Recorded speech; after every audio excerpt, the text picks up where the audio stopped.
See it picking up my mic for a second. Alright, back to Pokemon. Shiny only playthrough. Got one shiny right now. There is a second shiny in the world that I can't access yet.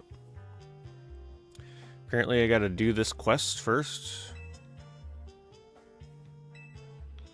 And then I think I open up the open worlds.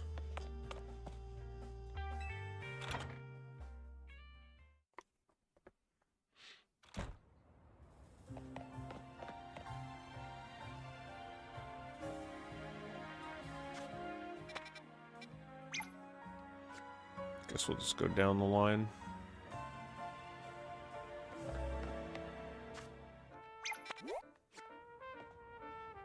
How's that marker not shown on my map yet? Okay, how do I run again?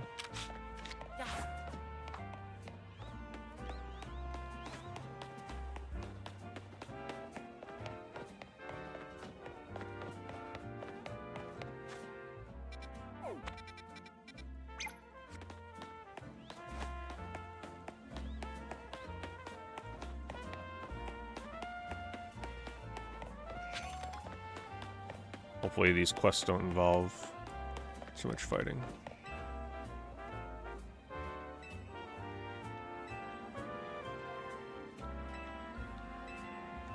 Graveyard. We'll probably be hunting here tonight.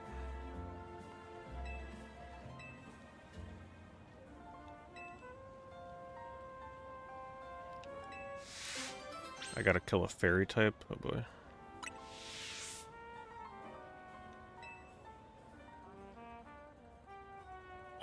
How do you get shiny Pokemon? There's different methods, but it's pretty much very similar to Scarlet and Violet. Where they'll just appear in the game world. You'll hear it, you'll see it, and if you leave the zone far enough away or reload it with a fast travel, it'll change the pool of Pokemon again.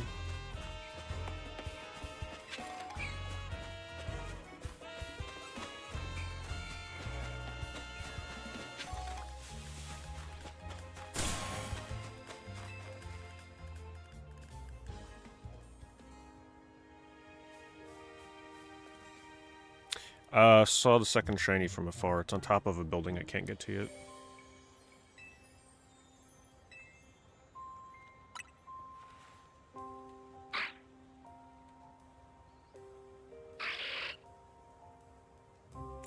It'll probably be returning later this year, early next year, Pardeep. Warhammer 40k Fire Warrior, I'm not sure if I have that one. But I'll keep an eye out for it. Pick it up sometime. I know it's not expensive. I already forget how to battle.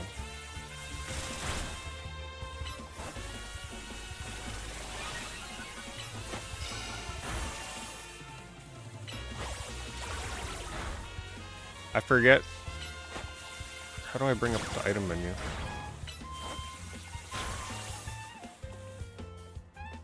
I don't. What's the button to bring up the item menu to heal?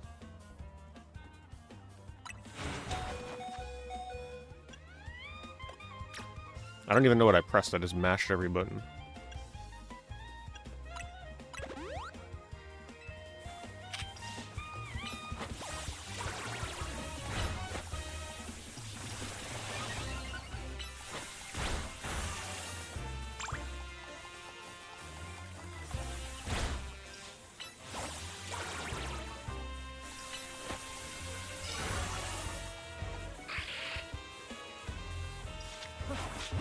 Whoops, I didn't mean to catch it.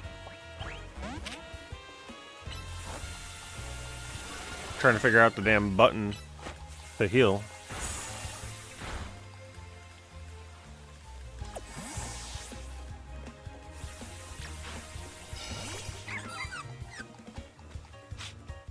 Fight it. Does anybody remember the button to bring up the menu to heal with an item?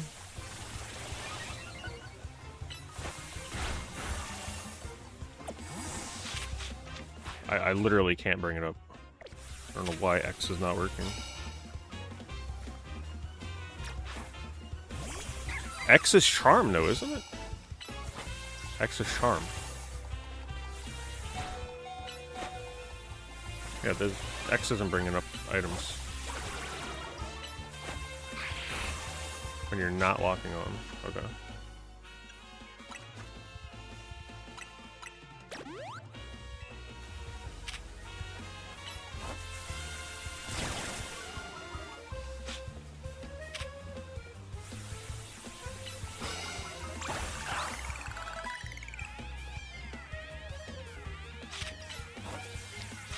Man, I can't remember the controls at all. I couldn't even remember how to bring my Pokemon up.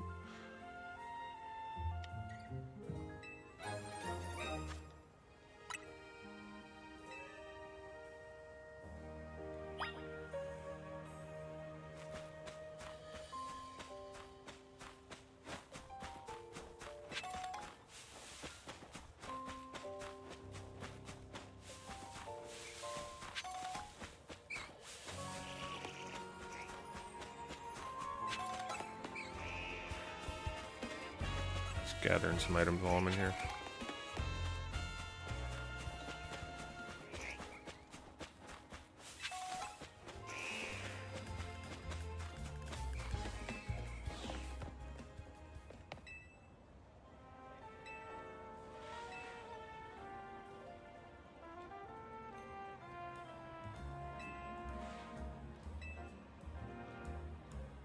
Yeah, I'd still recommend playing this on Switch 2 if you can, though. Playing these games in 60 frames makes a big deal. It's a big deal compared to 30.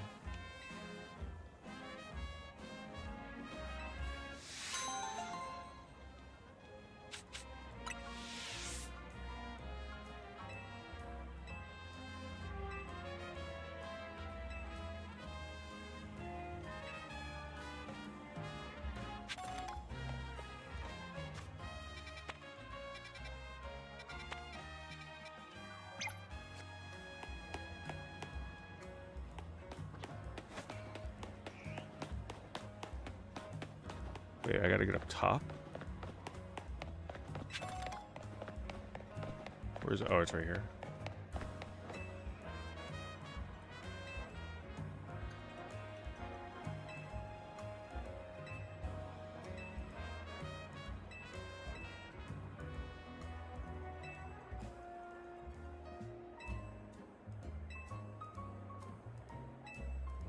So I guess I gotta catch her a Pikachu.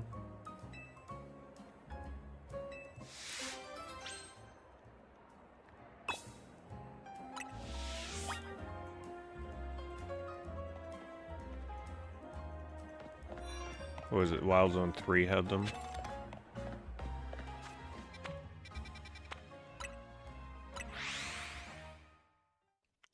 Hello, Dindle. Watch I enter here and get another shiny.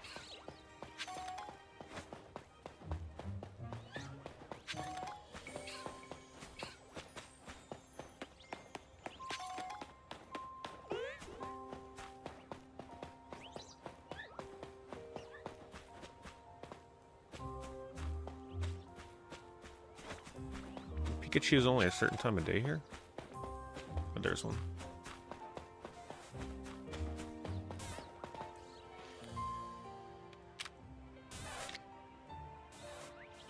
Whoops.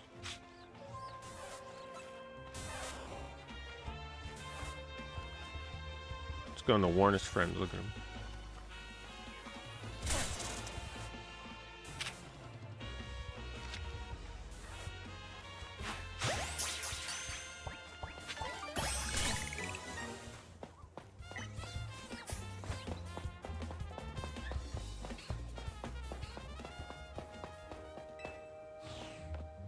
I feel like I've barely played this game still. Like, I'm still, like, struggling to figure out the controls and everything, because all I've been doing is shiny hunting it.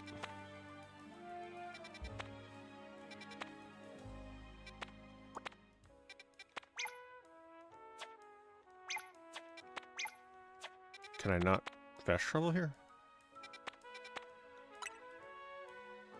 Whatever, I'll just go there.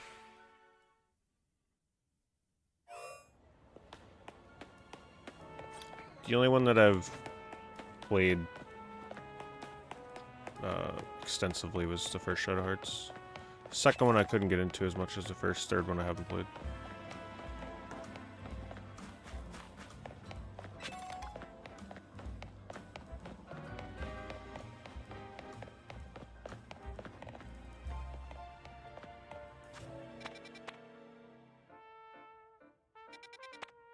Wait, did I already finish talking to this person? I don't remember trading her the Pikachu. Hold on, let me...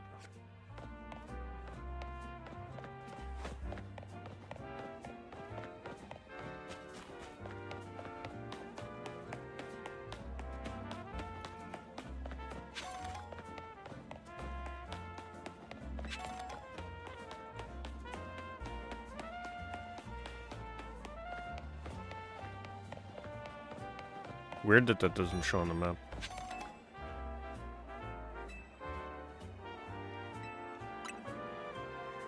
So this is how they get the Heracross for the speedrun.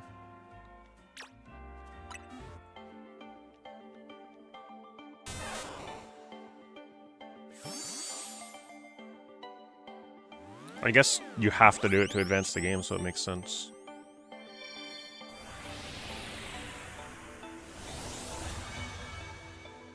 Hello, Citrus.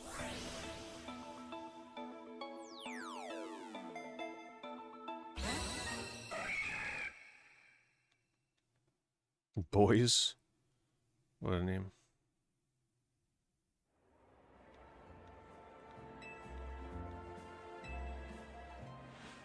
Damn, she's like, man, I want Raichu. No time for cute Pikachu.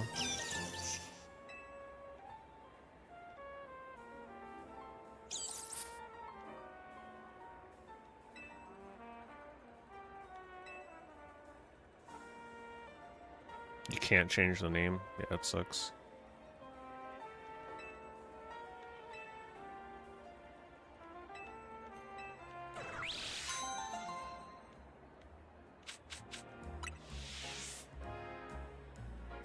Let's see what level it is. 12. It's not even that high level, unless it's relative to something you've done in the game.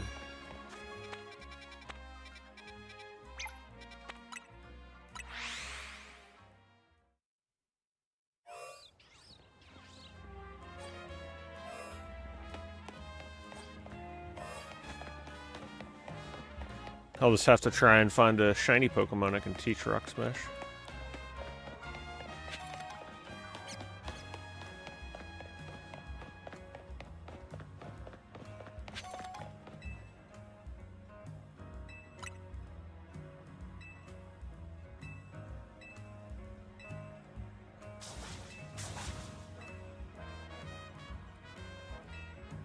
Oh, I'm assuming this is gonna unlock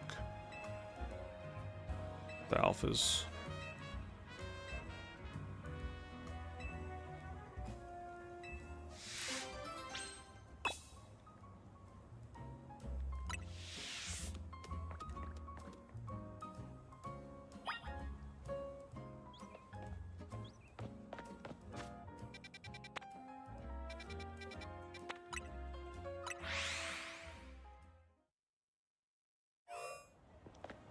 I guess I'll just run through here.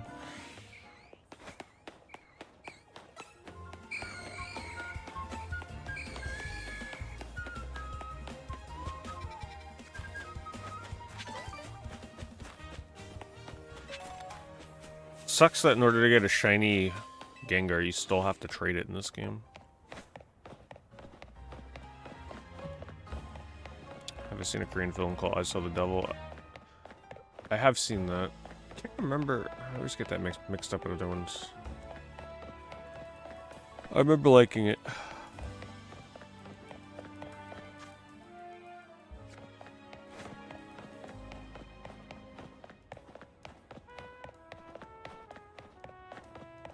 Pretty violent movie.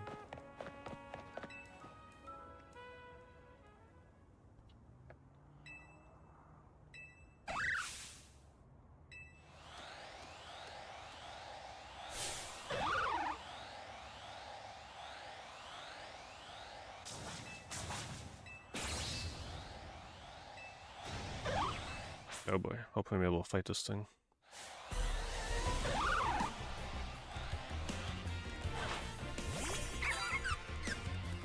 Definitely gotta level this thing up soon.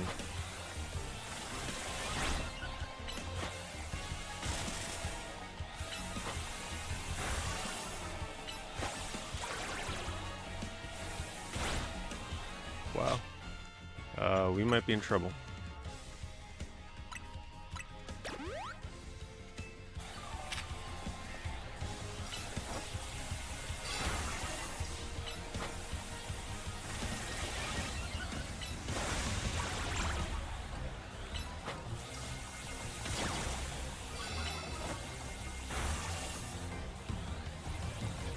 God.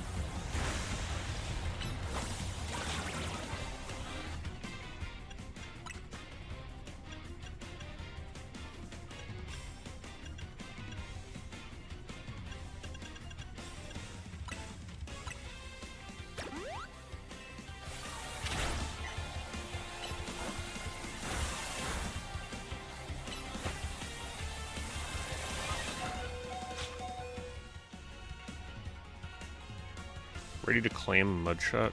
Oh. Didn't see that. Uh-oh, I'm starting to reach the cap on how fast I can heal.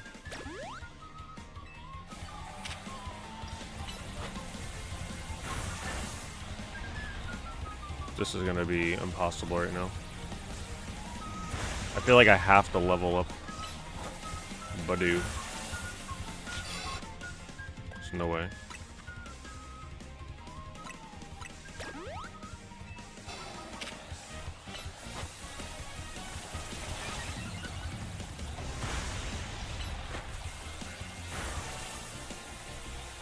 I think I gotta let it die. I'm gonna have to figure something else out. I'm gonna have to catch a second shiny. I can't do this until I get a second shiny. Or even a third. Unless I'm willing to level up a bunch.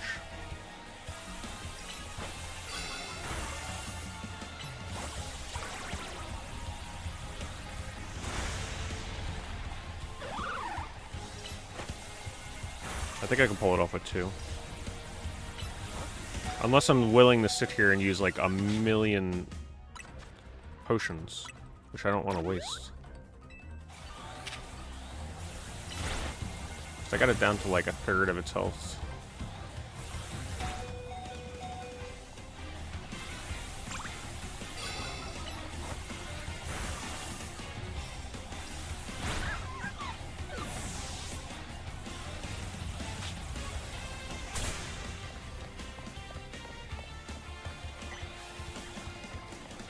I'm not allowed to fight with Heracross.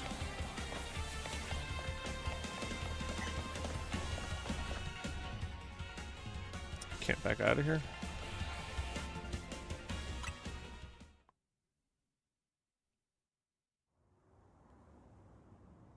Event Horizon, no. Haven't seen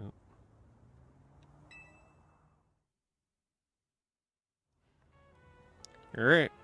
Welcome to a shiny only playthrough. This is what we're going to be dealing with.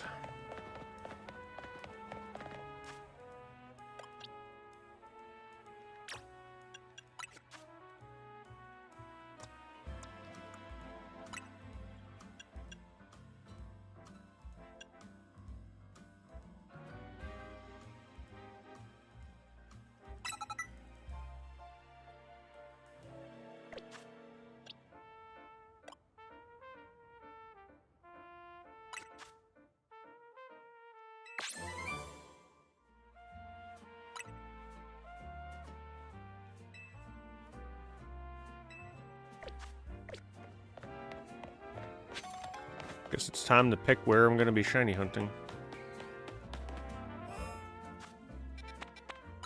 I could do Wild Zone 3, which is an easy shiny.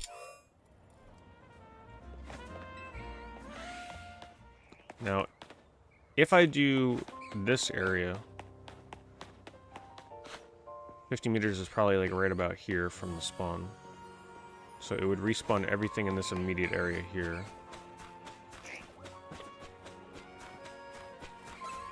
Unfortunately, one of the shinies that it's letting me catch is one that I already spawned in the game world. That butterfly thing.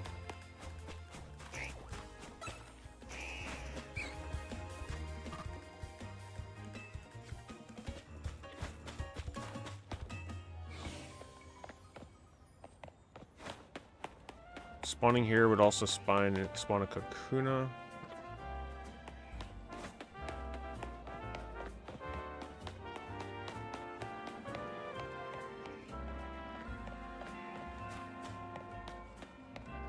Anything else?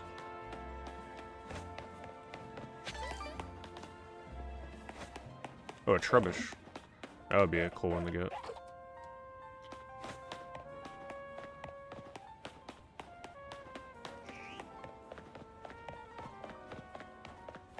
Alright, let's try this method for a little bit. So this is how you shiny hunt in this game. Some areas. Literally just go like that. Go like this. Every time I do this, it's respawning all the Pokemon. But every time I do this, it gives a chance of a shiny appearing. And if it spawns, it stays there until I see it.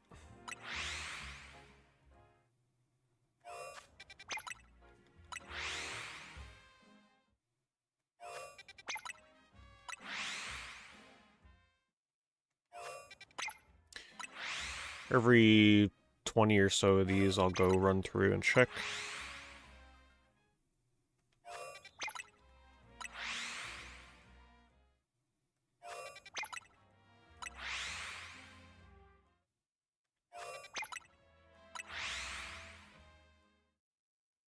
Thank goodness for Switch 2 load times.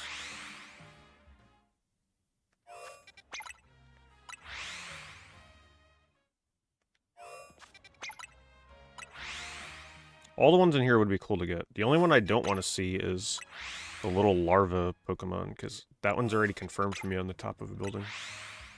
Just gotta get up there.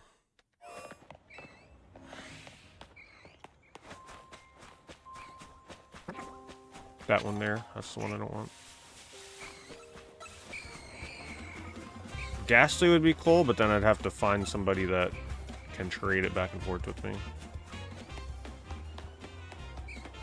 I don't know, are there other wild zones I can go to besides 3 and 4 right now?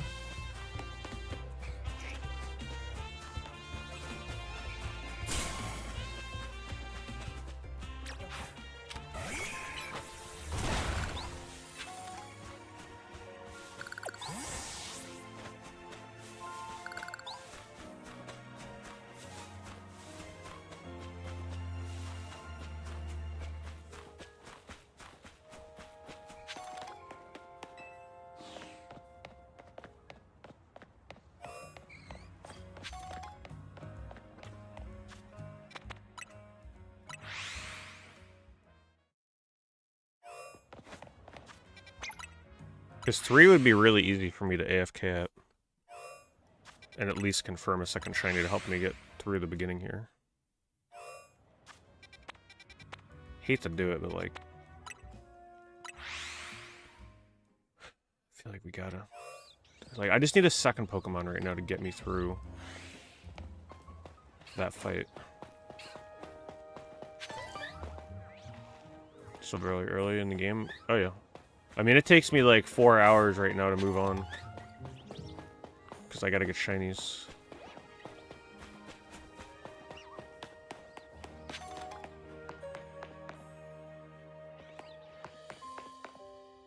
I don't accept the free shinies. I don't want a free shiny Mareep. Every shiny I get has to be one that I actually earn.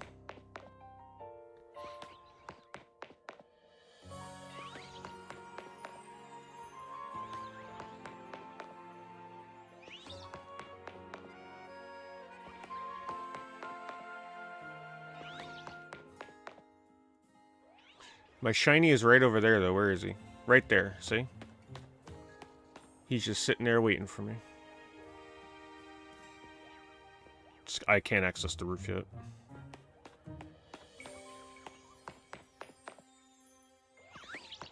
Very frustrating. It'll be rewarding, though, once I beat the game like this. Every fight that I do right now is like a boss fight, because I'm only able to use my freaking Budu.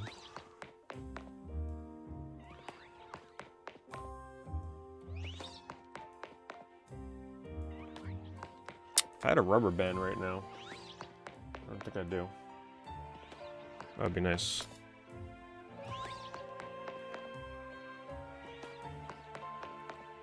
I don't think I do. Oh wait, do I? No.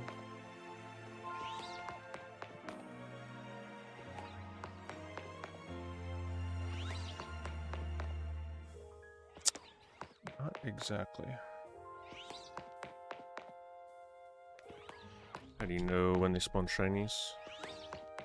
So doing this right now is just like cycling the spawns in this immediate area over and over. Once a shiny spawns, it'll stay there for forever. Not forever, but like it's gonna be there when I check for it. And then if you don't notice the color from far away, if you get close enough, a sound will play and a little animation will let you know it's a shiny. Like I'll go look right now and see if one's out here.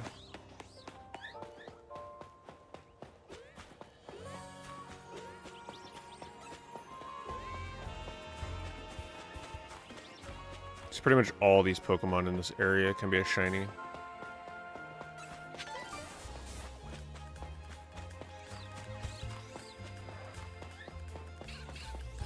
But the odds are still low, right? Like 1 in 4,096 chance that each one is a shiny, which is still very hard to land. So they're not permanent. The game stores 11 shinies. So like, if I sat here and did this over and over and over, I could technically spawn 11 shinies in this zone. But the second that I spawn a 12th shiny, the first shiny that I encounter disappears. This is the first Pokemon game that allows, like, that does that. In the past, if you saw a shiny and you missed it, you're screwed. So, like, this is kind of nice in a way. Makes it a little harder to fail them.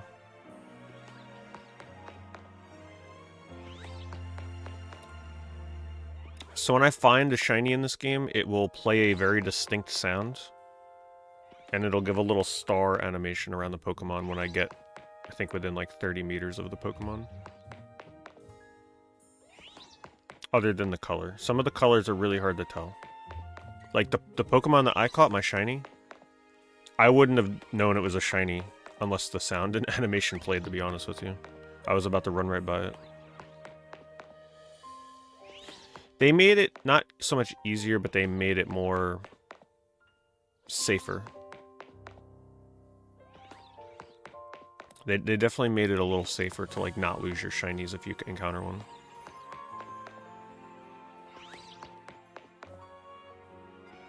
Yeah, this one's not spawning like quite as much as Scarlet and Violet. Scarlet and Violet is by far like still probably the easiest shiny hunting modern Pokemon game because of how many Pokemon spawn. This one just makes it less stressful. Because in Scarlet and Violet, you can run right by a shiny without even knowing it, and then boom, it's gone. Luckily, that can't happen in this game.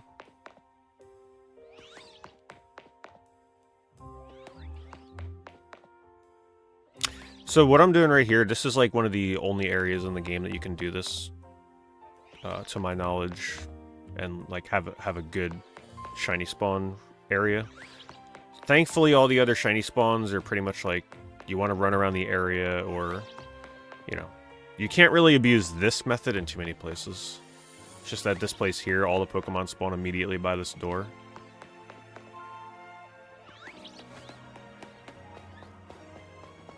So these are some of the easiest shinies to get in the game because of that.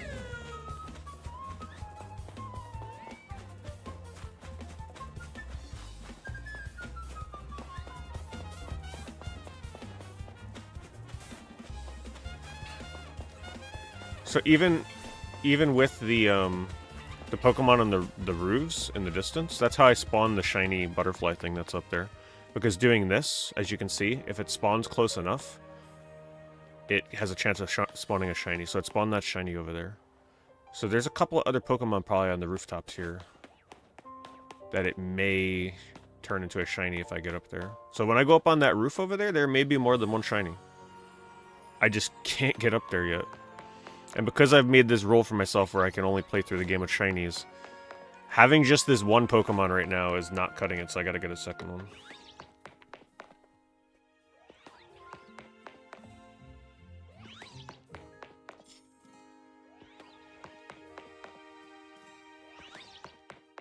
So hopefully this doesn't take too long.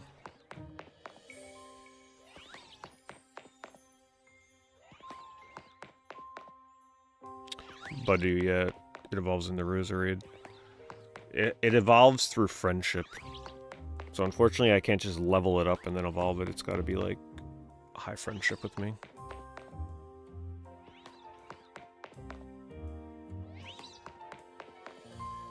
Yeah. Yeah, I've got a stage 1 Pokemon. It sucks. I pretty much can't do anything with it right now. It has 1 attack move.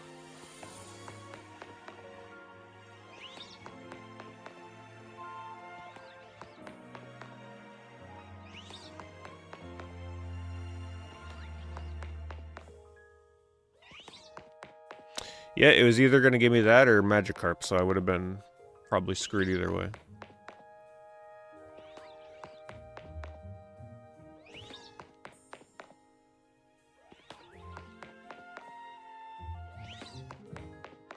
But pretty much the rules I'm going to use, I'm going to try and catch 1 shiny per wild zone until I feel like I don't really need shinies anymore.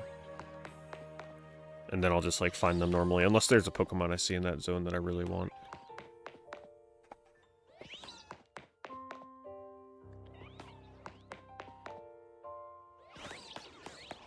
But the sound will be distinct.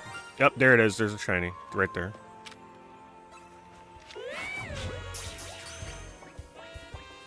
Alright, well that was easy.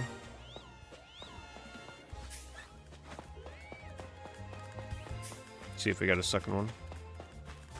I got a shiny Lit Leo and Scarlet and Violet as well. Like, what the hell?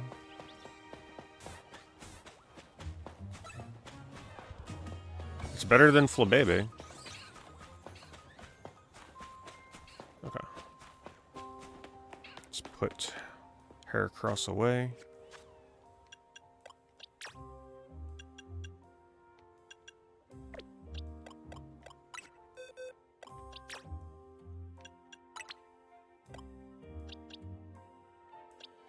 Let's put him here, so the Pokemon that know moves that I need. Alright, now... I mean, I just need to level him up a bit. So, I'm not sure... I guess taking him back to... Fighting Magikarps would be bad. I don't know what I should have him fight. Experience candies? Yeah, that's not a bad idea. At such a low level, though, I feel like I can level him pretty quickly. Let's see how he does against a Flabébé.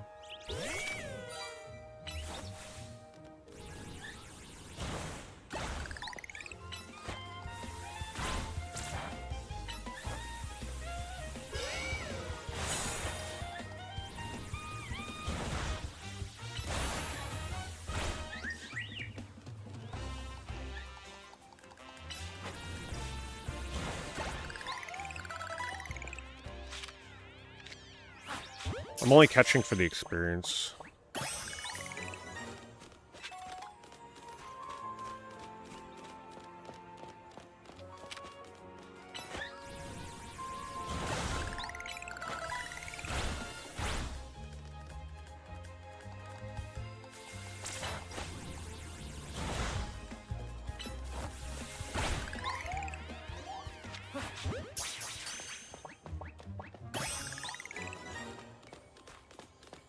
I don't know. I don't think there's too many Flabébés out here.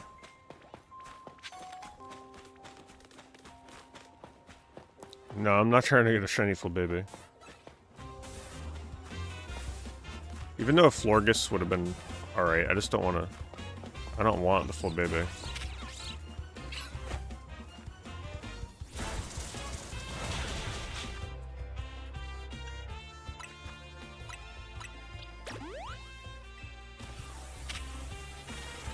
Oh my god, the whole freaking zone is on me.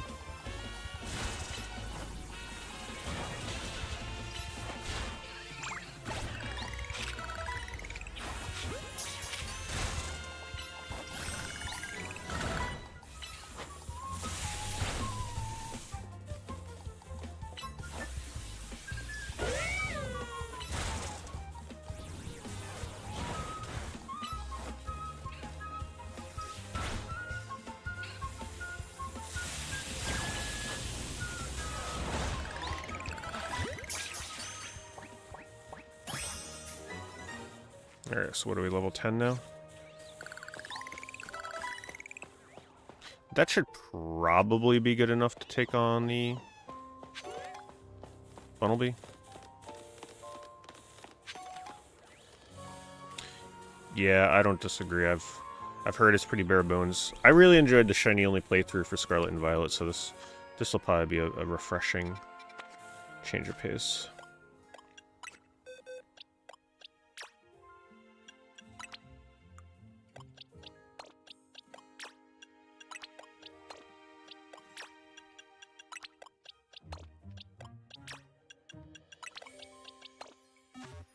Okay. Let's get to a Pokemon Center.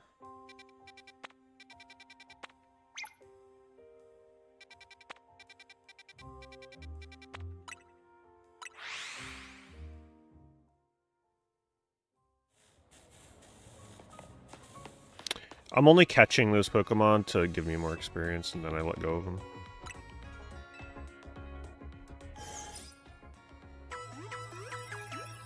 Yeah, you need the quest. You need to catch certain Pokemon for quests as well.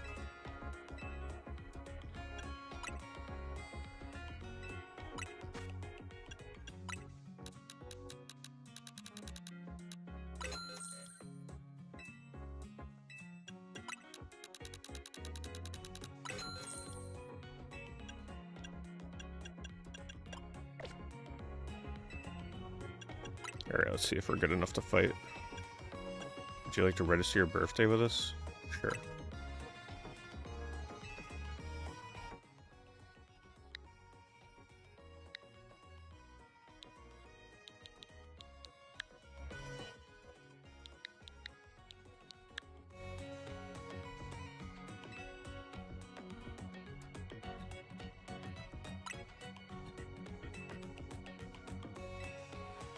I definitely won't be playing this game on my birthday. Sorry, Pokemon. Hate to break it to you.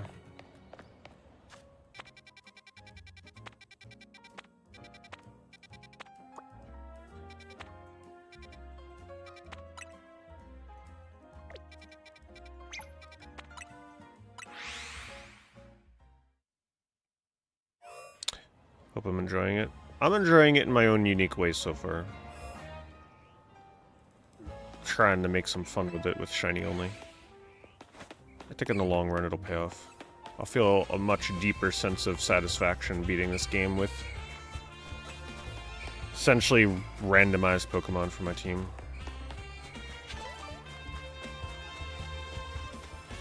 Doing shiny only for Scarlet and Violet really helped my enjoyment of that game.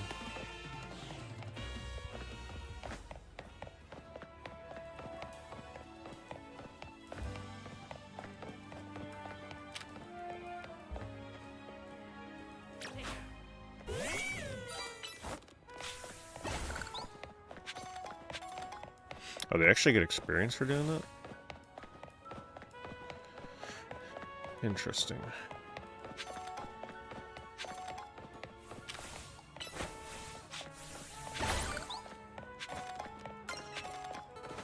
Alright, I guess we'll start with Lit Leo. Actually, no, I should probably start with Budew to get some status effects.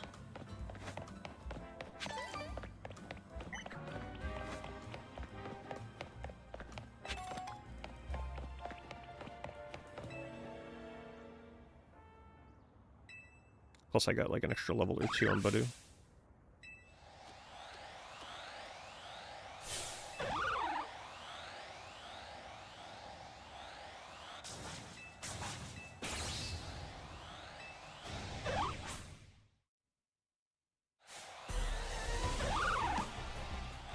See, for most people at this point in the game, you would just blow by this fight. For me, this is like a real boss battle. That's what makes this kind of playthrough so much more interesting. Every one of these fights is way harder than it should be.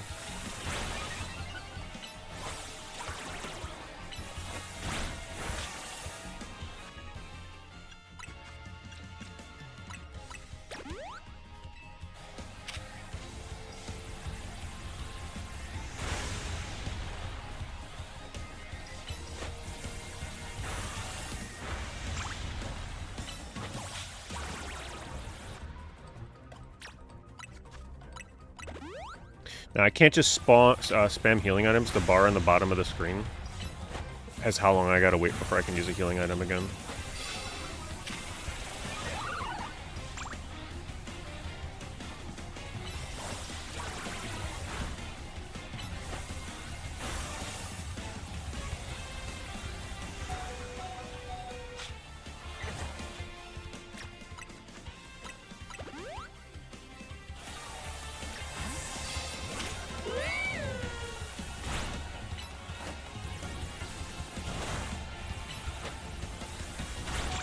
Holy crap.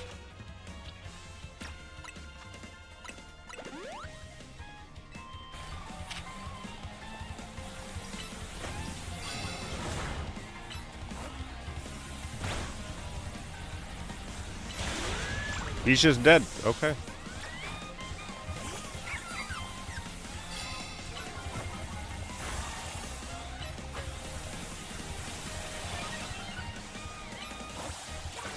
I haven't really thought too much about his simp, I haven't played a lot of the big Game of the Year worthy games this year.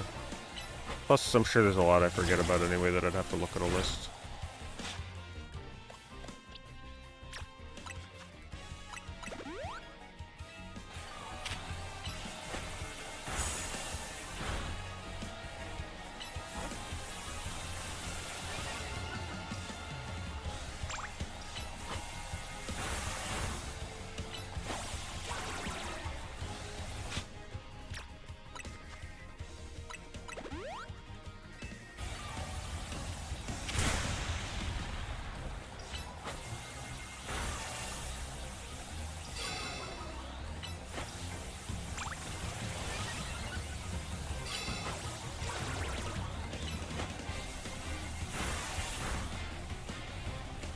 About half HP.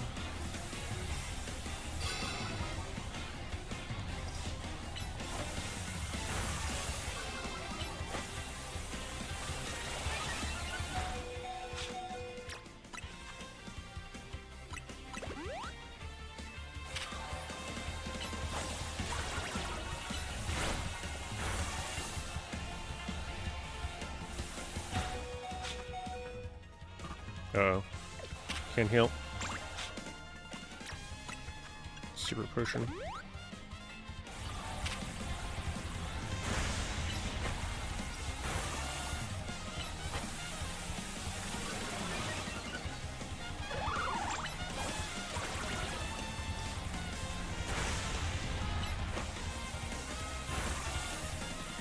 Surprised it's still stunned. Does it really stay stunned the whole fight?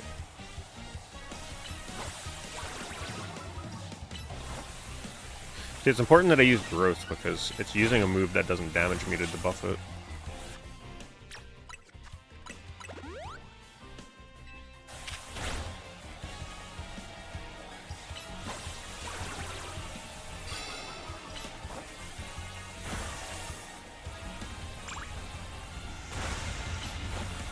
Wait, I can't use items anymore?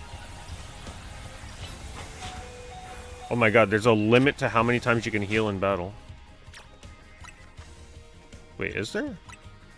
No, there isn't. Okay. It just, like, took away the bar. Or it didn't take it away, but I saw something, like, flash down there that I hadn't seen before. I think I'm dead. Yeah, I'm dead. I couldn't heal anymore. Okay, we either need a third shiny, or I need to level.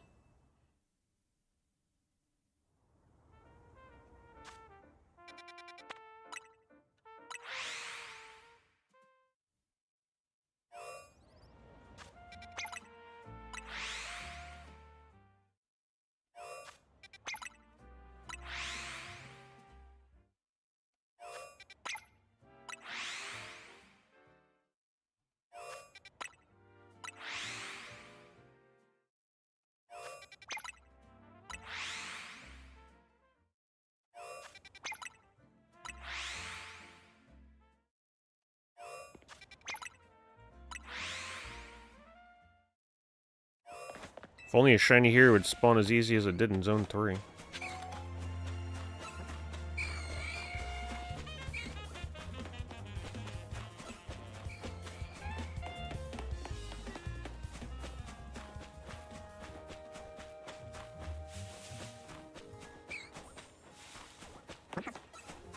hate hunting here, though, because I know the shiny they're going to give me is that one that I already have confirmed. Shiny Spinnerack would be nice.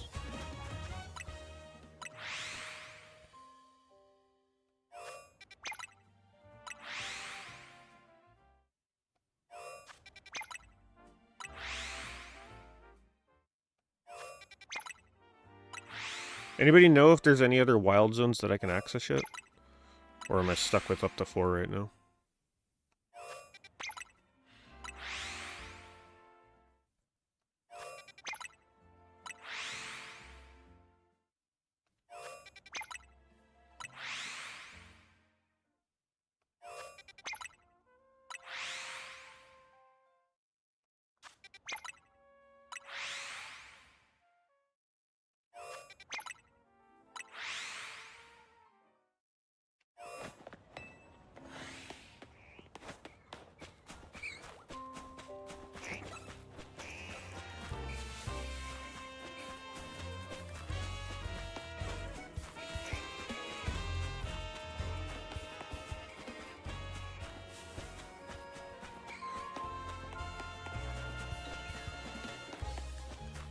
Isn't there...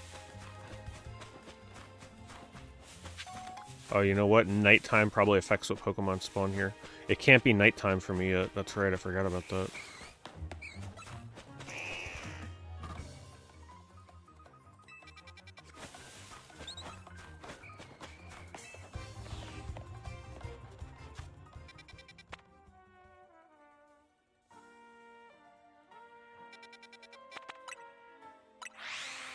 My game is still stuck in daytime. Which has its advantages. I mean, if I really wanted to, I can go get that Magikarp before it's harder to get. Probably take 5 more hours, though.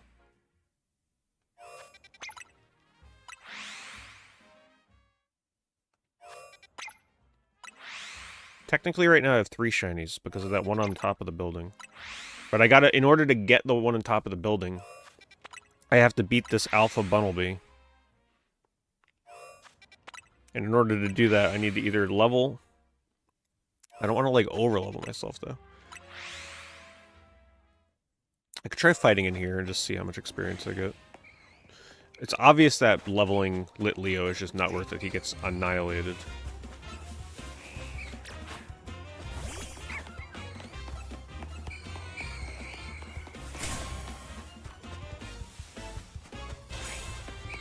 I'm getting destroyed already as it is. Yeah, I can't fight them. They're super effective.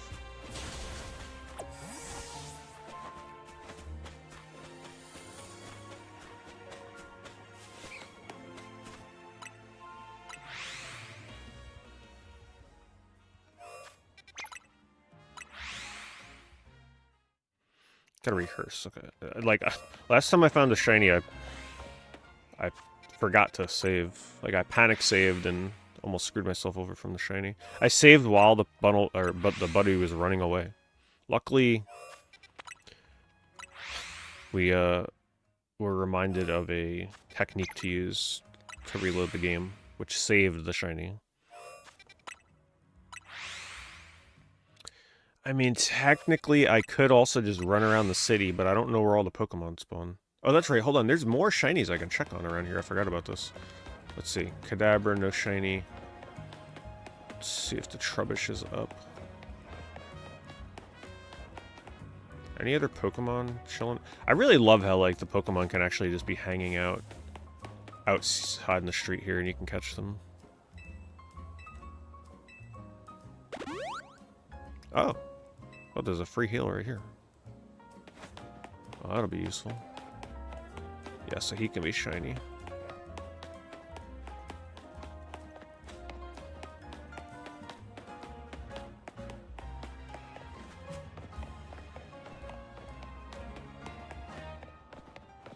Trubbish is also... Oh, look, there's a Weedle up there. That's awesome. I love how they do that. I'm a fan of the Pokemon out in the environment like that. Maybe look for a bird. I mean, technically, as long as I get a third Pokemon to absorb some hits, I should be okay. If I wanted a bird, I'd have to go back to Zone 1.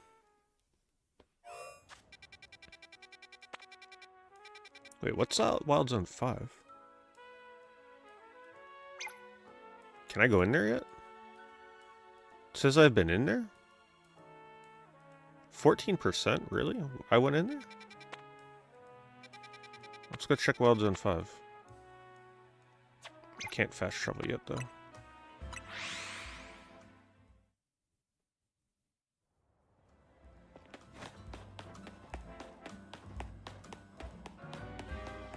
I don't remember going in here. Oh, this place from earlier. I didn't even realize I went into a Wild Zone. Oh, a Pidgey. That would, man, a shiny Pidgey would be awesome. We can get the Victory, the Bellsprout in here too, so I can get that new hideous freaking Mega Evolved form of the Victory Bell. You know what? This may be the shiny hunting spot right here.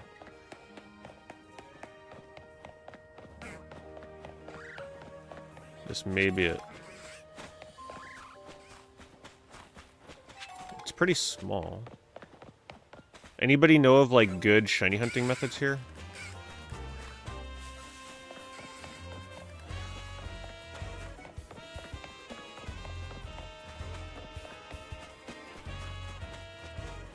Oh, I can go up top, too.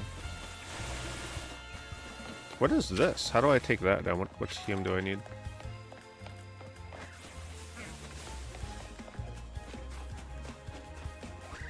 A Bellsprout and a Pidgey. Not a lot spawn here, though. What are all these noises? Are they up top? They must be. Let's go see. I can catch a Bunnelby as well.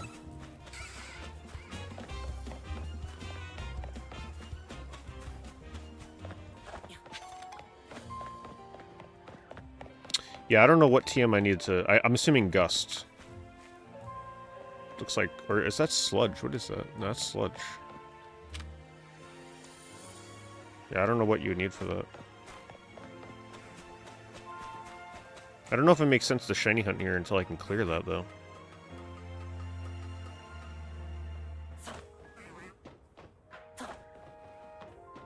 Oh, Abra.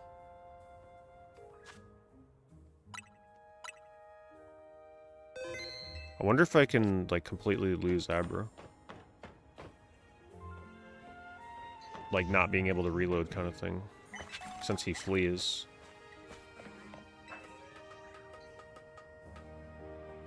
So all they're doing is just fast traveling, they're not running through the zone at all.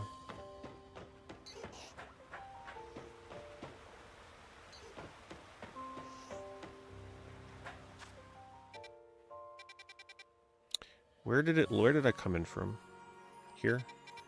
So it would be here. So this would not have a chance of being shiny.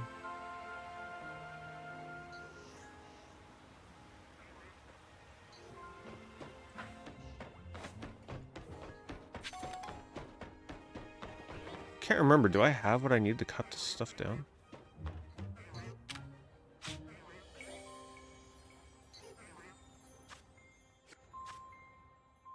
Use fire on them.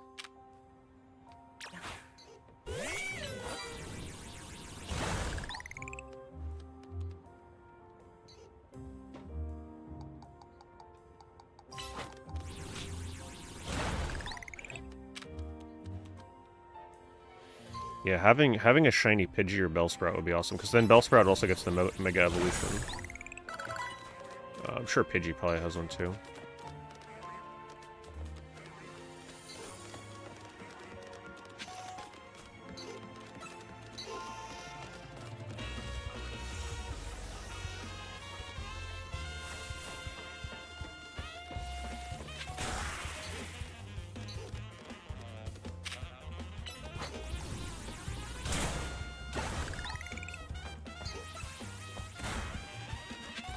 Have you seen any spoilers on the game? On this?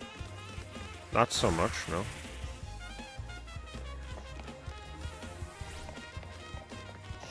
Shiny Abra is what? He's just like a lighter color, right?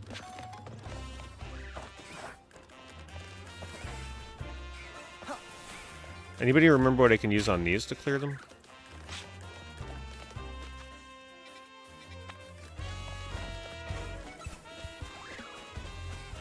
water moves. I guess, hold on, let me just get these aggro Pokemon off of me. I want to clear those so I can fully shiny hunt in there, if I'm going to do this area. Oh, and if I spawn in here, let's see if there's anything on the outskirts here. Doesn't really look like it.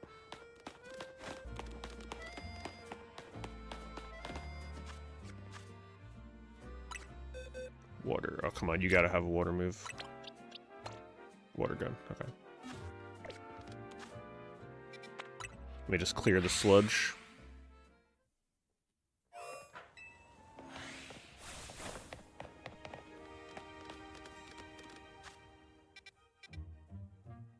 Oh, I was spawning. Hold on. It's right. Like there. Okay.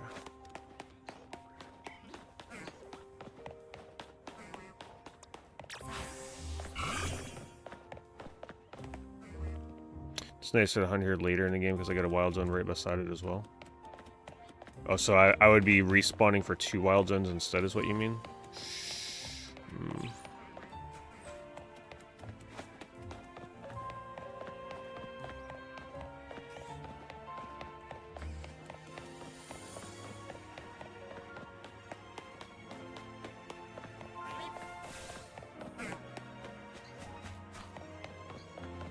But when I fast travel though, it's spawning me far away. I don't think it would be spawning stuff there. Right? Like when I fast travel, I'm already... Oh no, wait, you're right. This is where they spawn me, right? This is the spawn point? Oh, you're right. Damn, it would give me 2 spawn points. Yeah, it doesn't make sense to shiny hunt here yet.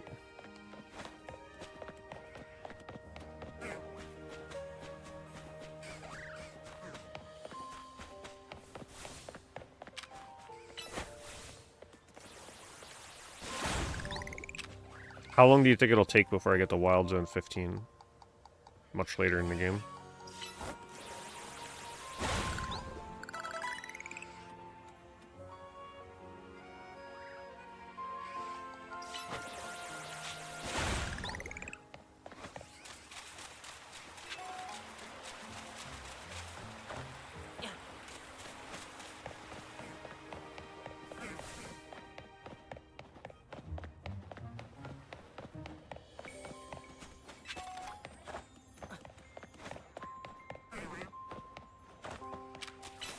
Oops.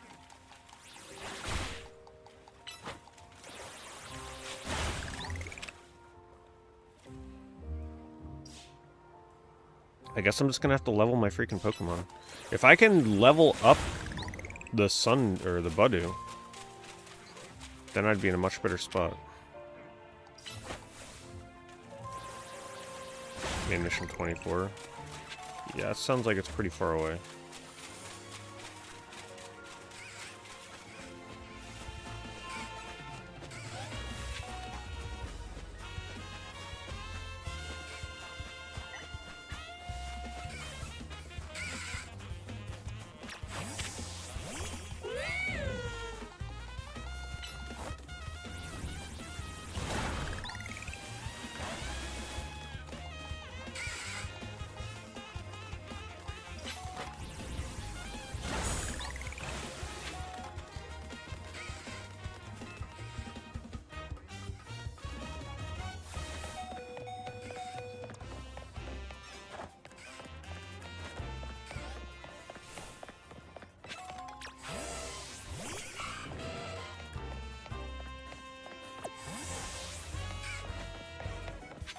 Found shiny Phalanx, congrats.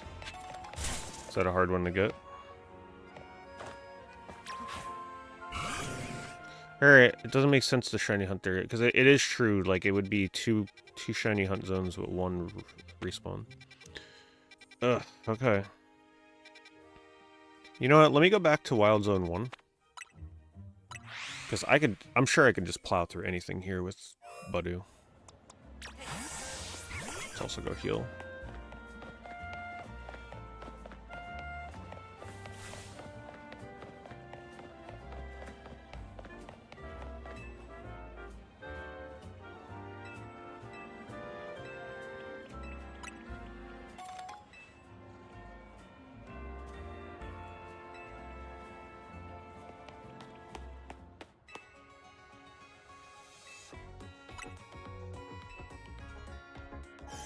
Hello, Amber.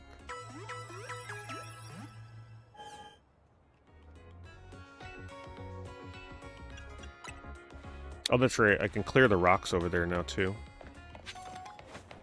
That I didn't have earlier in the game. Watch, I walk in here and get a shiny. Whatever, I'll take it.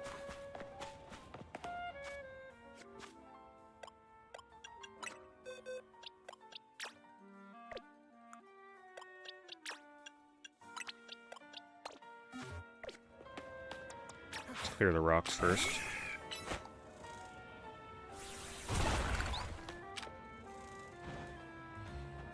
It does kind of suck when you gotta sit here waiting around to use your TM moves the second time.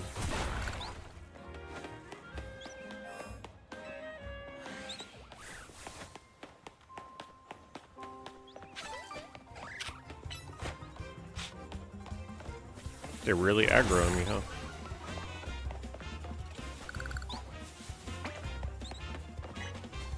Wait, doesn't this thing evolve into the butterfly thing that I have a shiny confirmed of anyway? Man, this would be a terrible shiny hunting zone. Because most of these, like... I wouldn't want the shiny of. The Mareep is like a guaranteed one, so I don't want that one. My favorite Pokemon is Chansey.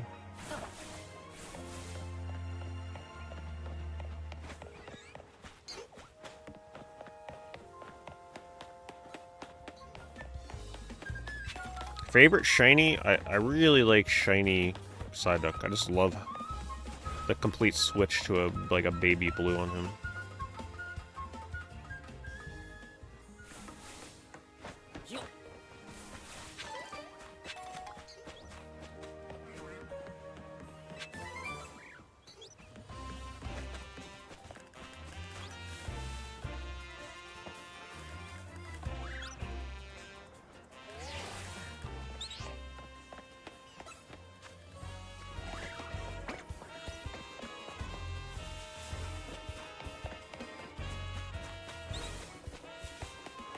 Thank you, Trekkie.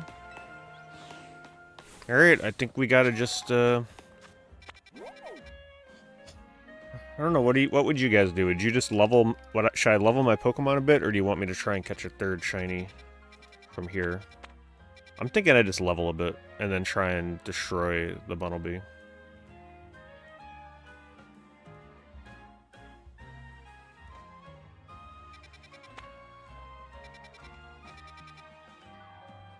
I just don't know where the best place. I guess I'll try fighting into here, see how it goes.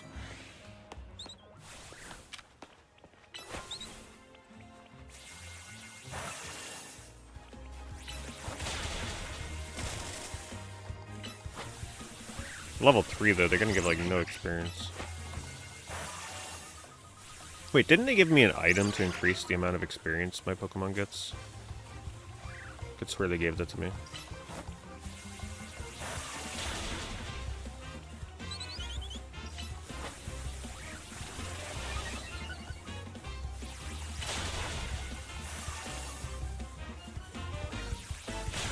Does it automatically? Okay.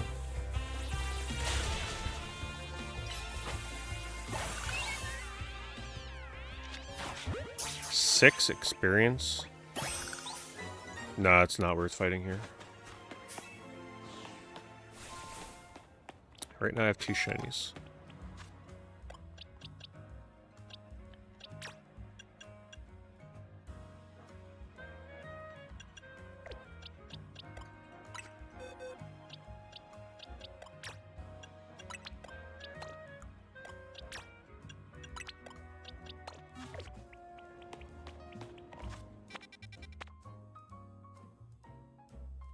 I could go in here and try and fight non-Magikarp stuff, and potentially still get a shiny Magikarp.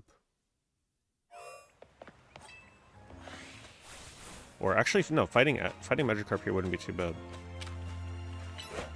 Forgot about that. Hello?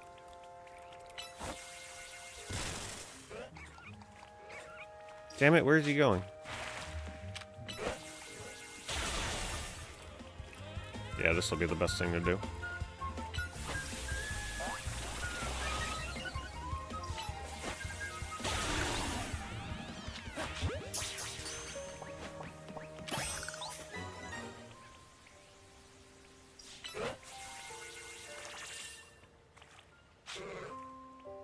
That's messed up.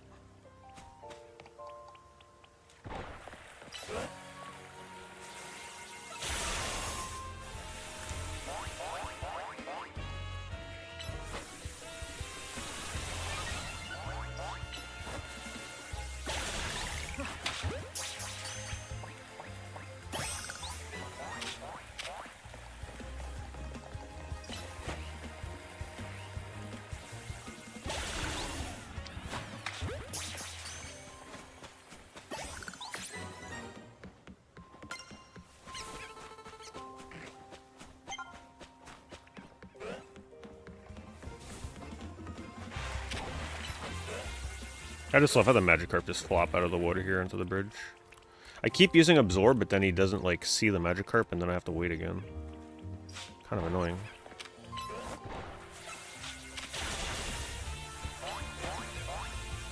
I don't think there's any cafes unlocked yet.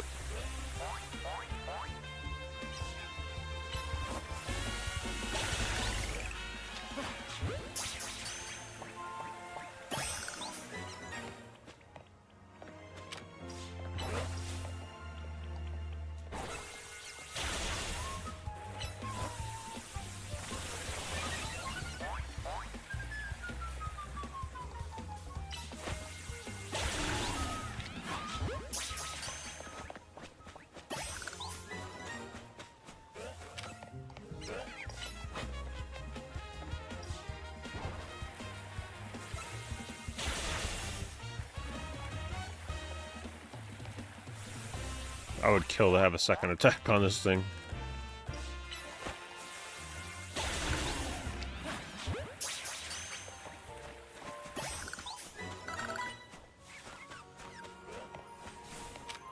Let Leo caught up in level.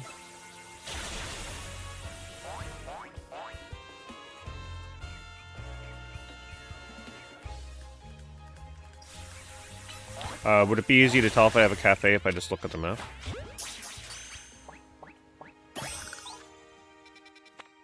Oh, maybe this one.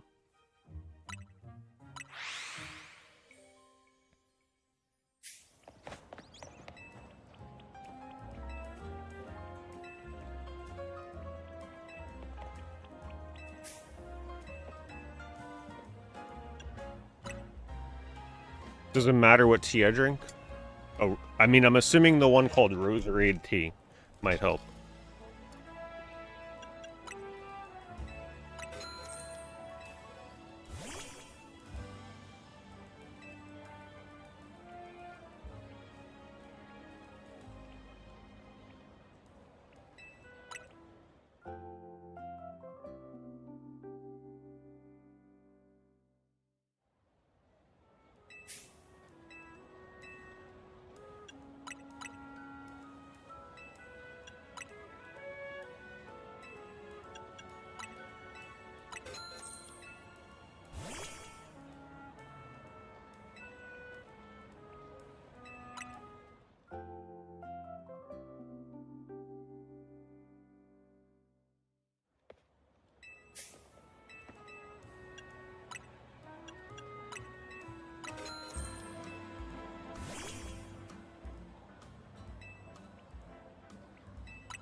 Yeah, I gotta evolve manually. Just doing it one more time.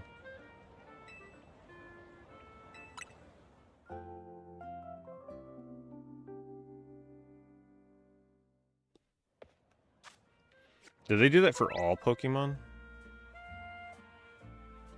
Or just the ones like this?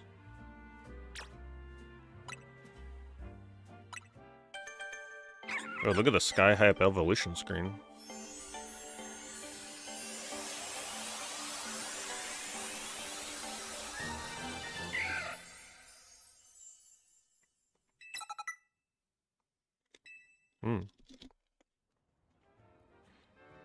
Poison Sting.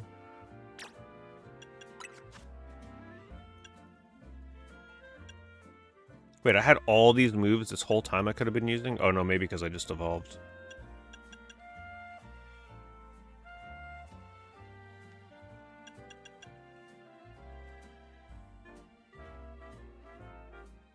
I'm assuming...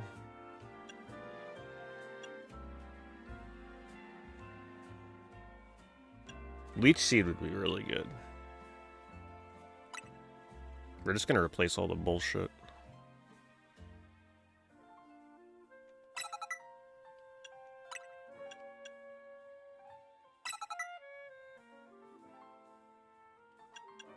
Plus I can relearn these anytime, right? Super useful. I guess I'll take Razor Leaf.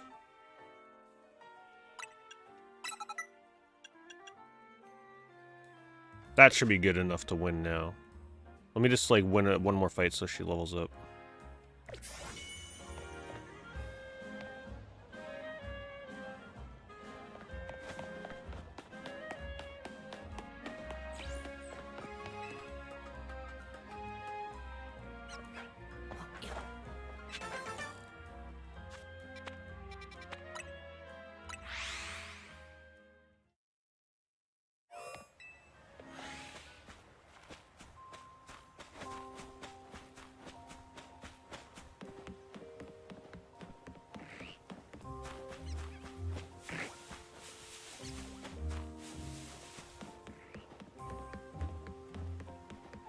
Oh.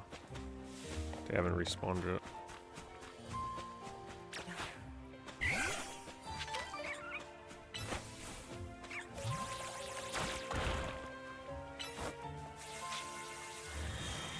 Oh, it ran. Damn.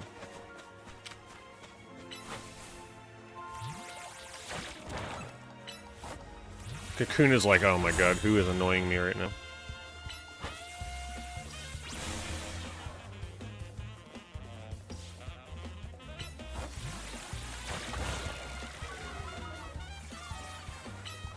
It's so weird to play a Pokemon game where there's like no amount of uses for your moves. Just spam away. How do I know when Leech Seed wears off? I'm never going to be able to pay attention to that on the right side of the screen.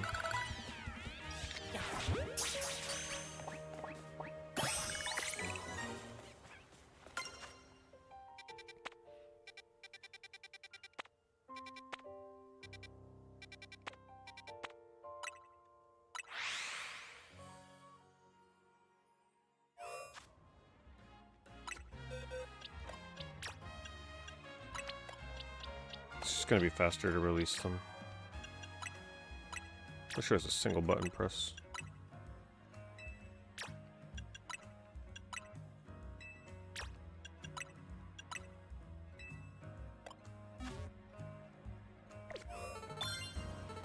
Alright, let's run through here and then we'll try that fight again.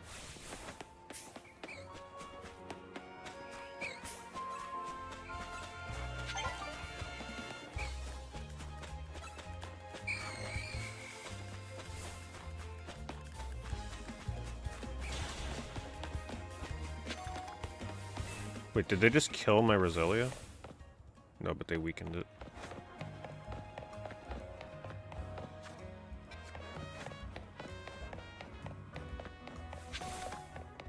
Lopat.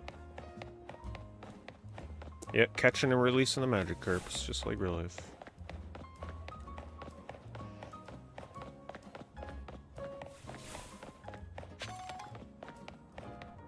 Alright, let's see these moves make a difference.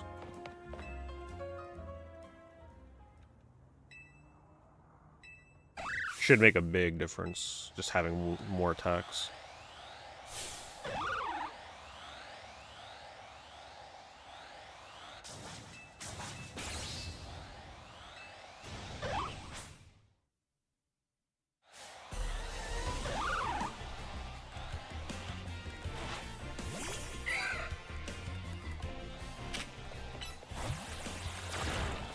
Poison, hopefully, get the Leech Seed going.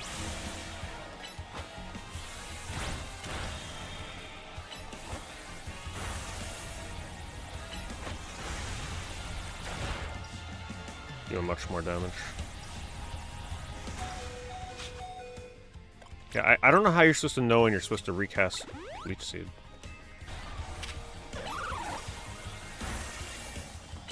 Guess I gotta have to pay attention to the right hand side of the screen.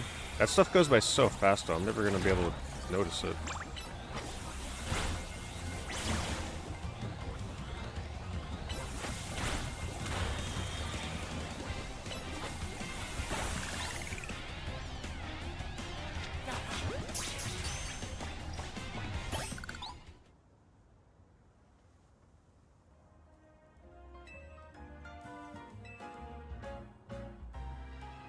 Yeah, it seems pretty cheap, though. I don't think I'm gonna play that way.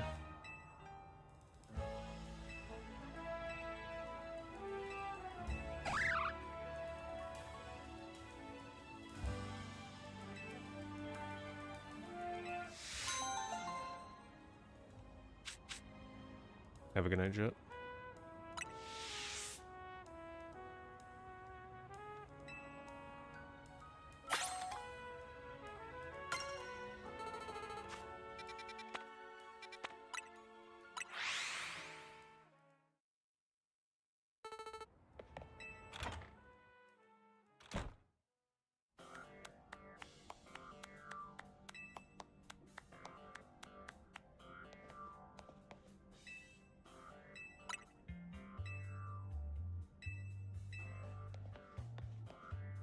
Alright, now I think they let me loose with the open world, right? I like this song. This song is good.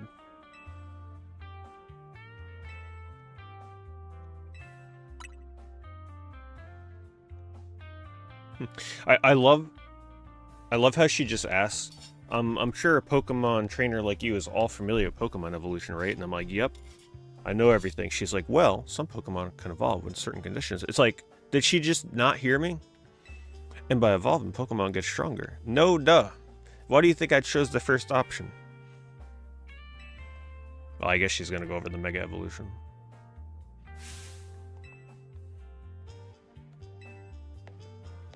Oh man, they're not gonna... How soon until they make me have a Mega Evolution? That's gonna be rough. I'm gonna have to freaking shiny hunt the shiny Magikarp then at that point.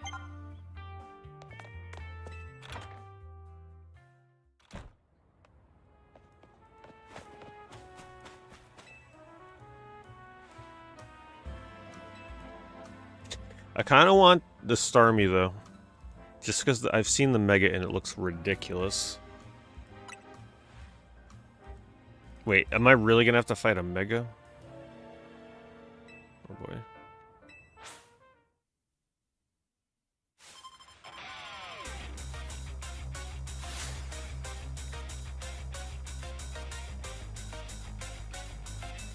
So they're gonna expect me to beat a Mega right now.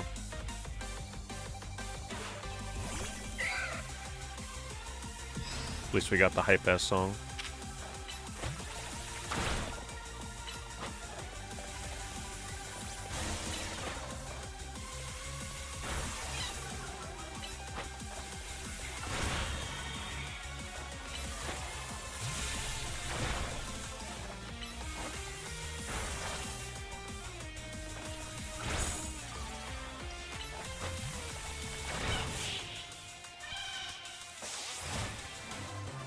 Oh, that's it.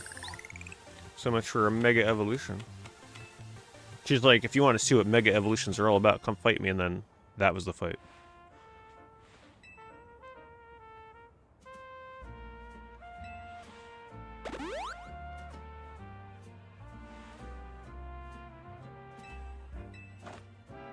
Uh-oh.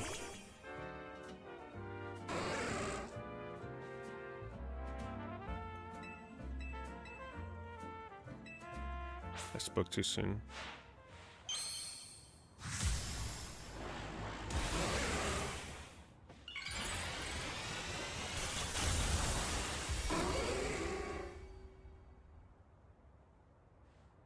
They should just call them, like, Stage 4 evolutions instead of Mega Evolutions. Just call it how it is. That's another new Pokemon.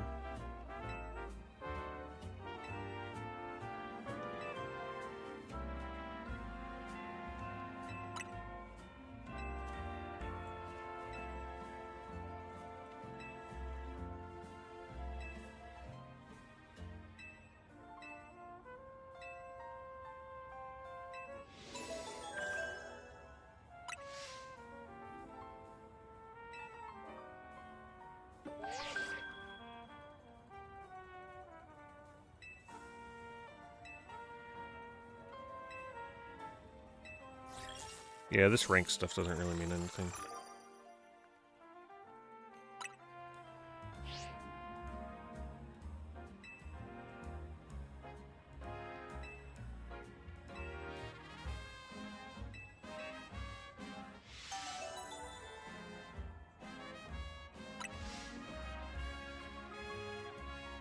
Well, I definitely need more Pokemon before I fight that. Alright, now... maybe I'll be able to access that rooftop. Where was that? Was it this? Where was that rooftop? Okay, I was spawning here, right? So it's like this one.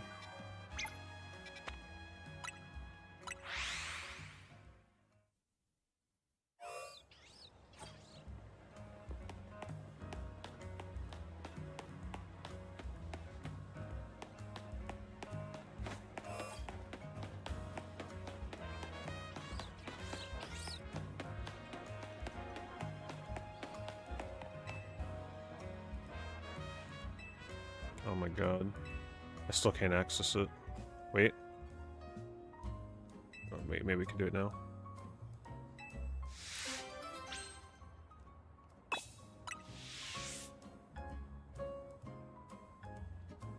Hello, Carberry. Thanks for popping in.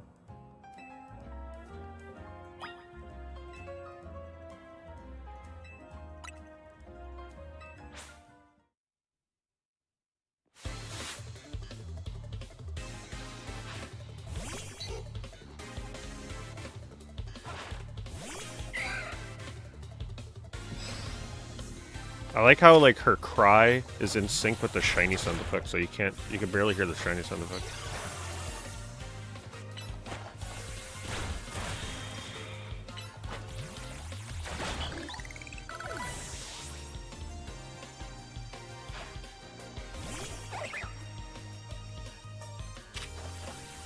Yeah, I gotta keep an eye out for the shiny stone.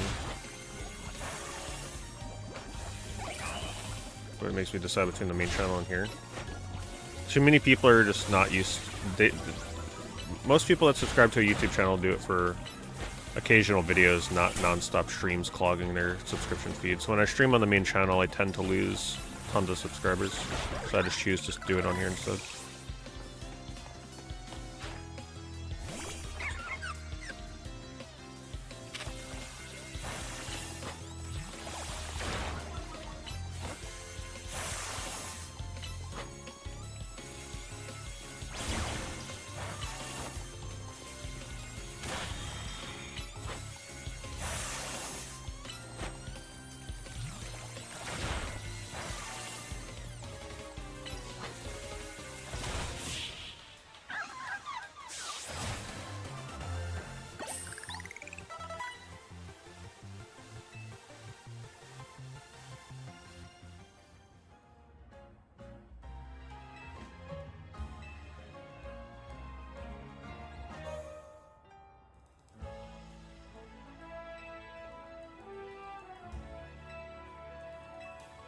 Watch, there's more than one shiny up there.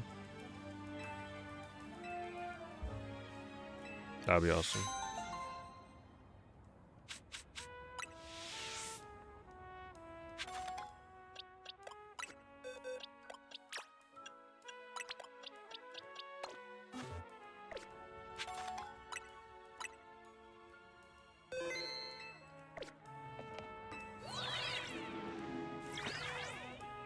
Alright, it should be right over here, right?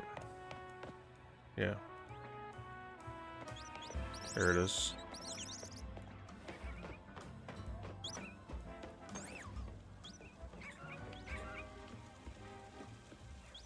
At least someone told me it was supposed to be shiny. We'll find out. It is.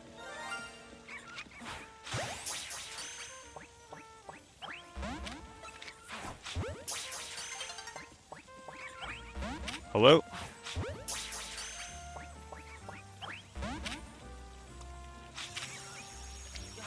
It's level freaking 15.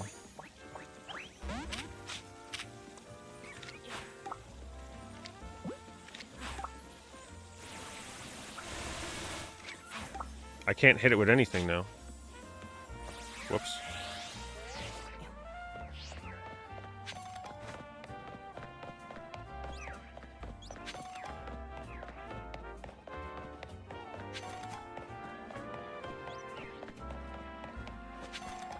Do you think I can get it by just sneaking up on it?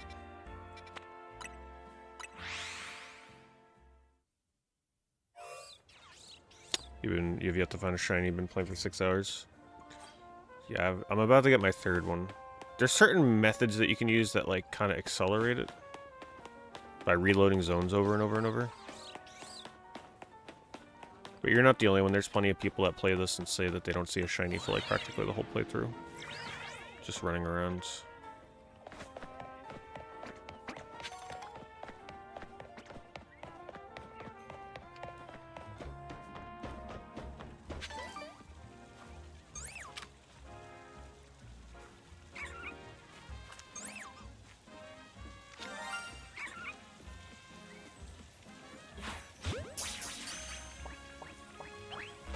I can't get it.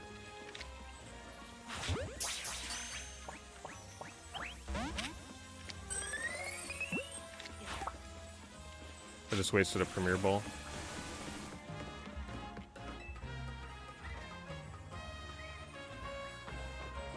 So does anybody, like, do I have to battle it or what? I forget, can you, like, just whittle it down and then recall your Pokemon and then try and catch it? Is that how it works in this one?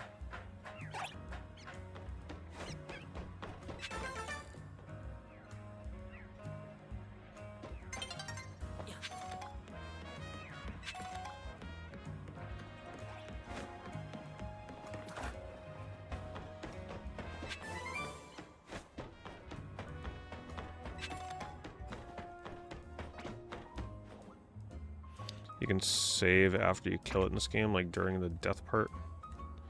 Oh, so if I accidentally kill it, save the game, and then like reload it or something? I feel like I'm gonna panic and mess it up.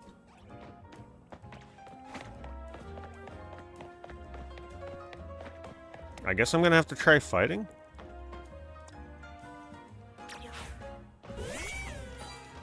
Because I ain't catching this thing otherwise.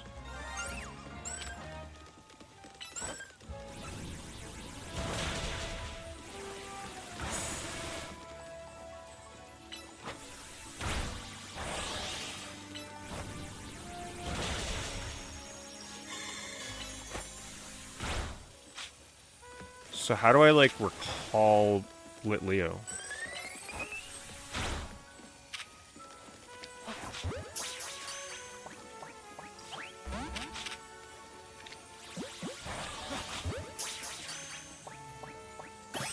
There we go, finally. Yeah, it wouldn't let me, though. He was locked.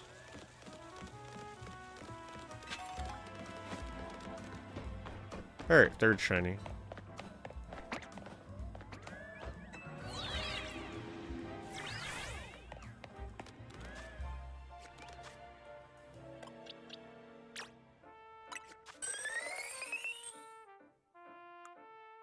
What makes this one shiny? Are the wing colors different, or is it just the body being white?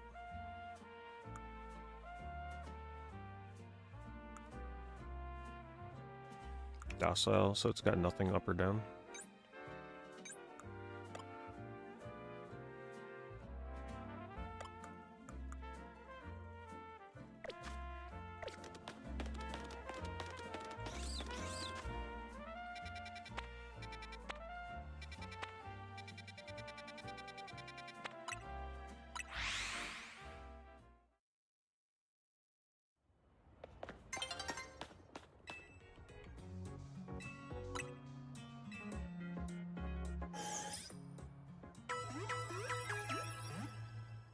Alright, I guess I just continue on with the main story now until I hit a roadblock. Or get to the next wild zone I want to stay in.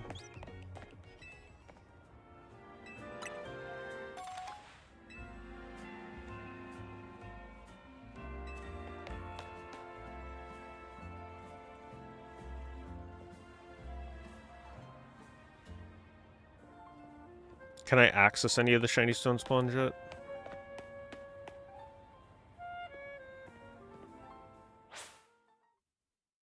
And look, it's finally turning nighttime. For the first time.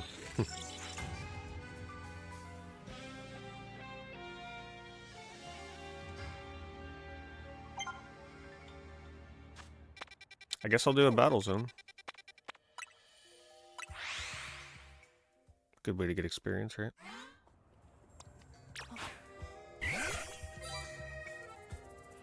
Magenta Sector 3. Do you know where that is here?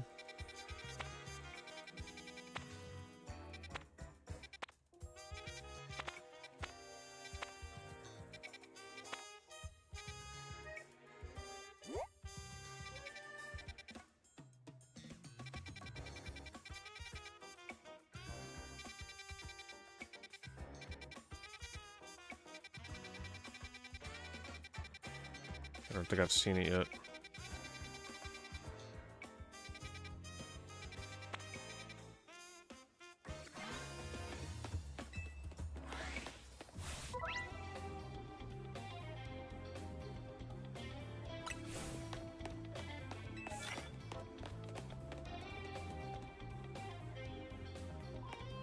Alright, I feel like I gotta move my webcam again. I don't know, there's like no good spot for a webcam in this game. Because now it's blocking my mission. I feel like the moves in combat are probably more important.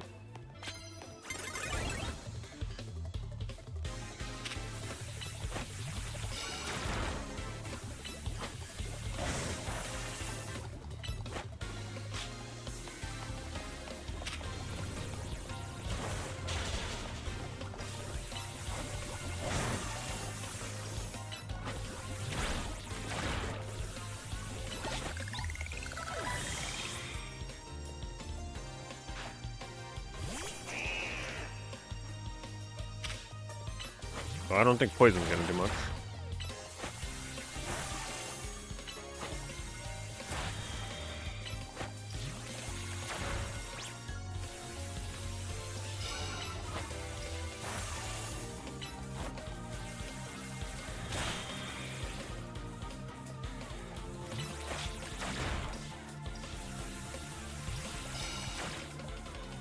That didn't even hit.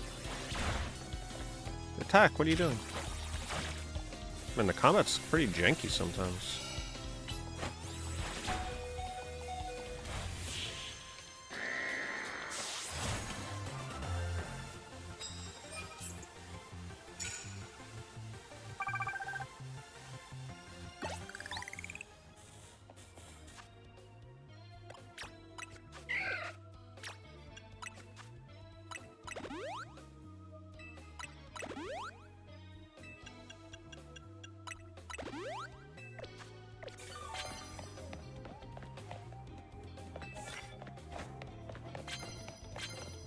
Wants me to use electric type moves. Definitely not happening.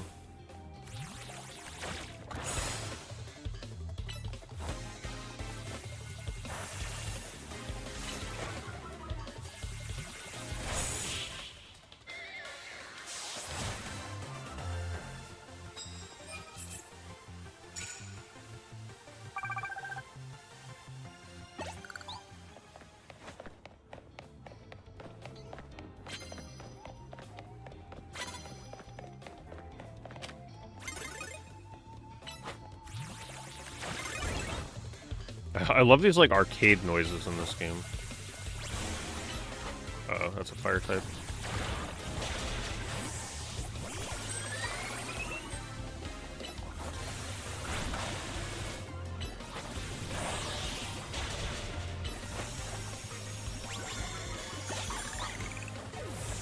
I don't know, I almost feel like the combat in this is too hectic.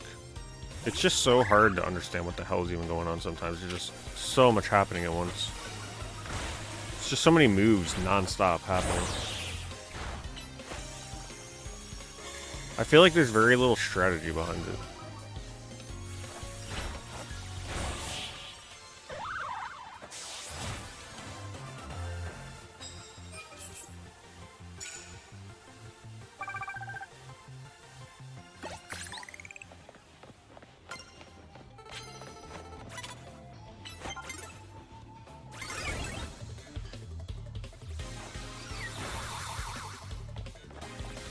Yeah, there's like no reason to like wait to use moves. It's just like use them the second you're off cooldown.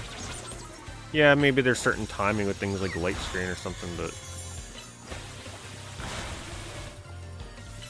I'm just sitting here mashing the moves as fast as I can, pretty much.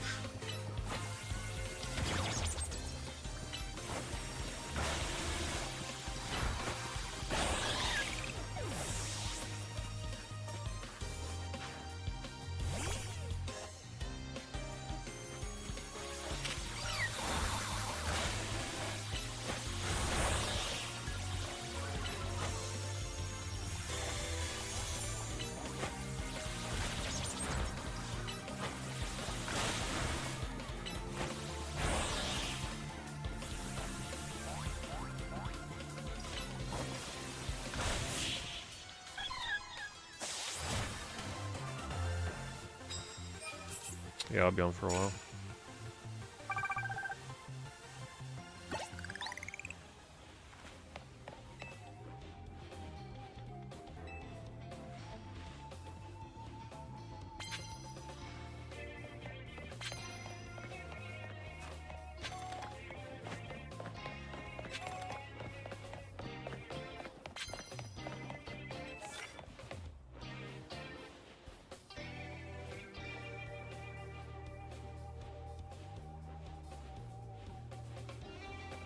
Yeah.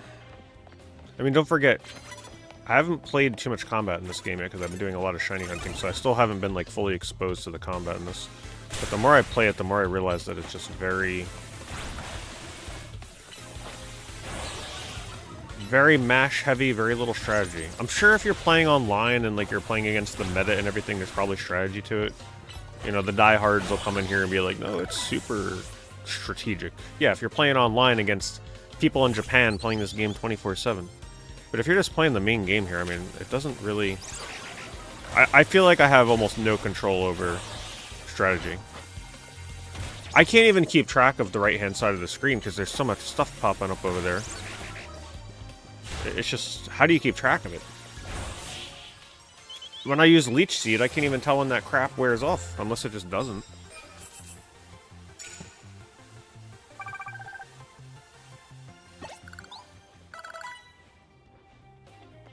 I wish they would have slowed it down a bit. Or go old school style and make it so you can't use moves endlessly. Like, give it a certain amount of times you can use it.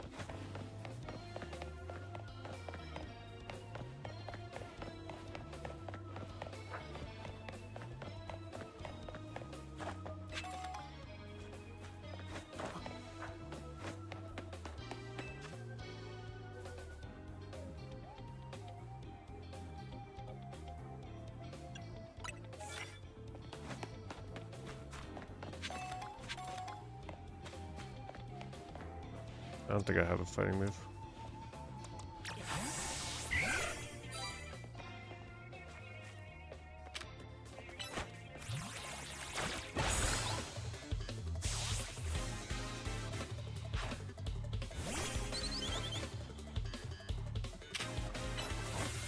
Yeah, I don't play Pokemon games for the story though, unfortunately. Especially ones that don't, you know, continue to not use voice acting. It's so hard for me to care about story when the cutscenes the way they are in this.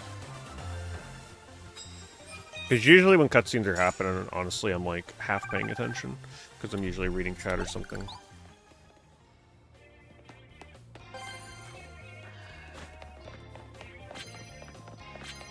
I like the music though. If there's one thing that the game has, the music's awesome. Definitely like the music. Water move? Seriously?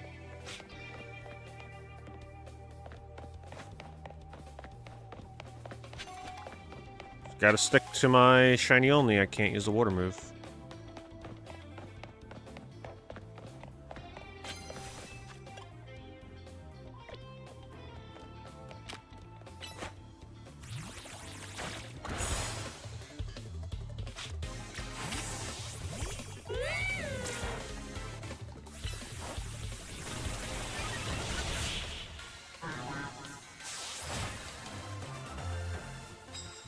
At least in Scarlet and Violet, I felt challenged by the combat in that one, so it made, like, getting my shinies a lot more rewarding. I felt challenged by the combat because, you know, the self-imposed challenge, especially in the Elite Four battle. Okay, we're good now, right? Now I can leave? How does this work?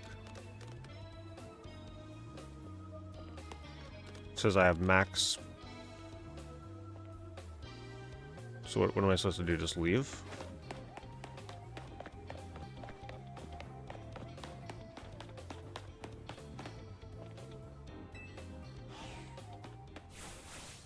Is that it? Did I just mess that up?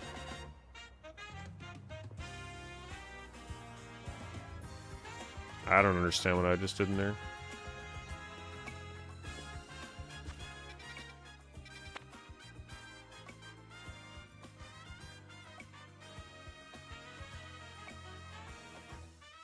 Am I supposed to go back in?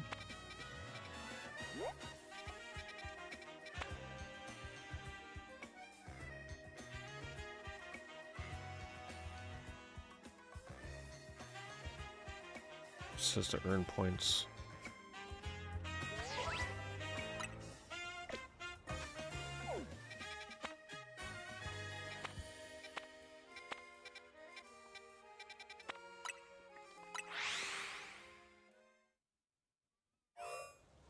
Gotta go to Quasitrico. The hell is Quasitrico? Do I go over here?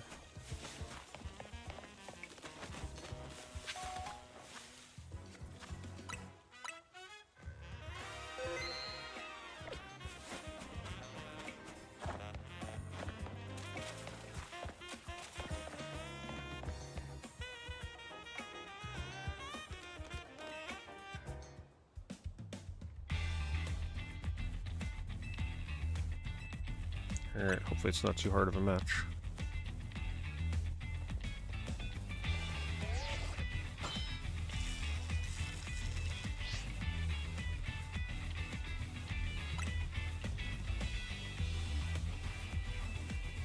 So is this technically like a gym battle equivalent in this game or something? Seems like it.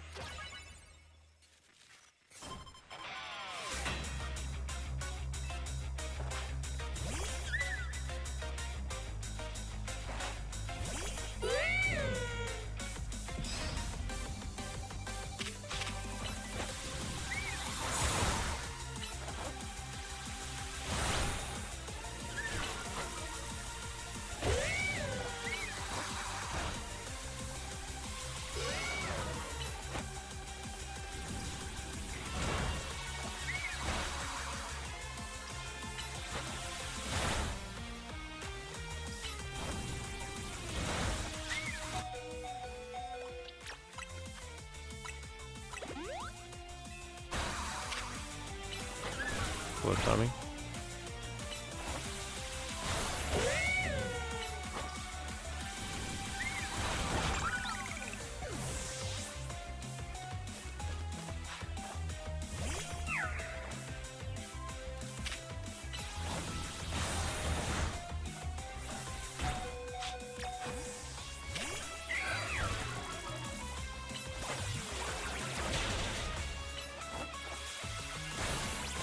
Yeah, I can't help but feel disappointed by the combat.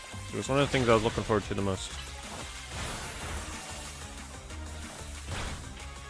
I feel no sense of adrenaline that I used to get in the other Pokemon games. Because in the other Pokemon games, you know, you would take turns, right? You'd sit there, like, thinking about what's your next move. How many times have you played a Pokemon game and your Pokemon's sitting there with, like, 3 HP? And your next move, you gotta be like, are they gonna outspeed me? Am I gonna kill them? Will I miss? Will I get a crit? Like, all these things that were going through your head. Should I heal? Like, so many, like, turn-by-turn battles in the older Pokemon games were just, like, so intense. This is just, like, I'm not feeling anything. It's just too out of my hands. Hey, look who it is.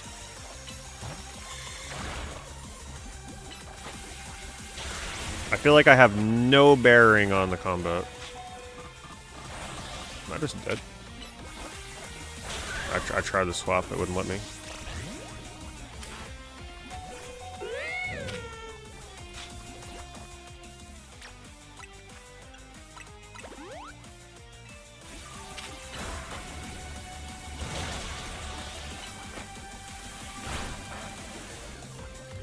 Music's good at least.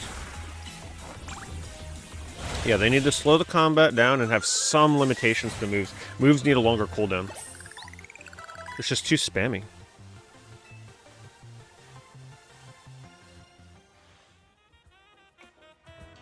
Yeah, it's probably right. Yeah, the kids don't have patience for turn-based stuff anymore. Like, slow, thoughtful selection of moves and everything. This is just like... little 3-year-old Billy down the street can play this shit, right? Like, just like mashing the buttons and he'll be fine. Gone are the days where people actually have to pay attention to what moves they're using.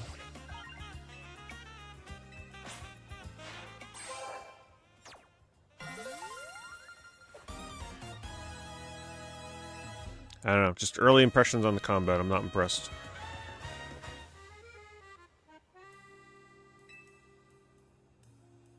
I was very excited when I saw the combat at first. I'm like, wow, that's really cool. You're like rolling around, and it looked good, but in practice, it's not fun yet.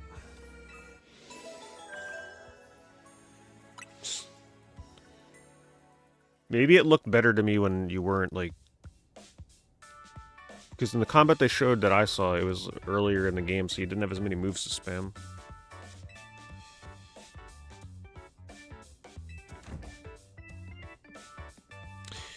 And it sucks because like I'm not completely opposed to the city setting and the wild zones and Pokemon kind of just like hanging out in the streets. I don't love the setting, but I don't hate it yet.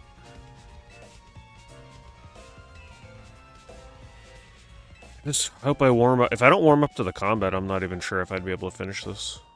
Especially if I'm going to stick with shiny only. Like, the game's got to be fun to want to do a challenge like this.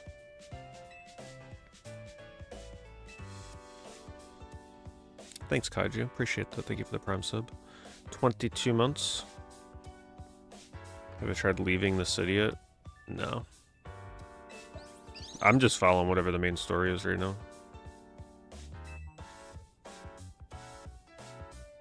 I didn't even know you can leave the main city. Thought that's where the whole game is.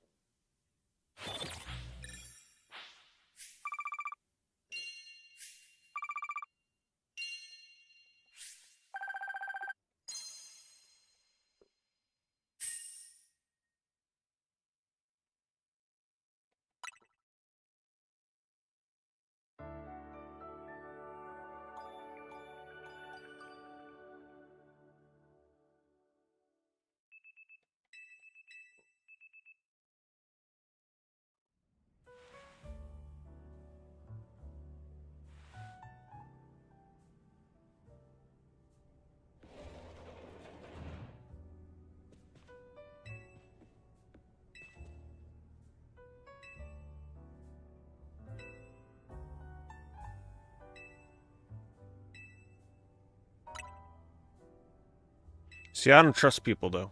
Because people told me the story in Pokemon Scarlet and Violet was actually pretty good, and... yeah, I mean... the story in that didn't give me any emotions. Outside of, that one guy and his dog.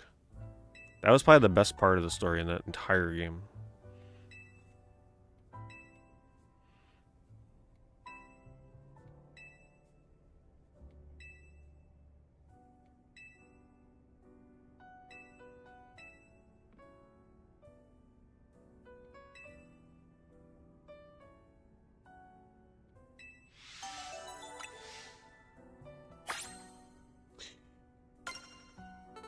The main mission of this game should be reaching rank L. Big L.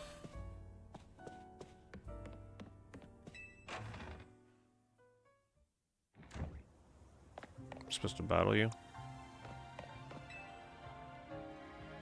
I'm still in the tutorial practically, right? Technically. Maybe now I'm not.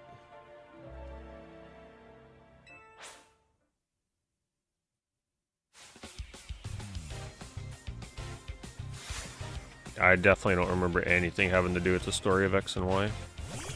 The new battle music. I love the battle music in this game. I mean, honestly, the music in general in this game is fantastic.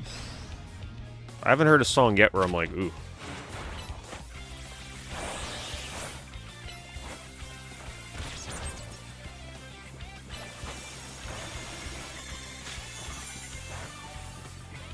I'm locked in, I can't swap.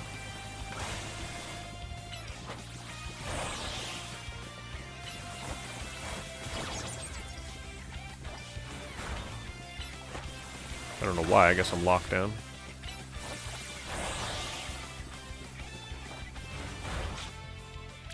I also just hate the fact that you're able to abuse healing in this. Like, yeah, there's a timer, but it's pretty fast.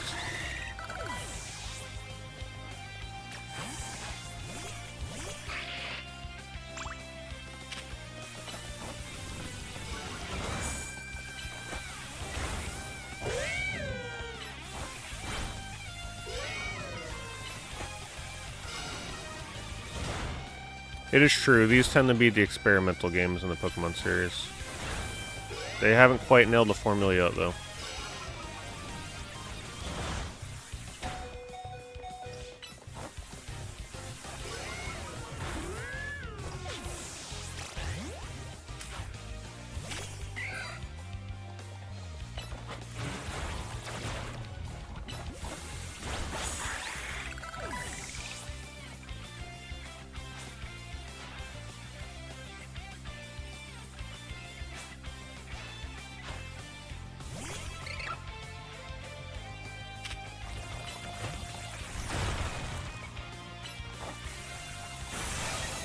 This is gonna be bad.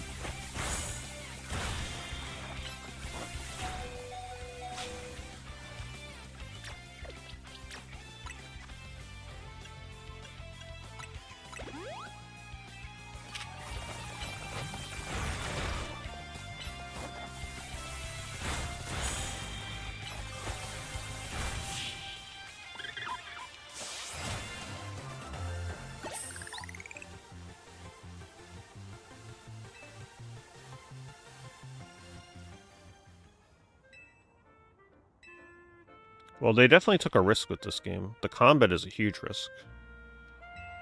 I just don't think it paid off the way they thought. And the whole, like, city-only setting kind of is definitely a risk. In terms of, like, different direction for the game. They took a lot of lazy risks with no voice acting.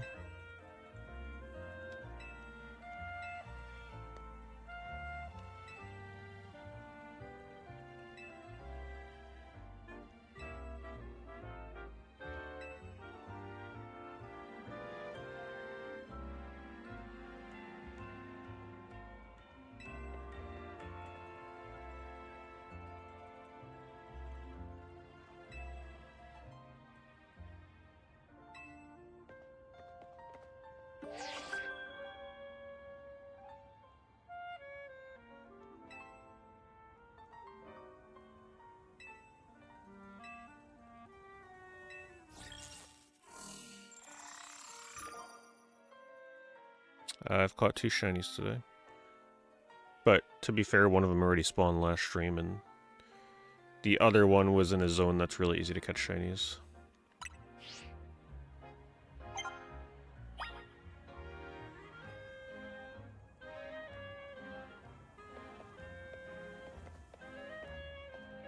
Okay, I'm assuming my next promotion match won't be that easy, right?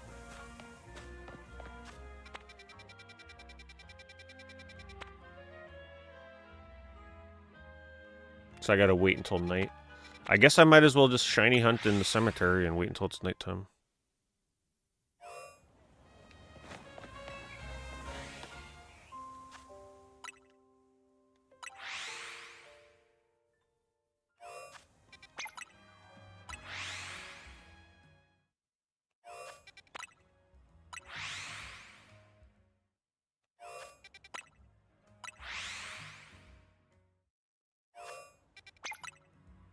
I had to take a break from Pokemon. Like, I was loving Pokemon Go. I didn't want to quit. The biggest problem that I have with Pokemon Go is that unless you live in an area with a lot of, like, ways to get Pokeballs from Pokestops and stuff, it's just too costly to play that game every day. Like, I was playing it every day, but I can't keep up with the Pokeballs. So I was having to spend money to buy, like, Pokeballs and Great Balls and, like, the packs that they would sell to give you Pokeballs and Great Balls. I just got tired of constantly having to get, like, nickeled and dimed to keep playing the game. Because I don't live close to a place that I'd want to constantly have to go to spin Pokestops. So it's kind of a pain. It sucks if you want to play it every day. Because then you're kind of like, you're going to run out of resources. Unless you've been playing the game for a long time and you have it stockpiled, which I didn't. Like, I start fresh every day. I'm definitely not. There's nothing like that around me. Plus, everything's already submitted. There's definitely nothing by me.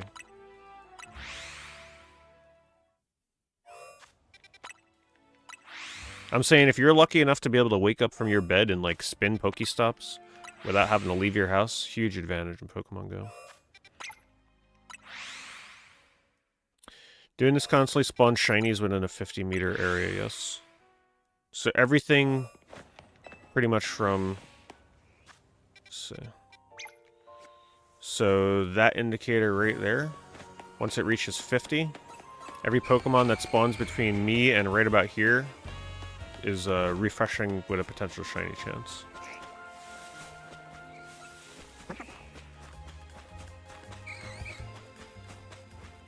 So unfortunately, I don't know if it... No, actually it does spawn those spiny Spinnerax over here.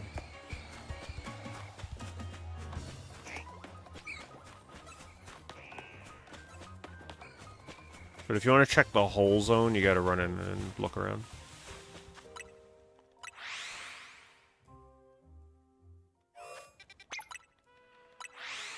Is there, like, a street in this game that I can constantly, like, run around to spawn shinies? Probably not. Not this early.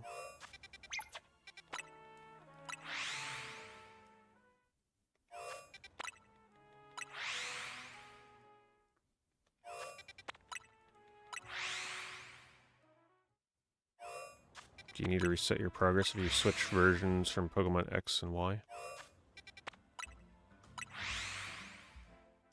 If you go from Pokemon Y to X? Well, if you're playing the handheld game Pokemon Y and you go to X here, you're gonna have to start fresh.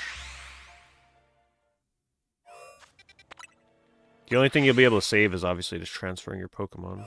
But the whole game you'll have to start over.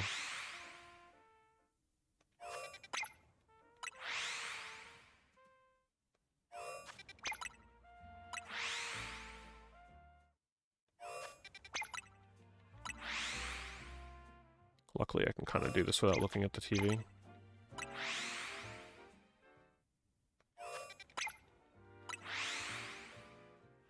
Just 100% of the game took you 60 hours. That's not too bad, actually. To 100% this game.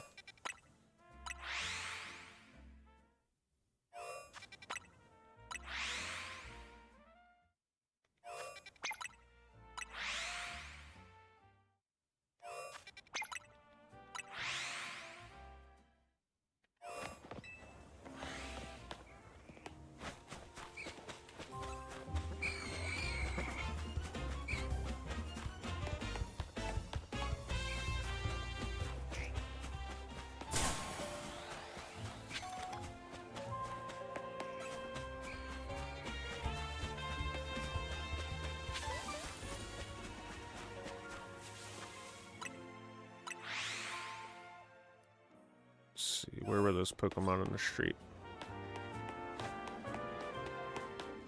Weedle and Kakuna. And then a potential Trubbish over here. Probably not worth checking this one very often. It's very far out of the way. I would love a shiny Trubbish, though. It's like one of my only, like, newer Pokemon that I really like. I don't know why he's just so dumb. Such a dumb concept, but I like the way he looks.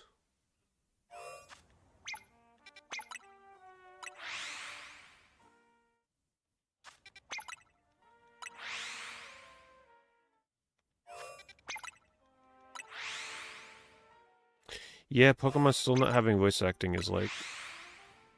I don't know. It just feels weird. I feel very disconnected and disinterested in the story because of it.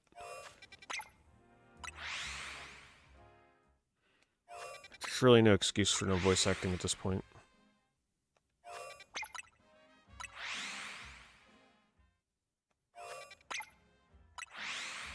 And that's why I'm not reading any of it. If Nintendo and Game Freak aren't going to put in the effort to hire voice actors, I ain't being their free voice actor. Nope.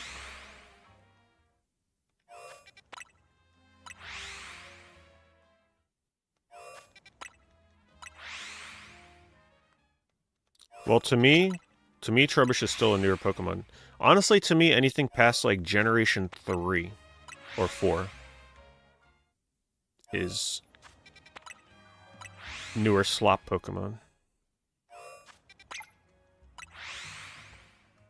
And plus, once Nintendo got to the point where they started making Pokemon out of trash bags, I think we can all agree that's like...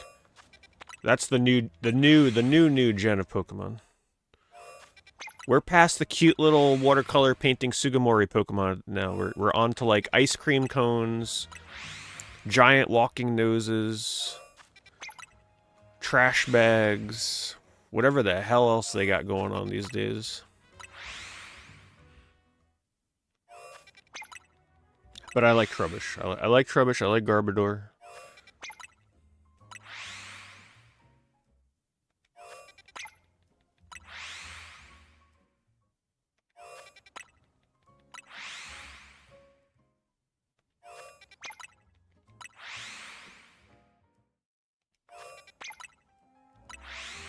I like reading stories. I don't mind reading in games, but this one it just feels... I mean, on stream, I just don't feel like reading all this dialogue. Because I'm really not interested in the story in this game. I play Pokemon games for the Pokemon, not the story.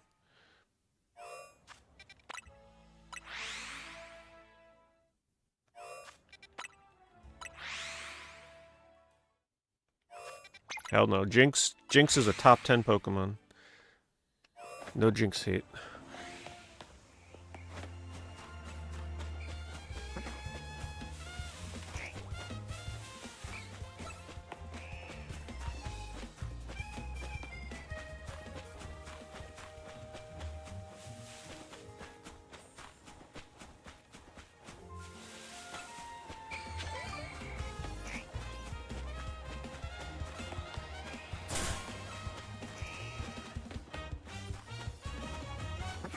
You know the shiny they're gonna give me is the one that I already have a shiny of. I'm so doomed.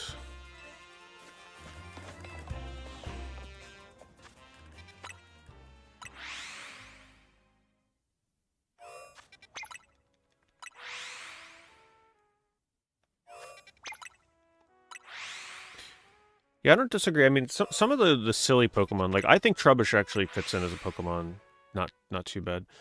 It's just like a lot of these overly complicated looking Pokemon lately that really throw me off. The ones that don't even look like a Pokemon. Right, like the stupid dancing bird, whatever the hell that thing's name is. That evolves from the Quackle.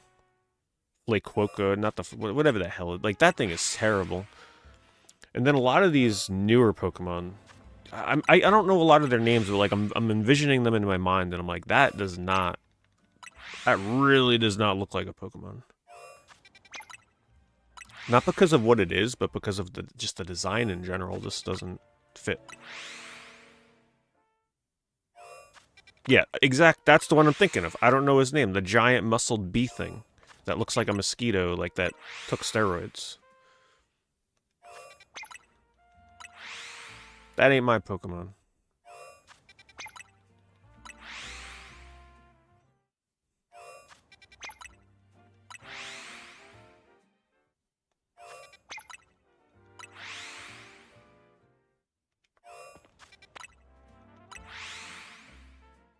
You're playing your own music on Legends EA. I actually really like the music in this game. If there's one thing I'm not going to slam, it's the music.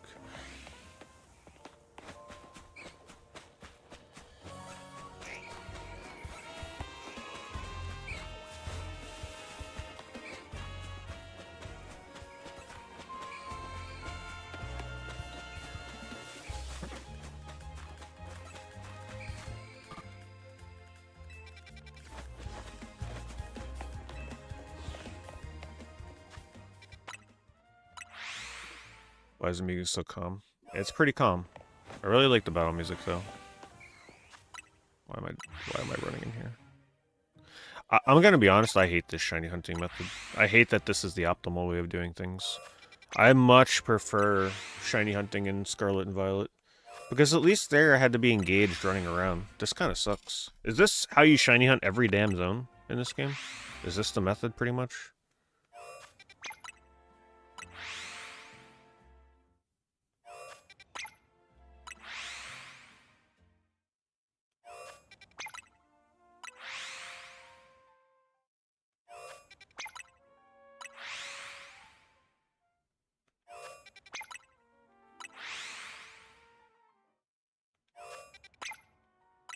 That or sleeping at a bench.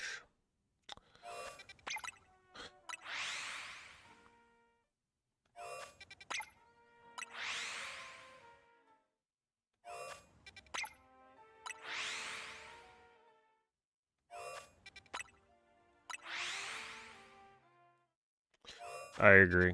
You know, I think shiny hunting should be more than just what we're doing right now.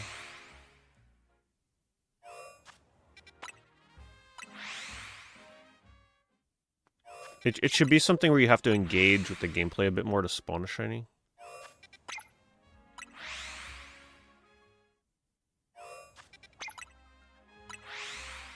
I think shiny hunting is fine in the other Pokemon games. People just love the... It's like hitting a super duper rare gamble chance. Right? You get your adrenaline, you get your super cool looking off-color shiny Pokemon.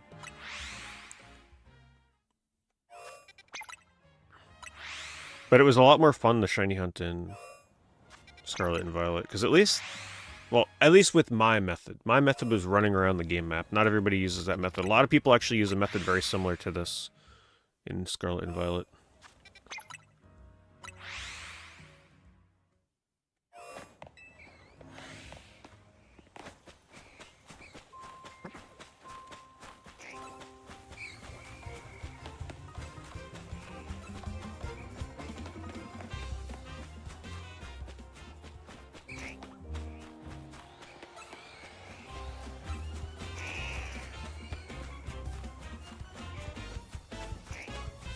Yeah, scanning every Pokemon to see the color. Most people are using an 8-bit Do 3 with macros of shiny hunt. That's just so lame. I don't know. Yeah, I've heard that people are using freaking macros. So, like, people are shiny hunting in this game without manually doing anything. They're literally setting up macros on, like, these special controllers that does all the inputs for them. So they literally they just leave their game and it auto shiny hunts for them. It's just, why even be excited at that point? You're just gonna eventually get a shiny doing that anyway without even having to touch the game. Though, to be fair, what I'm doing right now requires very little player input as well.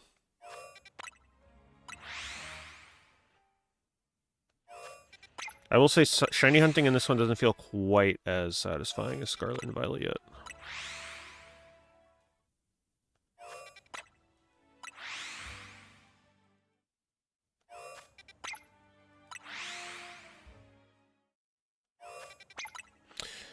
Yeah, I'm not sure. I mean, I'm still committing to the shiny-only playthrough, but if there comes a point where I'm like, man, I don't feel like playing this anymore, I'll have to reconsider either playing normally or just giving up on the game.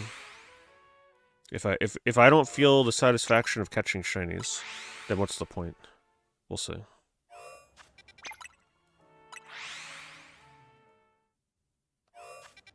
Because this shiny hunting method sucks. And yeah, I could just not do it, but it's just too optimal not to do this. If I ran into the cemetery here and looked around every time, it would just be... It would be a pretty big waste of time.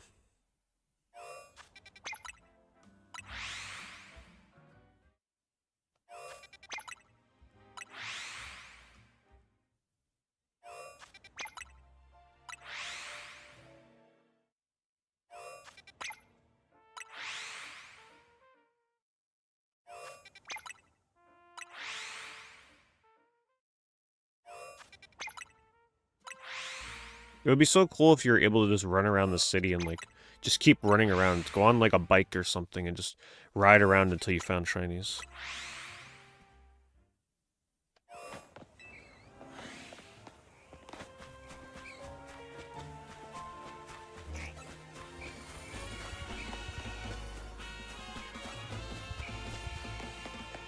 That's why the Wild Zone 3, the one where you can just hold down on a controller and just, like, reload shinies over and over and over. To me, what makes shiny special is knowing that most people in their playthroughs will not get the shinies that you are.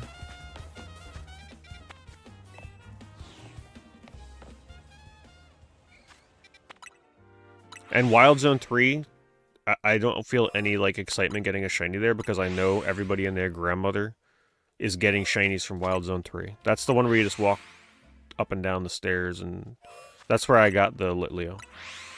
But it's not anything special because it's so easy to do that everybody has those shinies.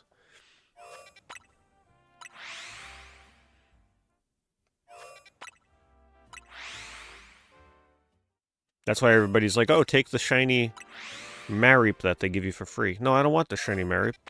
Because everybody has a shiny Marip. What's so special about that?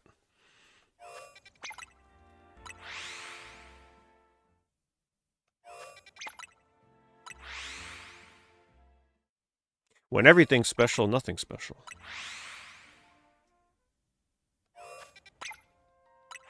Yeah, the shiny spinner could be nice. Or I'd take an Ekans. Ghastly, but I'm kind of lazy to trade for the Gengar, to be honest with you. They're going to give me the shiny of the stupid bug that I already have the evolved form of. If they do that, I'm done. I'm done.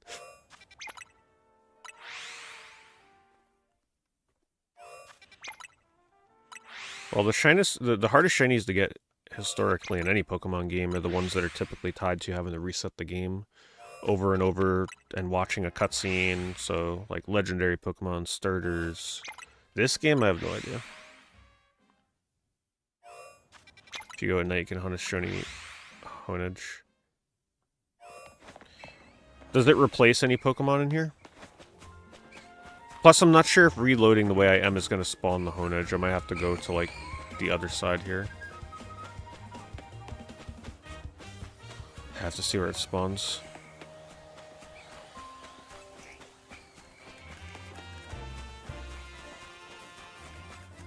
Let me find a bench. I'll try doing it at night. Wherever a bench may be. Ghastly gets replaced? Okay. I mean, I'll replace Ghastly. I don't want to have to trade anyway.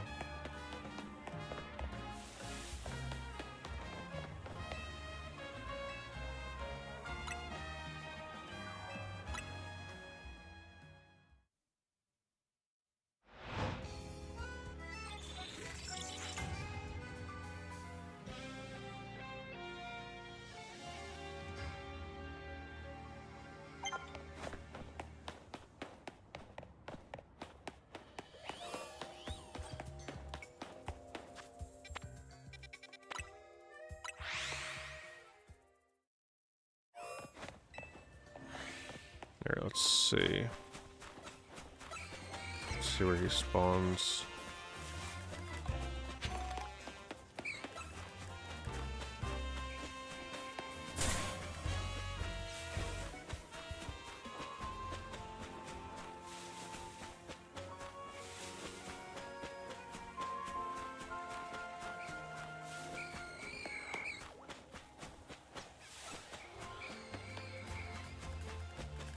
Not seeing him.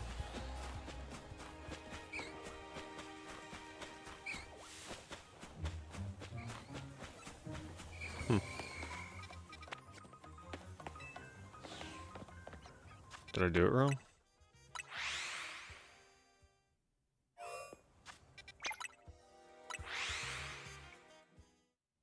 Yeah, is there only one in there or something?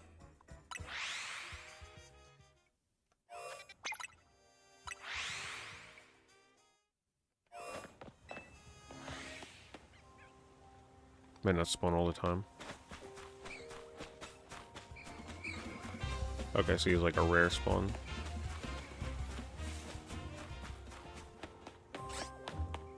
Oh, there he is. Two of them. Or no, one of them. Yeah, that would be a cool... That would be a cool one to get. There's seemingly only one spawn, though.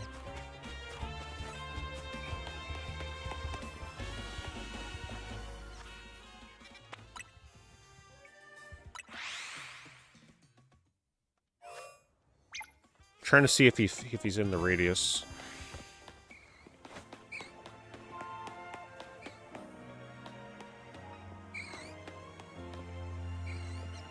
It's like right about here. Okay, you would see that one over there. What color is he when he's shining? Does his does the color of his ribbon change at all?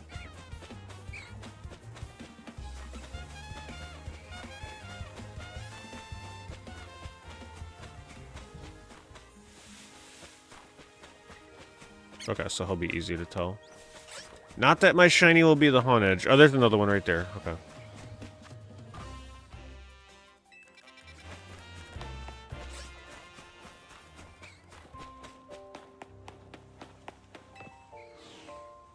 Oh, this is much better, yeah, because it gets rid of the bug that I don't want.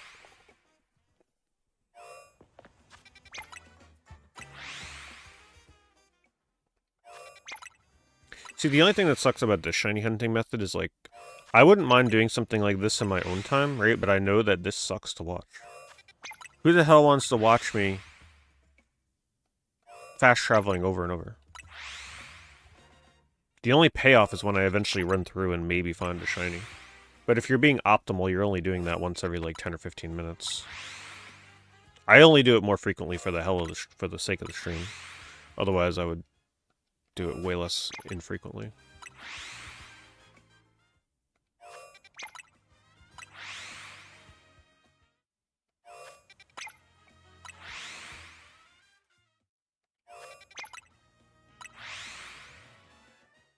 Oh yeah, the loading's too fast to even read that.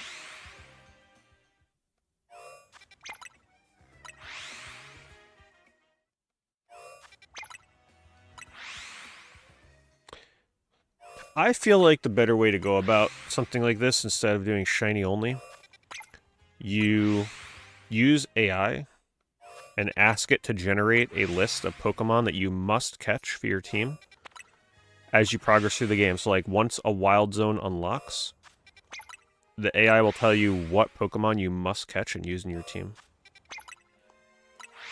And then that way you're forced to use certain Pokemon that are out of your control. But you don't have to go through the pain of shiny hunting them. Can I explain why I'm doing the shiny hunting? Yeah, so every time that I fast travel and reload this area, within a 50-meter radius, so like that green pin drop, right? Like, once you get within 50 distance, so like from here, every time I respawn in, for example, all the way over here, it's just within range, is a Trubbish. Every time I reload in, this Trubbish refreshes and has a chance, a 1 in 4,096 chance to be a shiny. And that goes for every Pokemon. But if the shiny spawns into the game, right? Say I kept reloading here. Say on this reload, I get lucky and that Trubbish is a shiny. If I fast travel again without checking him, it doesn't get rid of the Trubbish shiny. He'll actually stay there, including all the other Pokemon in this area. So every time I do this, it's refreshing the chance of every Pokemon within a 50-meter radius in the game of being a shiny.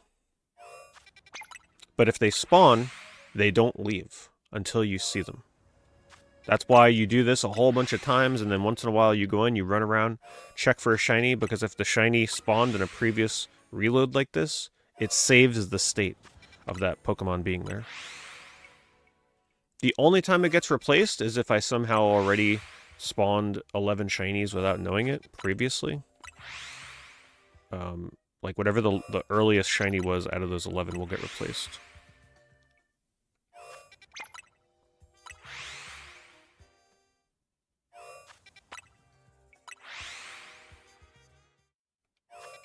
Oh, you would definitely find a shiny before 2,000 times doing this. I feel, at least. Right, so even this Kakuna here and this Weedle have a chance of being shiny as I do this. Yeah. Prelude's a bunch of chances, and then you check all at once. So, for example, let's just say that I fast traveled like 10,000 times. The chance of there being a shiny in here is really, really high. But not only that, there could be 11 shinies in here because I reloaded so much. Like, you could practically make almost every Pokemon in here a shiny. This is the only Pokemon game that you can do that.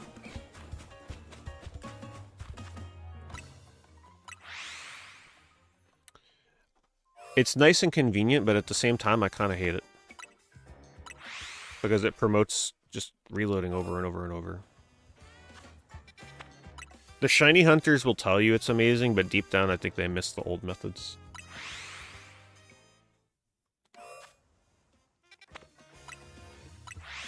Shinies don't despawn unless you already have 11 of them. So it'll stockpile 11 shinies.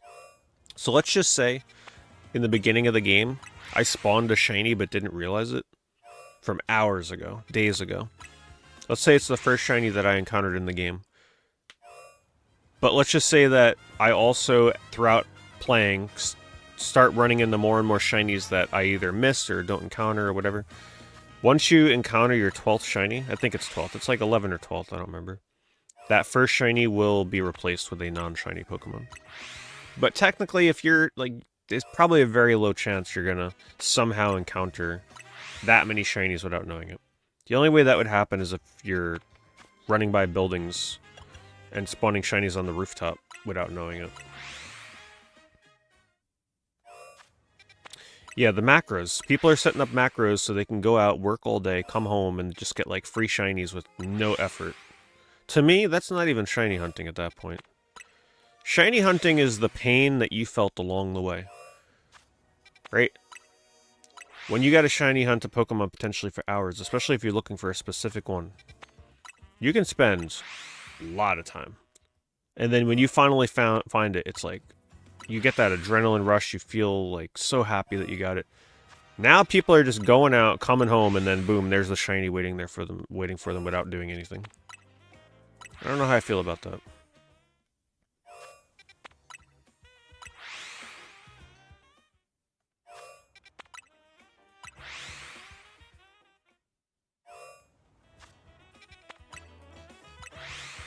Unfortunately, this is the most optimal way to do it.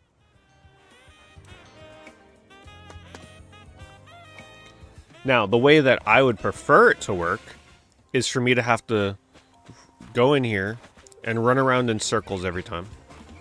Right? Come in here, do a lap, look around, and then, okay, no shiny, we run back out, and then you gotta lap back in and run around. That, to me, would be a lot more engaging.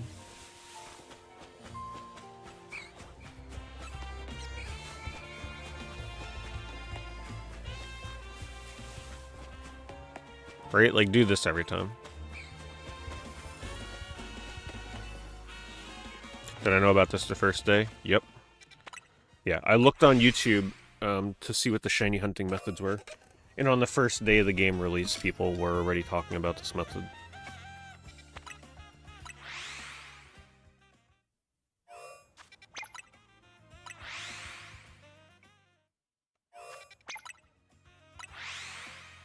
I feel like the natural progression for me would be to do shiny hunting on, like, the older Pokemon games. But the older ones take... You think it's crazy here? Those ones are no joke. You ain't getting no shiny only playthrough out of me in those games. I'd literally hunt one shiny Pokemon and be like, alright, we're good. Time to play the game.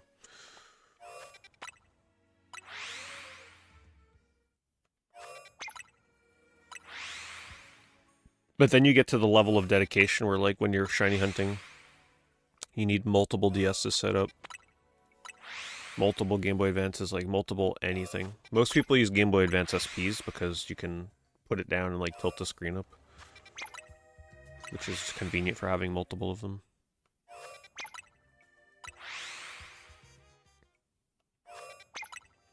Yeah, I'm not sure I'd ever do shiny hunting in, like, the ones that require me to use a Game Boy.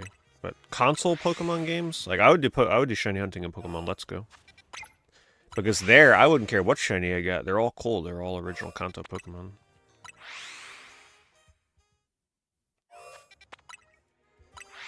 I think a shiny only playthrough of that game would be neat. There's not a ton of combat in that game.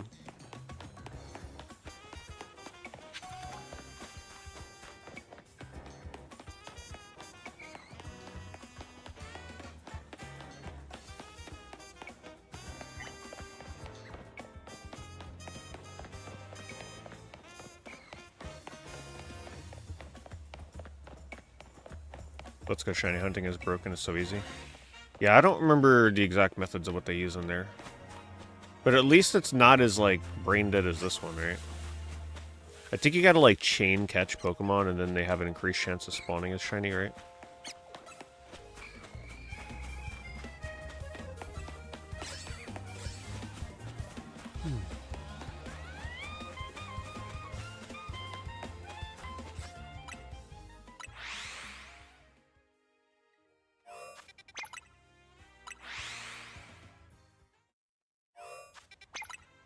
I think all games deserve a remaster or a remake. Because somewhere out there, it's someone's favorite game, and that person deserves their game to be remastered. Honestly, I don't really sit around hoping for certain games to be remastered or remade. I kind of just like, if it happens, it's awesome. But I'm pretty, I'm usually pretty happy with the original state of most games. If it gets remade, that's great. The only one that I feel would be way more popular than they'd anticipate would be bringing back SOCOM. Giving it a fresh coat of paint and bringing back the old maps. That's what people play online. That's an alpha spinner, yeah. You egg farmed one shiny ever. Yeah, egg farming shinies is pretty dedicated.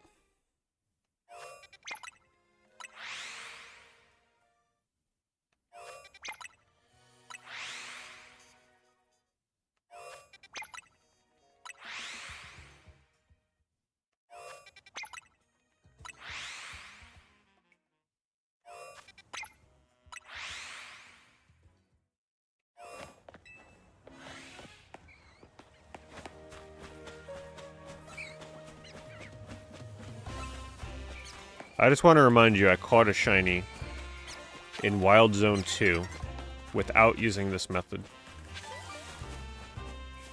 Right, like my method there was to run through the whole zone, and I got one. That took 4 hours.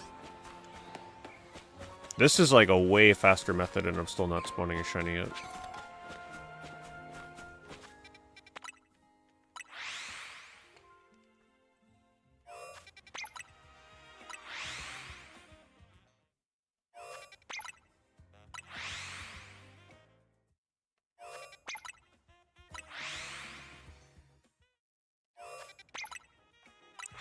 Yeah, I don't know.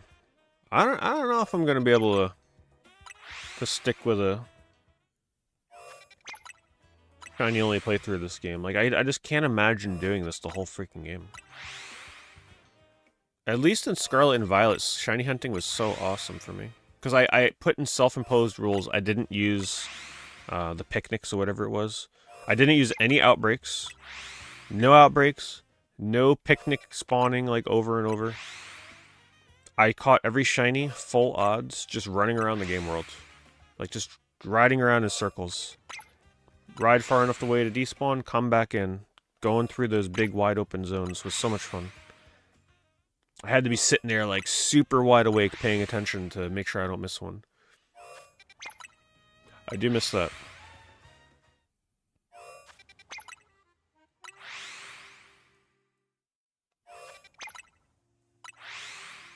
Yes, this method kind of sucks.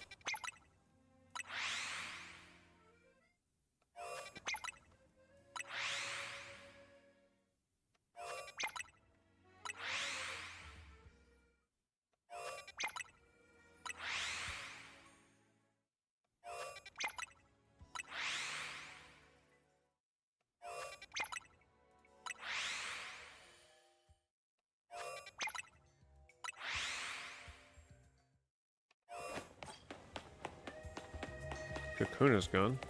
Guess you don't spawn at night.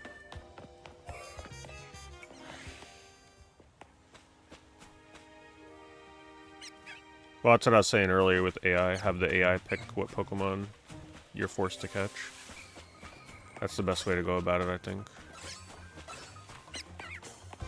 It's like, okay, alright. I'm gonna ask Grok right now. I'm not gonna do it, but I'm gonna be like, alright, Grok, Wild Zone 4. Pick a Pokemon for me that I have to catch. Let's see what it says. Hold on. I'm gonna see what it says.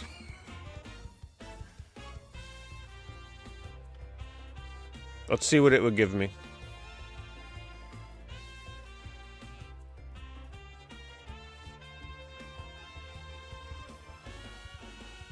Okay.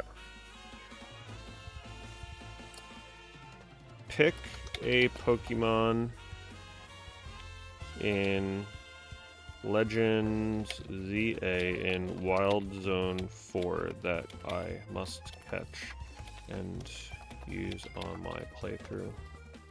Can be day or night spawn. Something went wrong. No.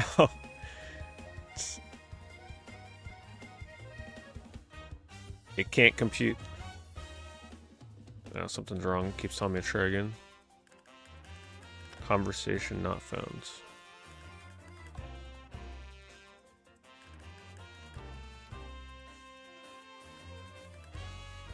Okay, it's searching.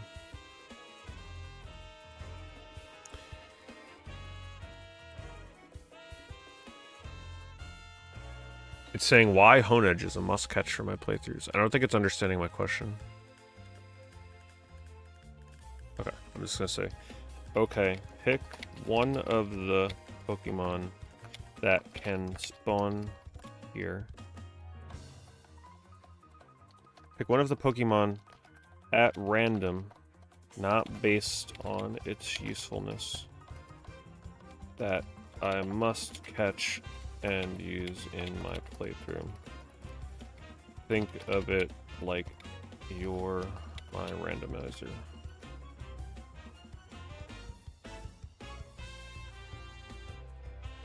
Oh god. Your randomizer pick is Patrat as your RNG buddy. I rolled the dice on the 6 Wild Zone 4 Pokemon. It actually said Mons. Mangrok is like next level. Mons. Ghastly, Spinarak, Spupa, Ekans, Honedge, Patrat. And Patrat came up. Why commit to this random roll for your playthrough? It's pure RNG fate. No meta, no power rankings, just blind luck. Night spawn details. Easiest way to catch ship. Sneak, ZL, lock on. It picked Patrat. So if I went with this method, that's just an example of how it would do it. Honestly, I'm not opposed to it. Like, I'm really not opposed to playing through the game like that.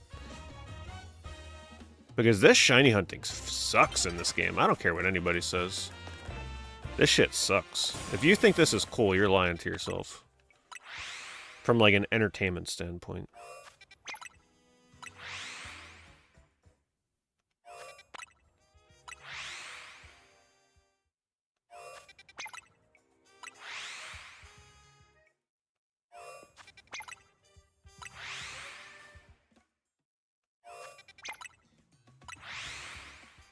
See, but the thing that I like about using AI, though, too, is, like, I can have it do something, like, if I go to a Poke Center, I can have it tell me how many potions I'm allowed to buy, or how many super potions I'm allowed to buy. And then I'm not allowed to restock those until, like, I beat the next gym leader kind of thing, or something. I don't know, there's just different ways you can go about it to make it more fun.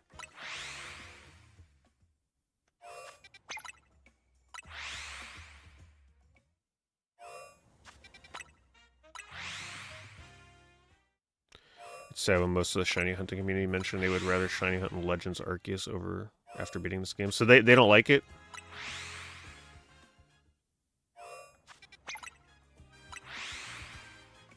I mean, I don't watch anybody shiny hunting in this game because I don't want spoilers. But I'm just assuming, like... Yeah, the people on YouTube love it, the ones that make the shiny hunting videos, because easy clicks for them. You can tell people these methods and get all the clicks and ad revenue. But if you're like an actual shiny hunter, this just feels so empty. And I'm not even a professional shiny hunter. I literally just shiny hunted Scarlet and Violet. But that was fun as hell.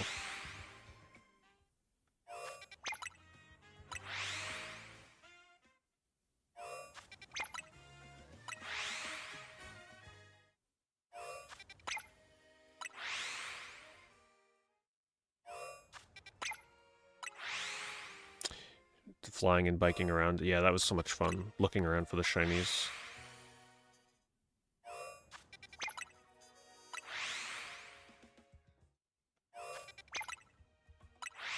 Yeah, shiny Pokedex in this is pretty dedicated.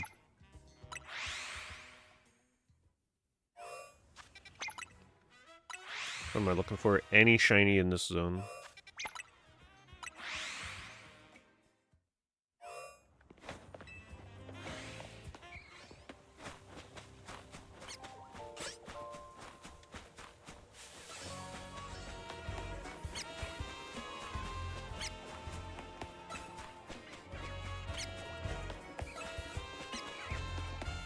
Which, I'm gonna be honest, some shock still hasn't spawned.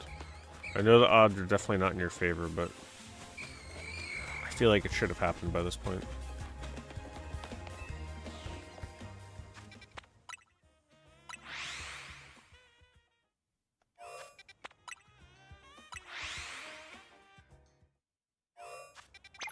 Let me see who it would have gave me in Zone 3.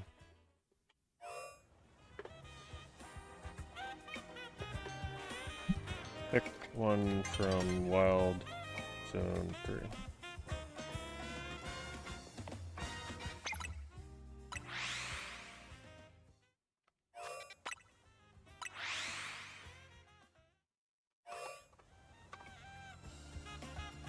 Let's see if it gives me the magic carp.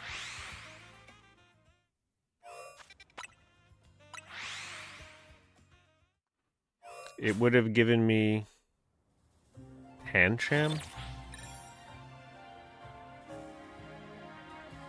Oh, that was Wild Zone 3. I was thinking of Wild Zone 2.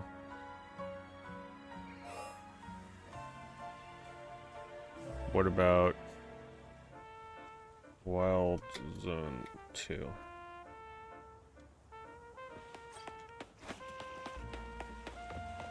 It would have picked Kakuna for me from Wild Zone 2. So right now, if I let it pick my party, it would be Kakuna, Pancham, and Patrat. I'm very tempted to change the playthrough from Shiny Only to letting AI pick my party.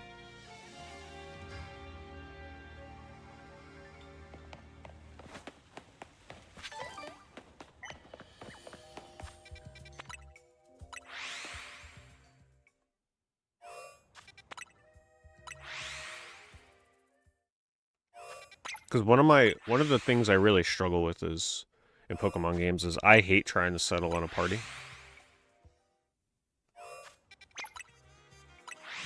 Have it pick random moves and such. Oh man, that would be so cool. Yeah, but the problem with that is though it won't know what moves I have. I'd have to like tell it all the moves I have. But yeah, having it pick my moves would be neat. But it might pick moves that don't damage. I don't know.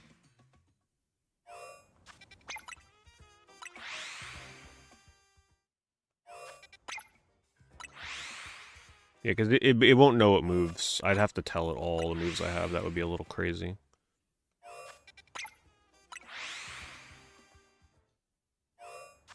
Yeah, but how do we know what moves my PeteDorr will have at the time? I won't have everything on hand.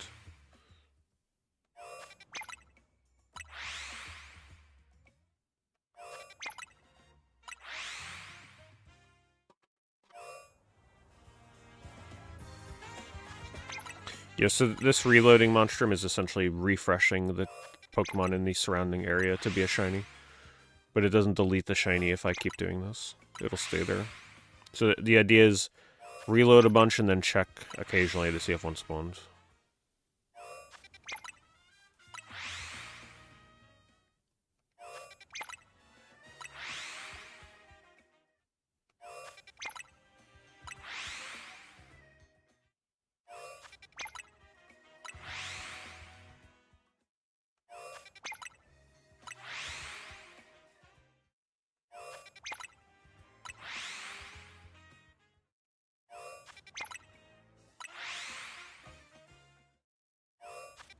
But then I'll have to let it decide, like, what Pokemon I can no longer use. Could you imagine letting AI decide which of my Pokemon that I have to bench and never use again?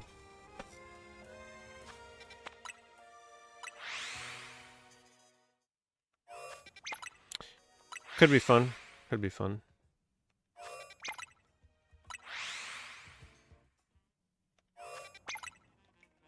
Maybe every time I... Like, so there's a bunch, there's like, what, 25 wild zones in the game? So every time I get to a new wild zone, I have to bench an older Pokemon, and they have to tell me which one. And if I catch a shiny, then I'm allowed to re-pick one out from my bench. Give a reason to catch shinies. Do you think Nintendo would ever remake the first generation Pokemon games using this engine and style of gameplay? I sure hope not. Not this style of gameplay.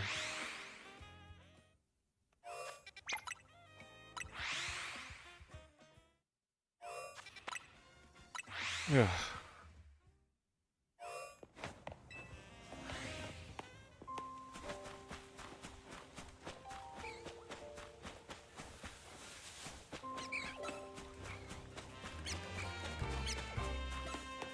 Because this is like... This is gonna take forever to beat the game this way. I knew it would take a long time, but like... At least I thought I'd have fun doing it. The time it took to beat Scarlet and Violet was worth it.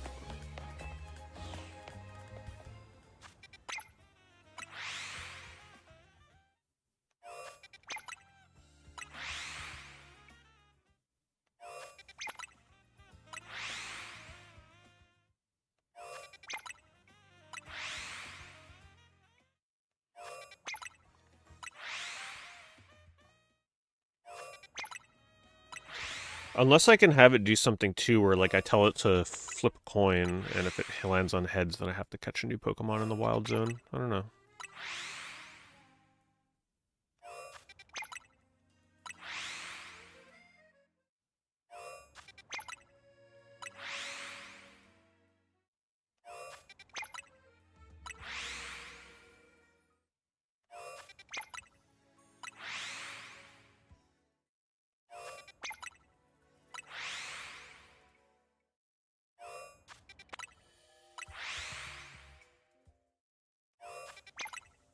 What team did it tell you to build in Soul Silver?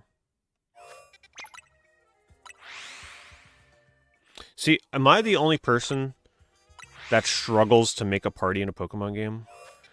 It's one of the things I always had a hard time with. It's like, there's so many Pokemon, especially when they add all the new ones. It's like, how the heck do you settle on a team?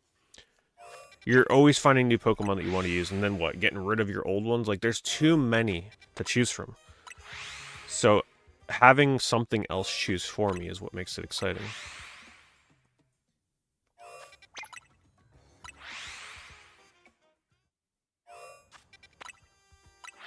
Yeah, you do basically have to 100% the game to get the shiny charm.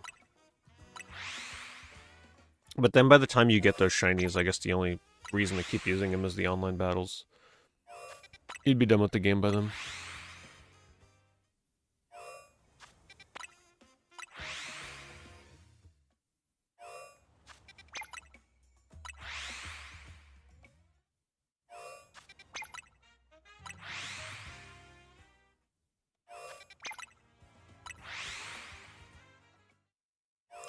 Man, what the hell? Nah, that's too OP. It's giving you way too OP of a team. That's like such a balanced meta team. You gotta ask it to build you like an off-meta team. Off-meta, super random, then see what it gives you.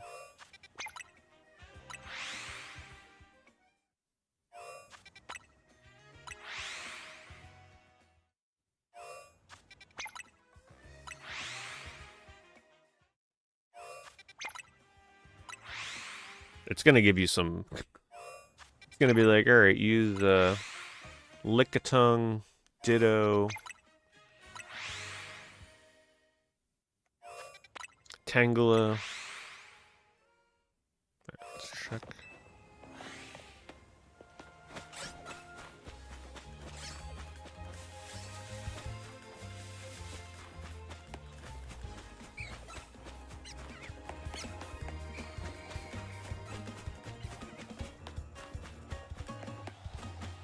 I thought for sure by now one of those Spinarex would have been a shiny. They have the best chance of being a shiny here. Crazy.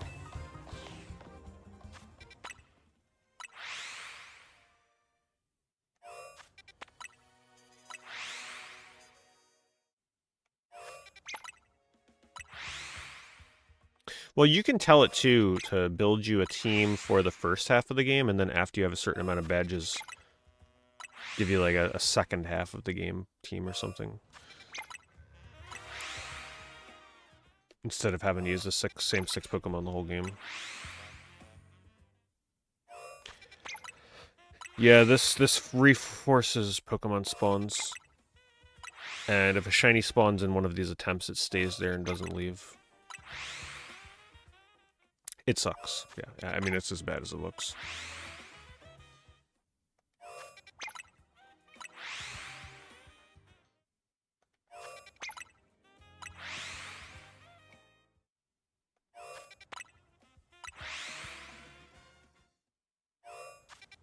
Alright, here's what I'm gonna do. When the stream has been up, I'm gonna keep reloading this zone until the stream has been up for 3 hours. So that's in about 10 minutes. If there's still no shiny in here, I think we're gonna switch this playthrough to Grok chooses my Pokemon party. And it's gonna pick the Pokemon that I put in my party going forward.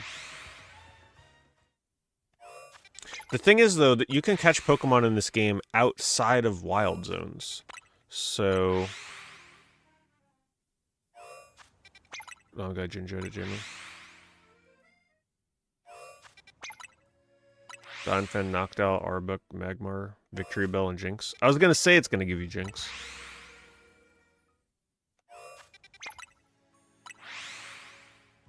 You'd have to ignore anything not in the wild zone for it to work. It might be knowledgeable enough, though, if I told it, like, any Pokemon in the Wild Zone 4 and immediate surrounding areas. As long as I'm able to access everything.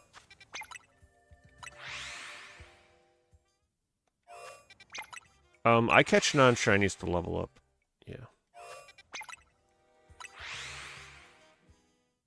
Here, let me try it right now. Pick a Pokemon that's in Wild Zone 4 and also the immediate surrounding areas.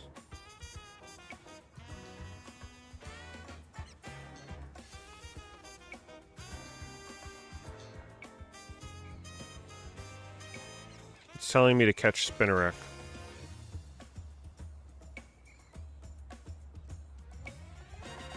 Yeah, I think you're right. I feel like it's only going to work with wild zones.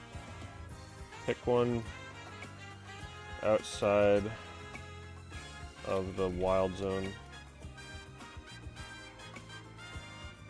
in the immediate area of wild zone 4.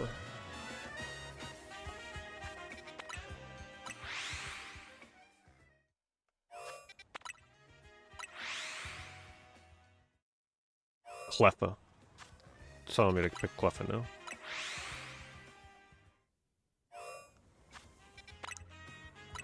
It says it's Rogue Sector 5 roofs west of zone. So it's telling me up here. See? It knows. So I'd have to climb up here and catch a Cleffa. If I'm, like, able to. I'm actually curious to see if I'm able to.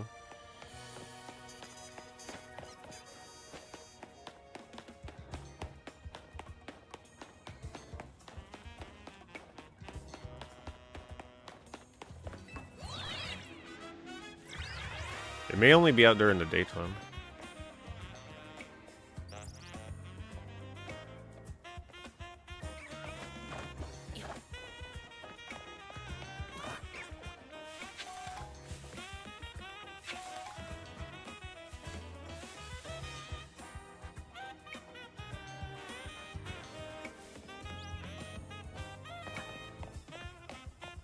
There it is right there.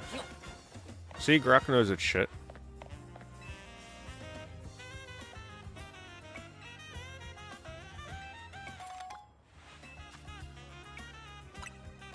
I don't know. How do you guys feel about this? I think it's...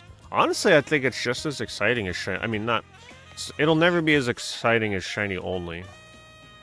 But, like, I kind of like this idea of having my party picked for me randomly. I think that could be fun.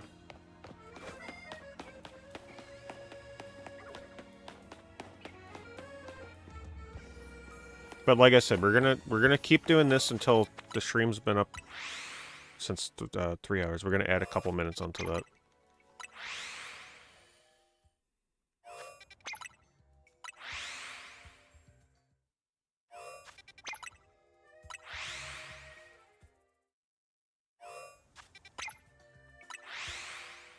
Check the building roof behind, maybe a shiny spawns. Yeah, it's true. Can Pokemon spawn up here?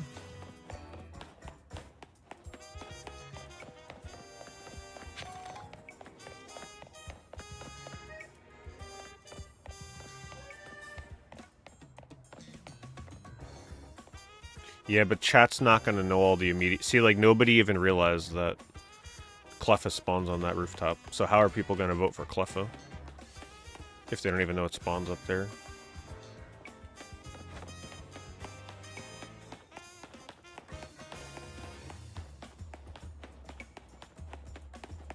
I don't think I can get up there. Man, these freaking item pickups keep trolling me so hard. Sounds like a shiny sometimes.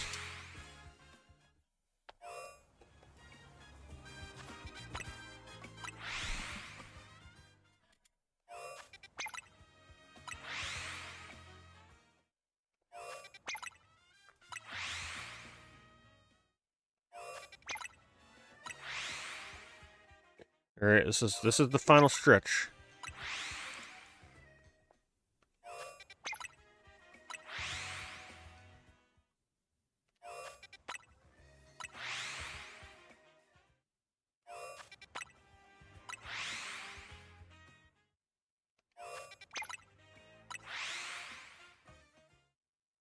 Last chance for a shiny here.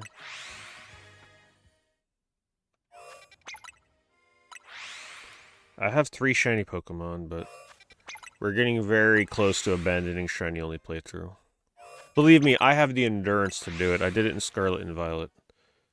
But, like, at least I enjoyed the shiny hunting in that game. It was fun. I don't enjoy the shiny hunting here. Because this is the method. This is stupid.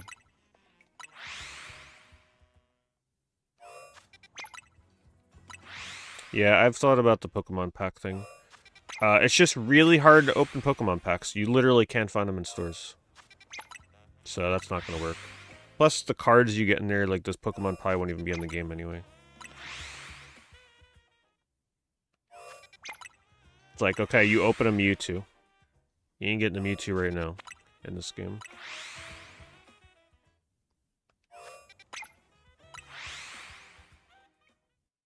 Nah, I'm good. I'm not opening Pokemon TCG Pocket cards. Definitely done with that game.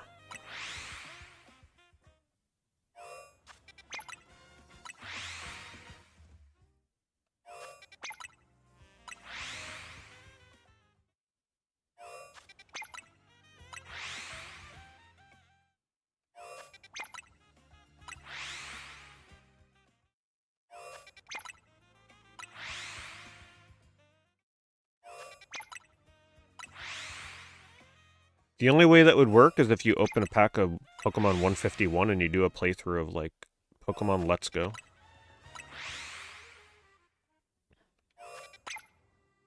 But then it gives you, like, Mewtwo, and it's like, okay. Can't use that anytime soon. I don't even know if you can get Mewtwo in Let's Go, can you? I don't think they have the full 151 in that game.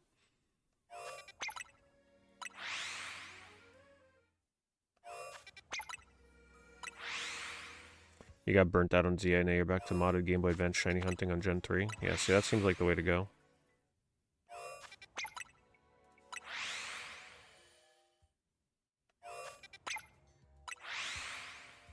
Did you just get burnt out on having to do this for shiny hunting?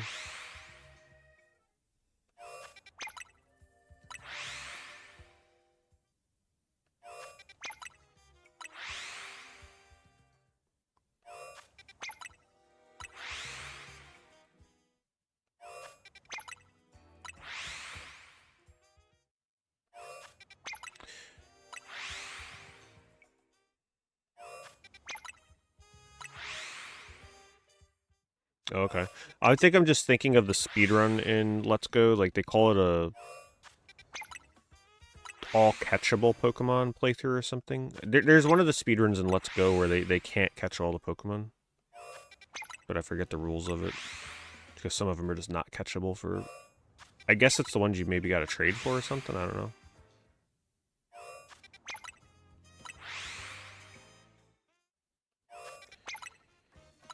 Alright, 2 more minutes. And we're gonna check for the shinies in here. I was secretly kind of hoping it would have told me to catch Trubbish. You granted ZA, got shiny charm, caught all the shinies you wanted, and burnt out 3 weeks. I don't blame you on that. Just let alone 100%ing the game to get shiny charm is a lot of work.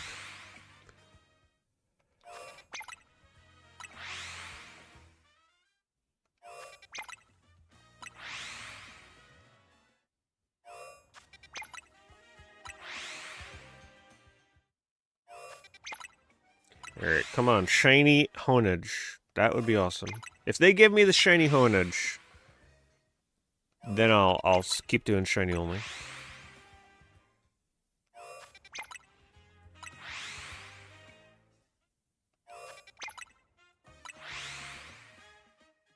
You did no AFK bullshit. Yeah, I'm not a fan of the AFK stuff, honestly. I mean, it's cool for people that don't have a lot of time, though. To be able to, like, leave the house and come back and have, like... I guess it's kind of exciting to come back home and, like, see how many shinies you have waiting for you. I could see that being pretty cool. But it just doesn't feel the same.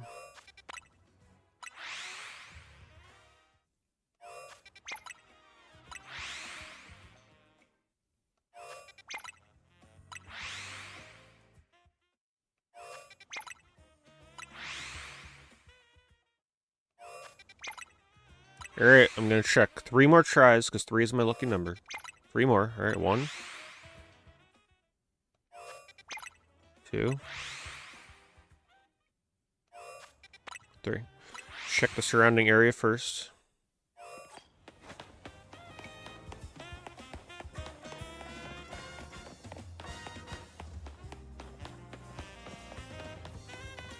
Come on, Trubbish. They give me a shiny Trubbish. Then I'll be really happy. Nope.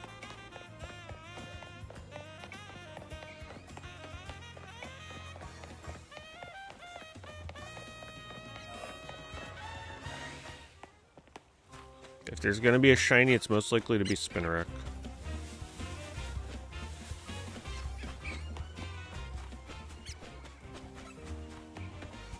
Nothing.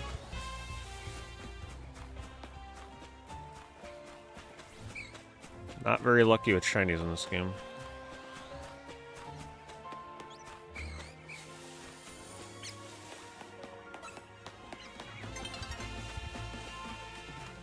And I hate that sound effect for Dawn is approaching. It really sounds like a shiny animation. Alright. I guess it's time to change the title. First playthrough of the game, but AI chooses my team. Because the shiny hunting sucks in this. Not a fan. Just not very engaging.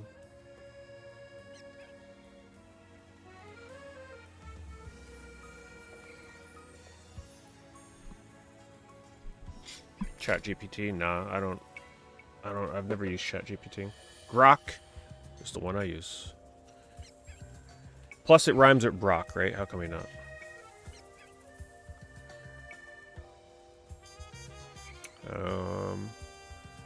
First playthrough, but AI.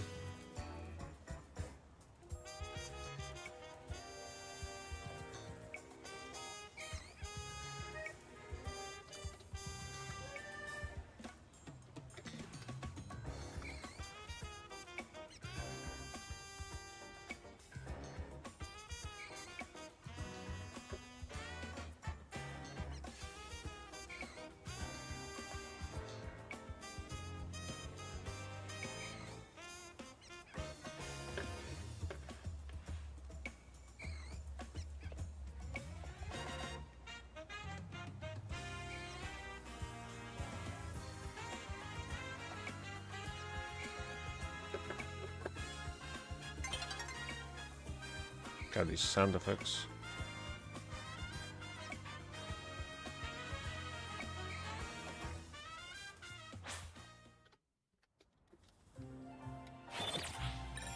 Alright, we're finally going to be able to play the damn game. Alright, I'm going to go with what it told me.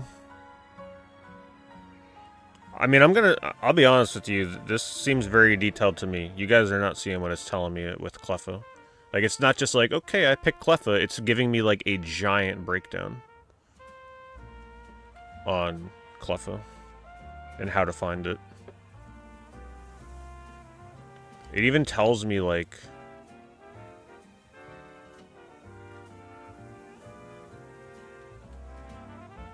Yeah, it's telling me all the different areas Cleffa can spawn. I think it's pretty good. So, since it already shows Cleffa for me, we're gonna catch Cleffa.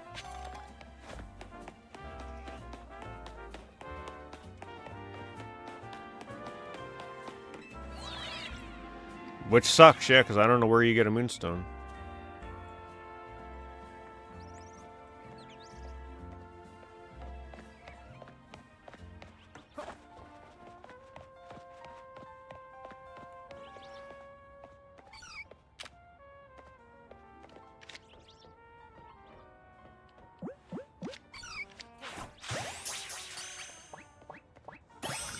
Got it in the pink ball. Alright. I'm gonna keep my party as is. Right, but like they will be replaced for sure. Because every time I'm able to go to a new wild zone, I'm gonna have it reroll for me. Which will suck though, to use a moonstone on Clefairy and have to get rid of it. But, you know, we can come up with ways to, like, maybe if like I said, if I find a shiny, then I'm allowed to, like, pull a Pokemon out of my box or something.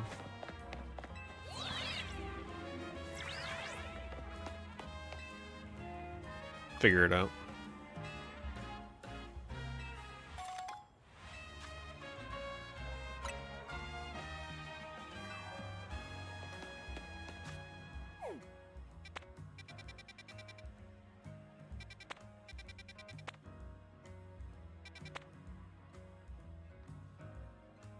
What level is Clefairy? 11? I guess I could try and see if I can rank up.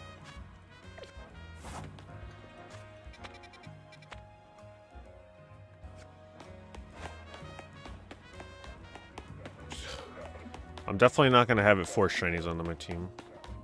Because then that means I have to catch them.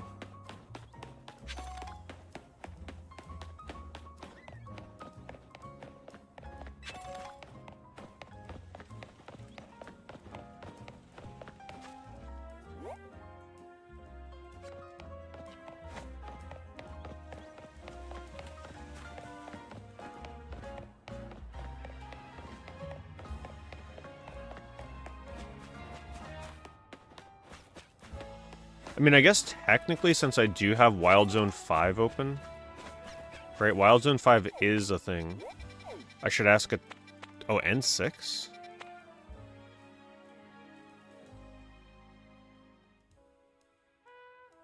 I mean, I guess I'll have to ask it, right? Since these are available. What if you have AS select which Pokemon in your party it gets rid of after the shinies are gone? What do you mean after the shinies are gone? After they've been replaced? Oh yeah, I'm gonna have it do something like that, yeah. Like, I'm not gonna just have it select the first 6 Pokemon and then I beat the game with those Pokemon. Pokemon will be replaced, for sure. Alright, I'm gonna ask it to pick a Pokemon from Wild Zone 5. Pick a Pokemon in the same way from Wild Zone 5 and immediate surrounding areas.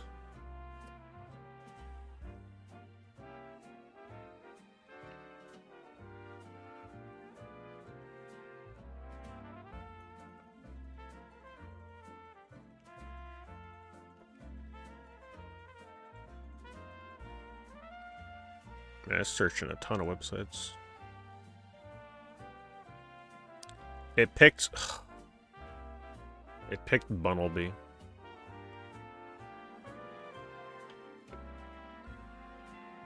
Here, I'm gonna screen capture it too so you guys can see. Bunnelby, God. It could have picked Bellsprout or Pidgey.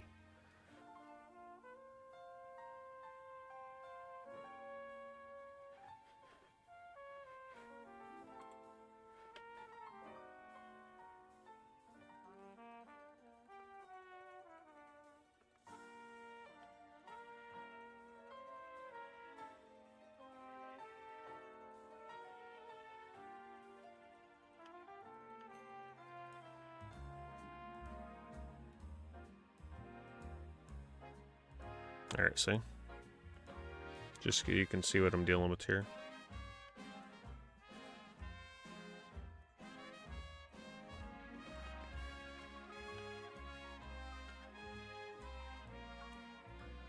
So, Bunnelby it is. I already got the alpha in my team, but it's not fair to, like, use the alpha. So I feel like I gotta go here and catch one.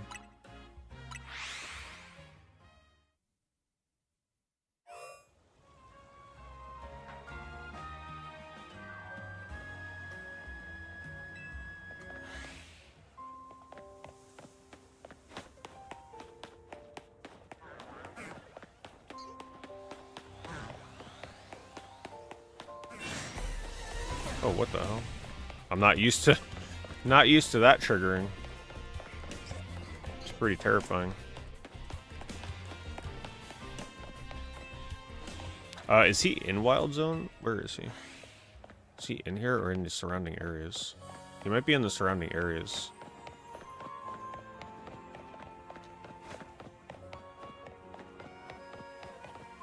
No, it's not giving me picks off the meta. Because why would it give me Cleffa? Let's see. No, apparently it does spawn in here.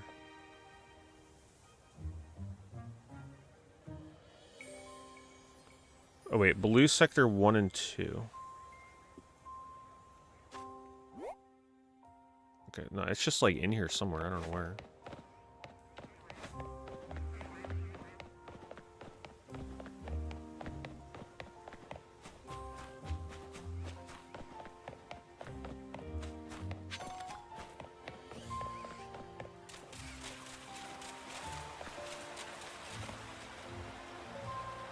Does it only spawn at night or something, maybe? Blue Sector 1 and 2, main mission 6 unlock. Southwest of Prism Tower, Cafe. Apparently it's like everywhere.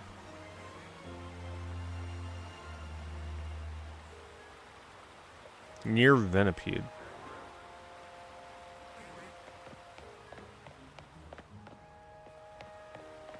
So, might be over there.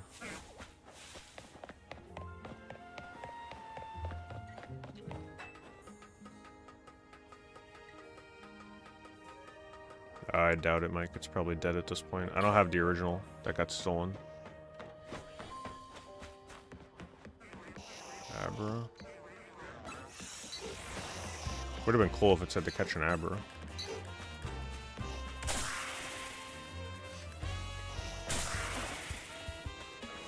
Oh, it's like underneath here. I can't access it from here.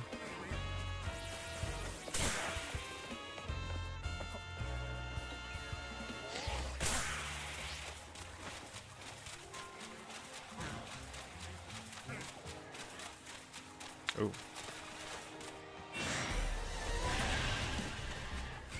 I ain't seen no Bunnelby in here. Unless it's like a... It's gotta be in the areas around here.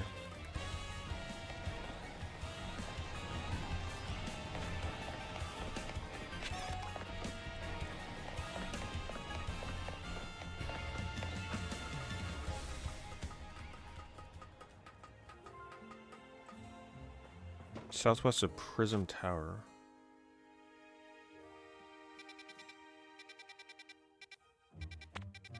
It's got... Maybe it spawns in here? Or like out here?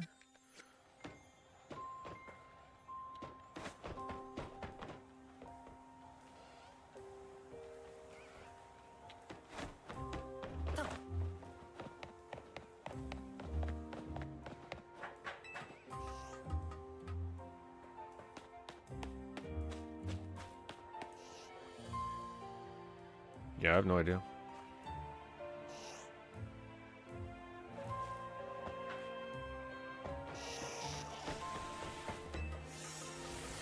Any of you know where this Bunnelby is or in here?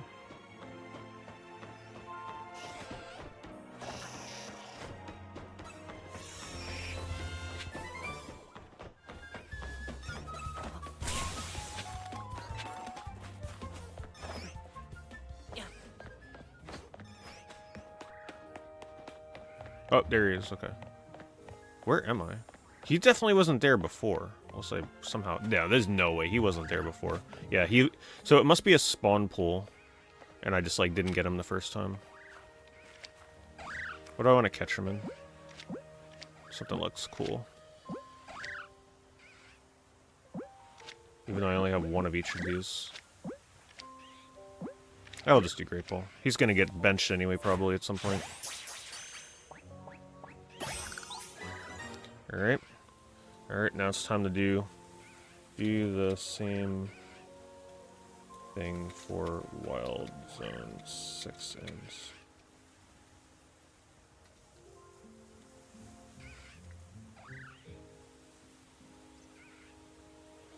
And then that will be the last one.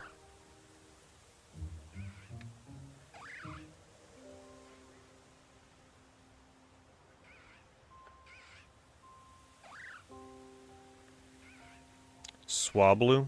Okay. That's a cool one.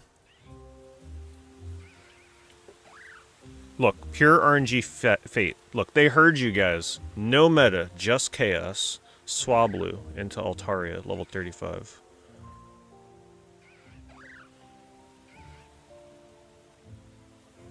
So let's see. Is that actually in the Wild Zone? It's one of the Wild Zone's 7 monsters. Mons, as he calls it. Alright, let's go to Wild Zone 6. It might take me a little bit to run there.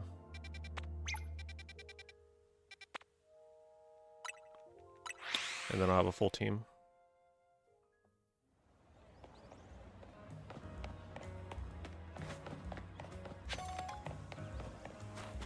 And then eventually I'll have to ask it to start replacing Pokemon.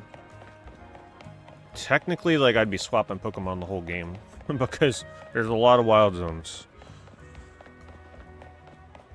It's gonna hurt, boy, if they get rid of a good one.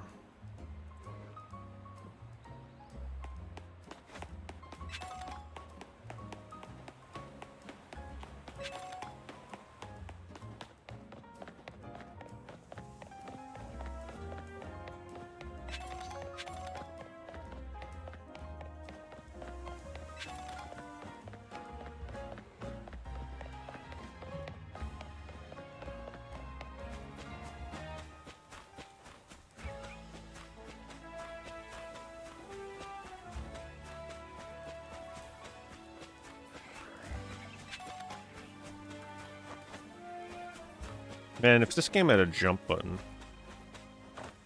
it'd be so awesome to get around.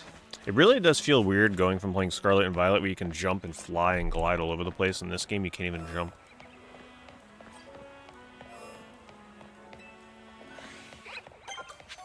Imagine if it gave me another rabbit.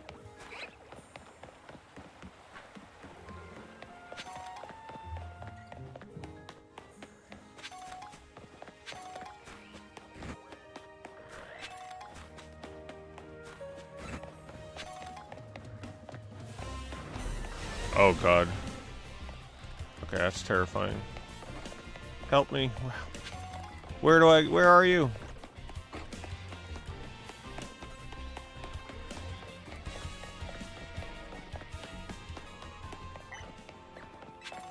It's gotta be up top. Is there a ladder here? Or maybe it shares a spawn with one of the other ones?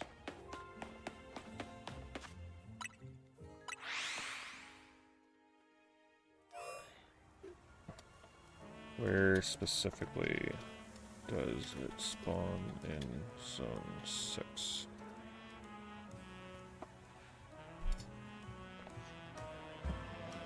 The building the cafe worker is in front of.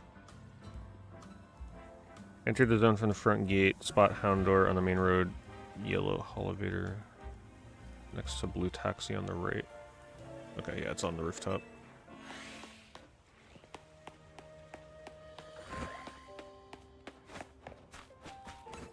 Oh, there it is.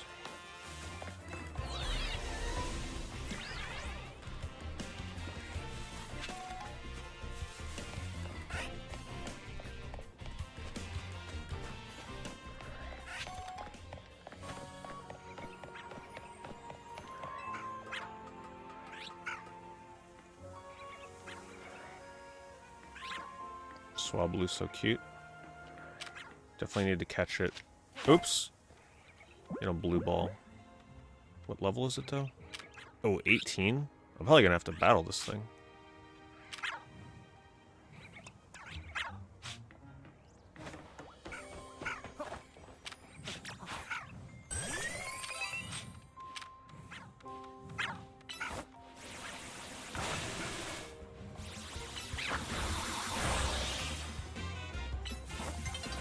I like the sunset up here.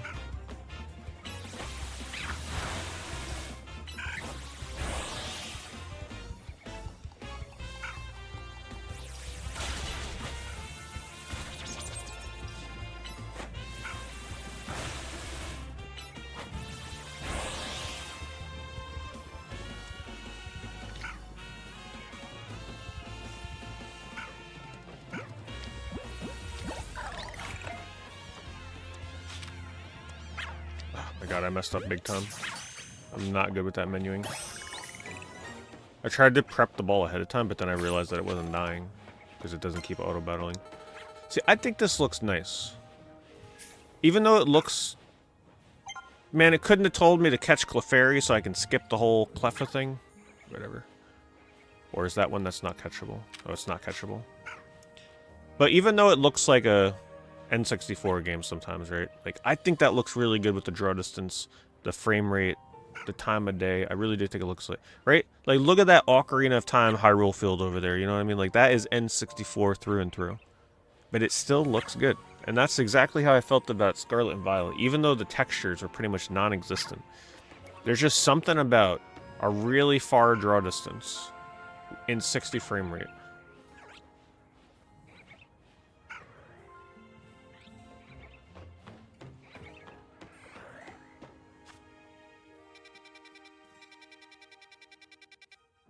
Alright, so what's all of this stuff?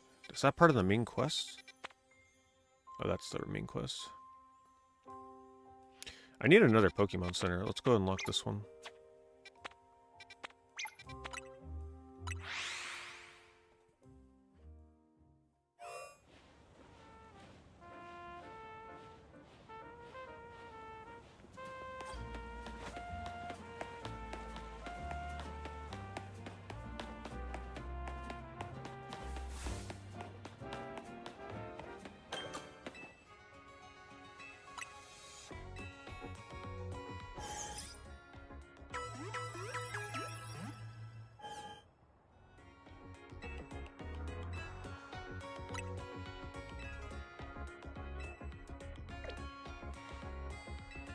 Yeah, but I've already abandoned the shiny playthrough.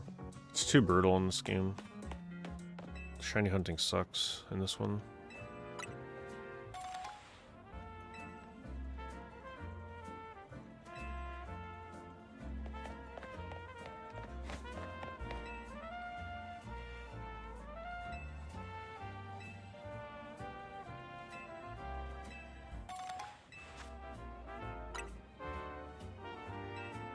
See, like, even this here to me,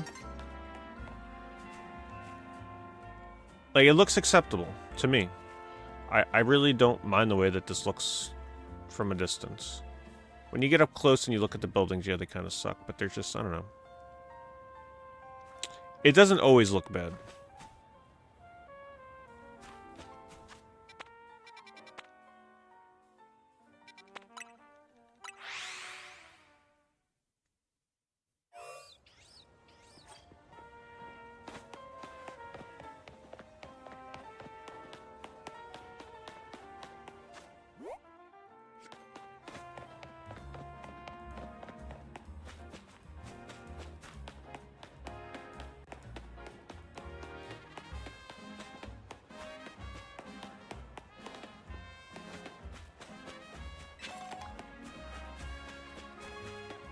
Oh, look at the Shelter water fountain. That's cute.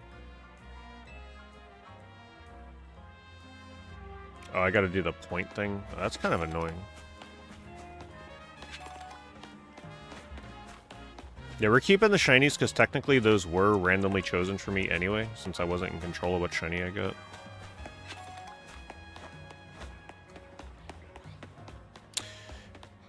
I haven't done enough battling to truly know what I think of the battle system, but I went on a little mini rant earlier in the stream, pretty much slamming it for being nothing but a button mash fest. Yeah, I was not the happiest with it. Right now, it still feels like there's like no skill involved. It's just literally mash and hope that you're higher level and have better type matchup. It's just too... There's one way to fix it. It's too fast-paced. And moves need some longer cooldowns or, like, limited uses. It's just too mashy. Alright, where's a bench?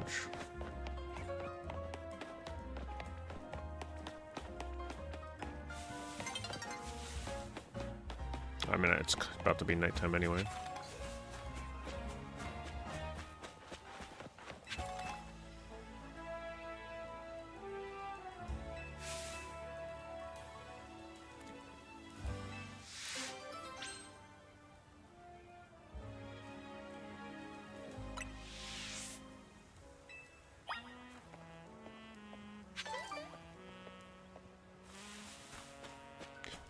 There's more NPCs in this game than I was led to believe.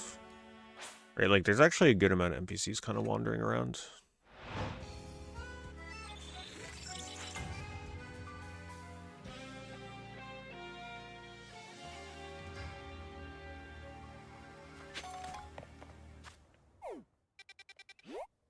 All the way over there, huh? Oh, it lets me go there, okay.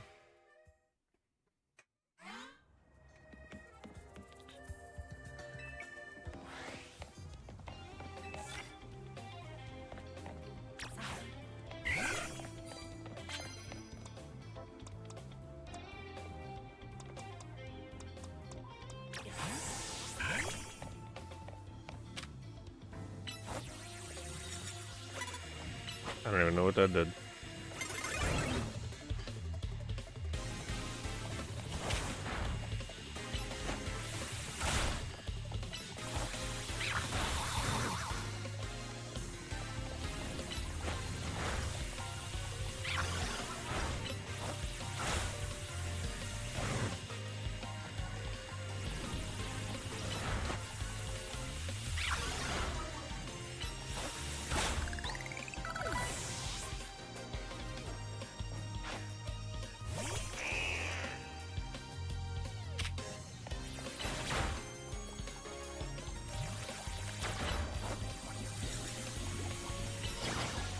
I don't know what Mist does, but it looks cool.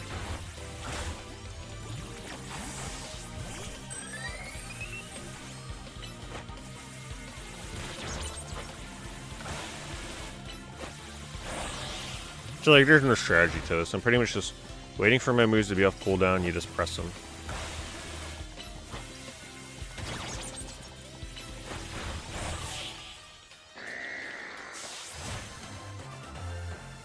Oh, it hides you. See, that kind of stuff is cool. Like a little cloak screen or something.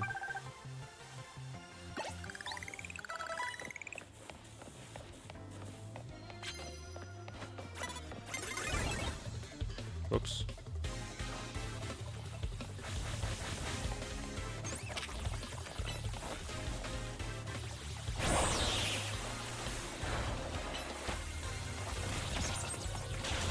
Oh, shoot.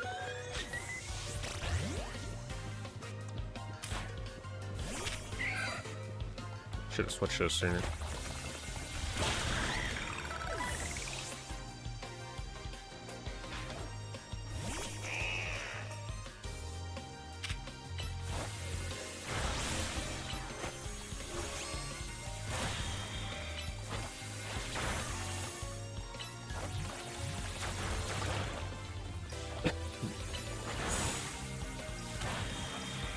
No, I gave up on the shiny challenge. We pretty much just concluded that shiny hunting sucks in this game. Because, unfortunately, the most optimal method is not what I was using last stream. It's literally just fast traveling over and over and over every 3 seconds. It's not fun. It's not fun. Where the hell are, like, I'm not seeing these characters. I gotta pay more attention.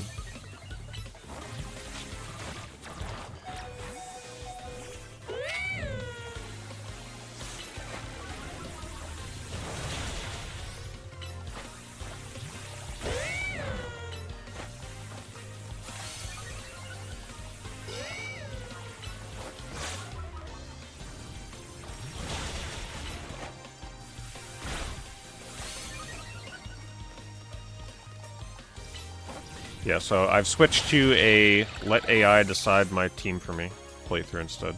So every time I get to a new wild zone, I have AI pick what Pokemon I have to catch and use on my team. And then I'm also going to have it randomly pick which ones I gotta let go.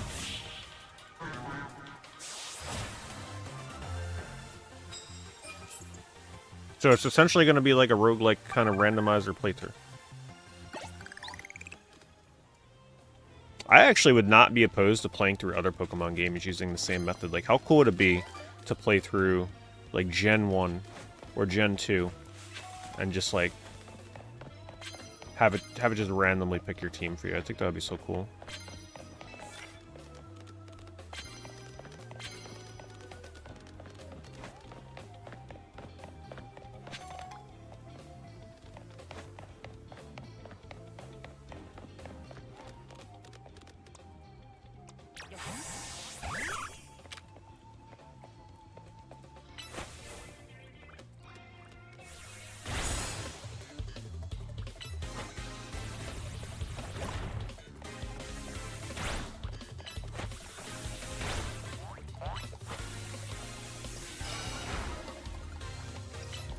Well, it's not even so much the easiness of getting a shiny in this, it's just the method of getting it is just not fun. You're more rewarded for hunting shinies in this while AFK and not even playing the game than doing it in real time like I am. Essentially, people can get shinies just the way I was without even playing the game, because everybody, the serious shiny hunters, are using controllers with like macros that play the game for them when they're not even home. As crazy as that sounds.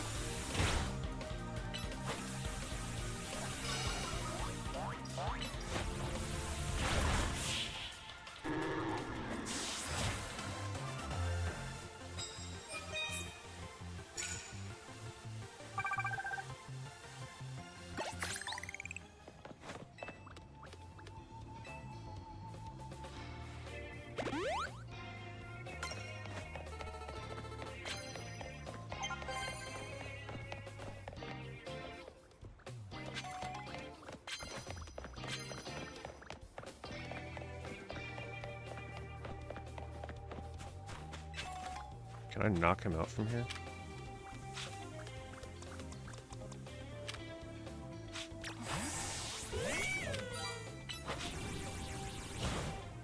No.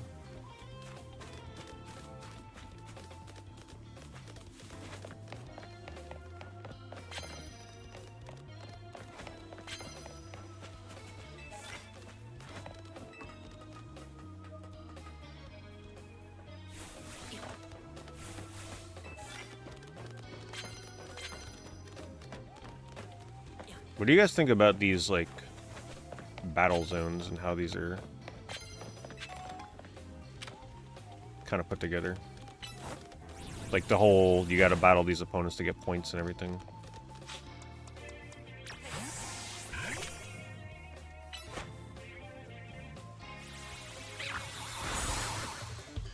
It becomes tedious, yeah, I can see that.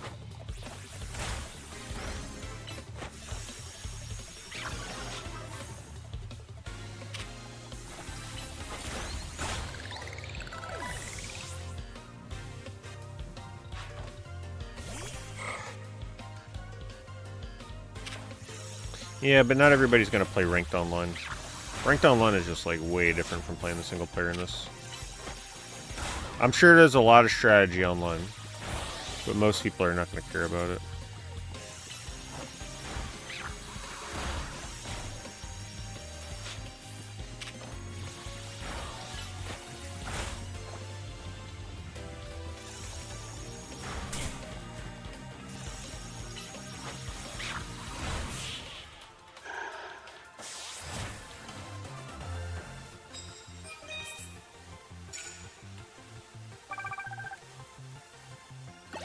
It just seems really hard to fail these zones. Like, it seems like you're always gonna get max points.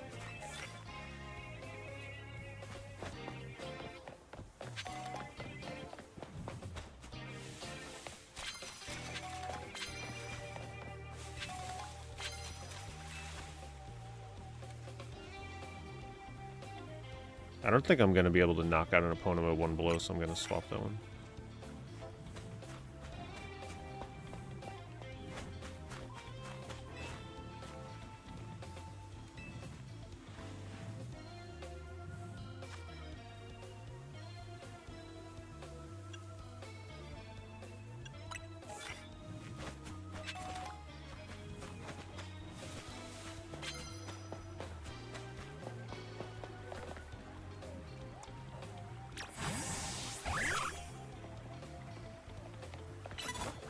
Going to use this to get the bonus.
Yeah, you gotta make your own challenge with these games.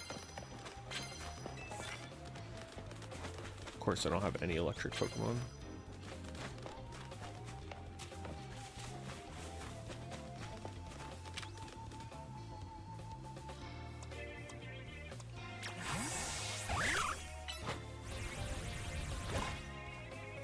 Come on, hit it. Oh my god. It hit the freaking, like, curb or something.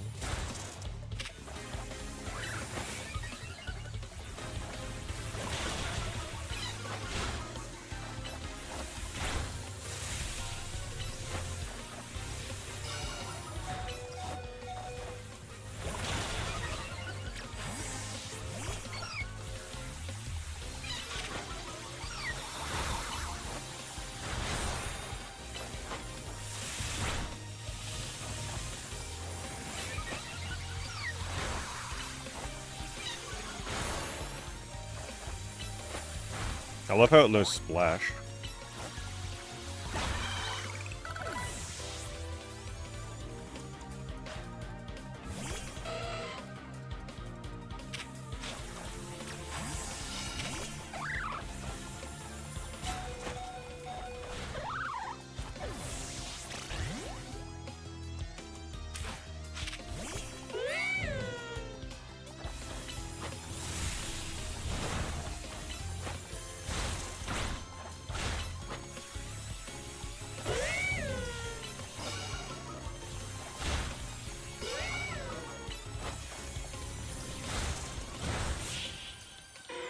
Is it a thing if their Pokemon uses an AoE move, it can hit me as well or something?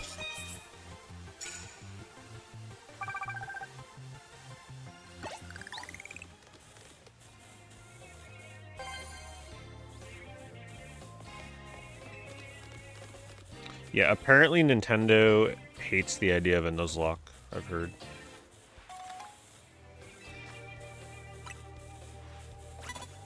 So I don't think we're ever going to get a game mode like that.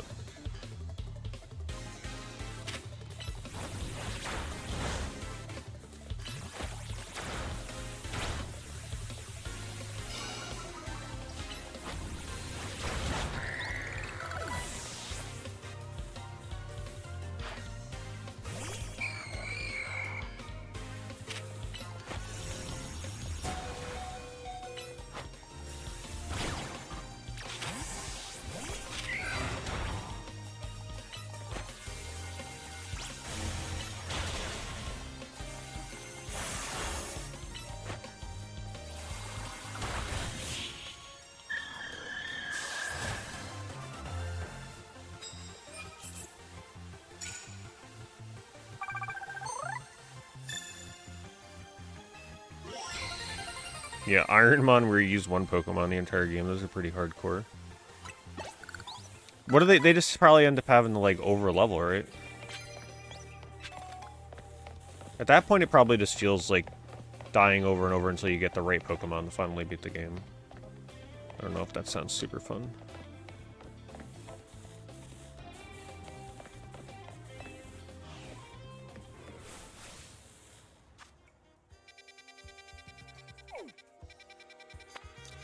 I wonder if the gym leader will heal me before I talk to them. I'm just gonna do this to be safe.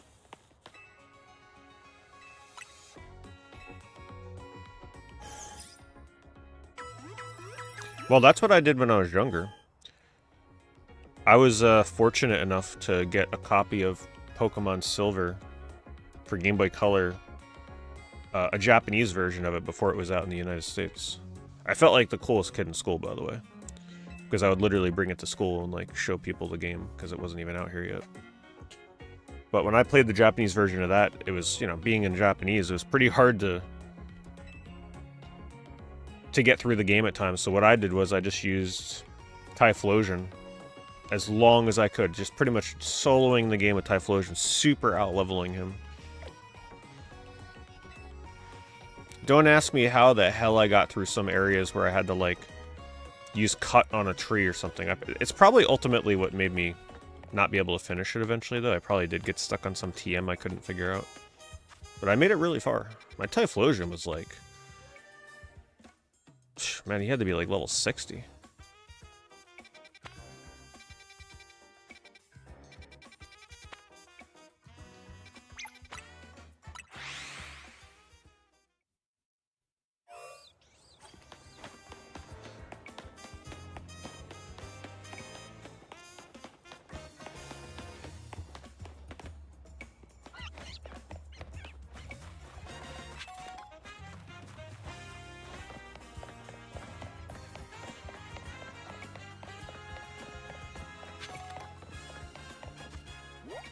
Keep going the wrong way.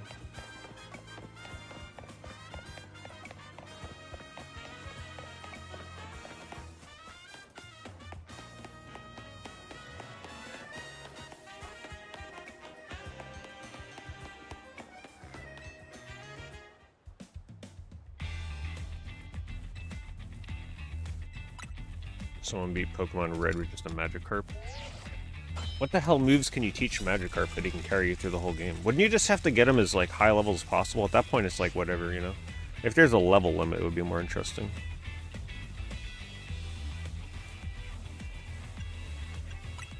Flail, Splash, and Tackle. So they just tackled their way through the whole game.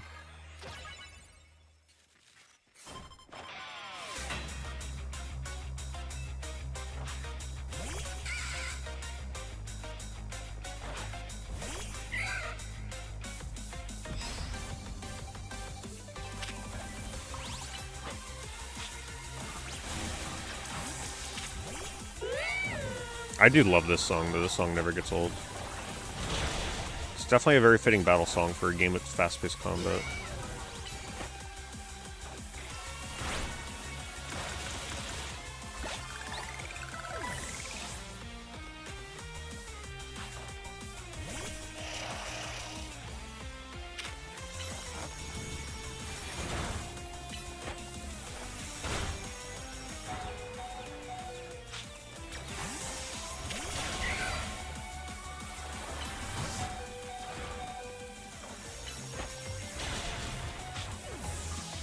Dabra messing me up. I mean, could I heal right now? Yeah, but the healing feels kind of cheap. I'm trying not to do it too much.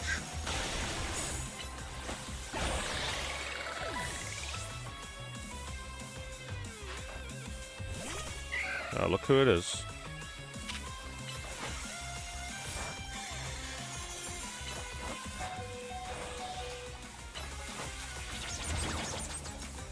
It's level 20 though. I think I gotta heal this one.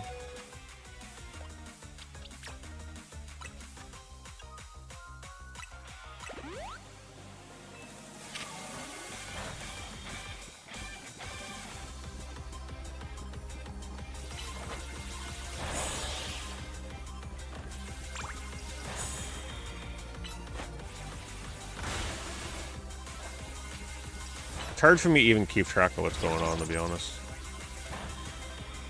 Like, I cannot keep up with the text that they have on the right side of the screen. That shit is just too much. I try, it's just, I'm paying attention to what's happening in front of me here.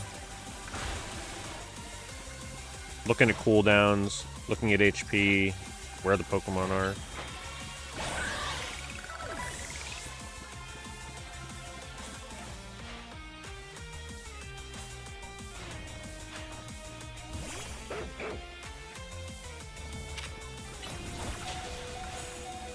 Damn, it's level 21.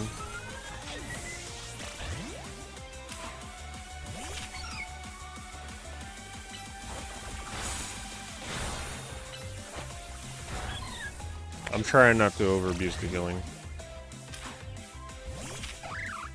Like, I'm tempted to do a no items during combat playthrough, but I don't know if that's gonna really screw me over or what.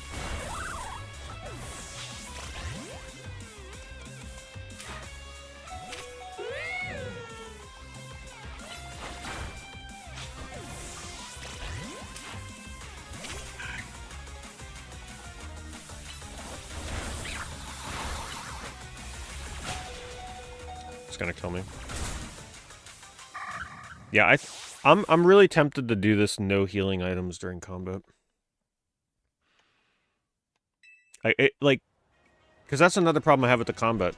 It's way too easy to just stockpile really powerful healing items and just keep topping your Pokemon off. You'll never lose. Like, you'll never lose. Unless you're severely underleveled. What's the first Pokemon they put out?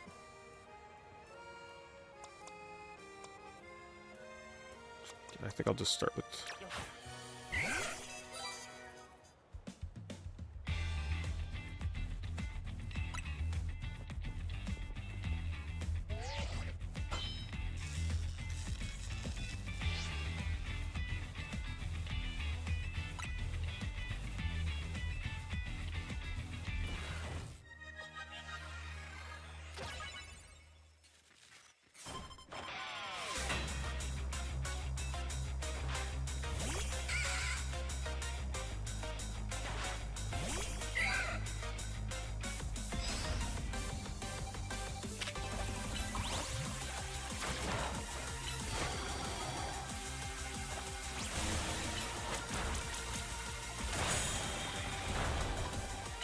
Wow, roll up pretty powerful.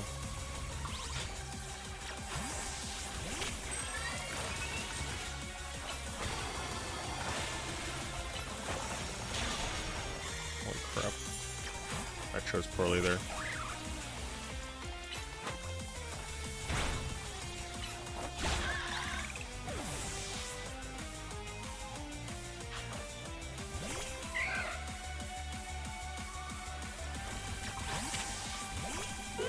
Yeah, it feels like there's a little more strategy if you're not using items, because then you really have to think about what Pokemon you're using at any given time.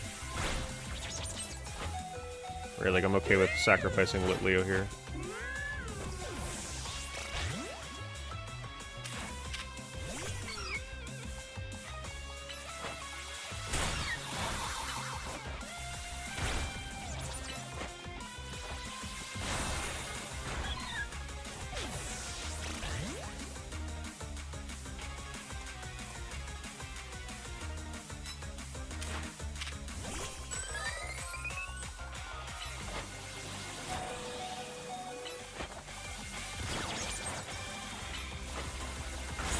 If I get the light screen up, I think it persists with the next Pokemon, right?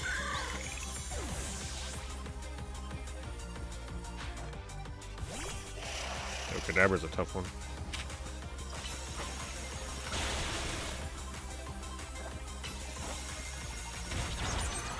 Got the sleep at least.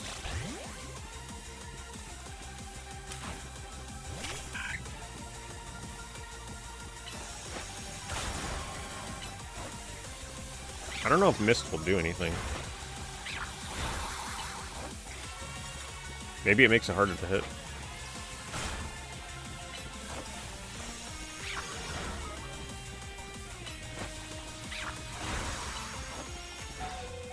Ooh, 1 HP.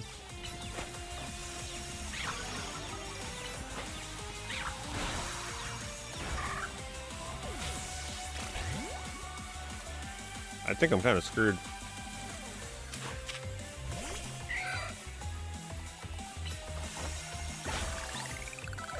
Gotta get that leech seed done.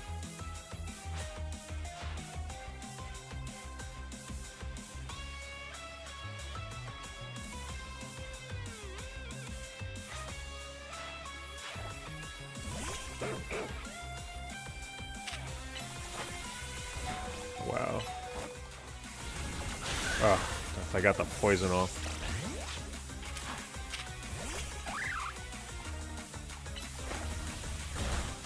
Nope.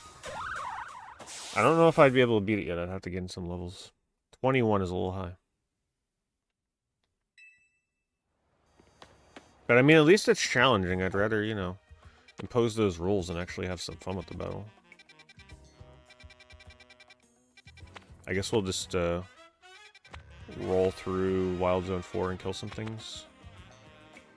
Or 3.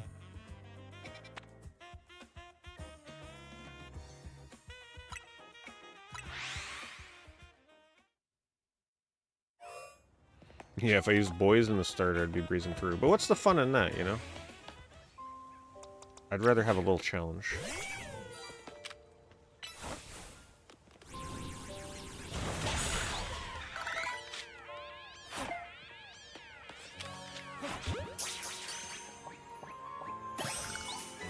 That experience doesn't seem worth it.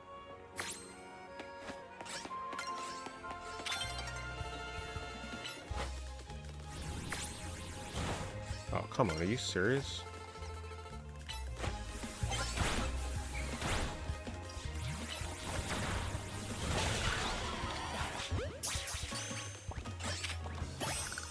No, I think I gotta fight things more closer to my level.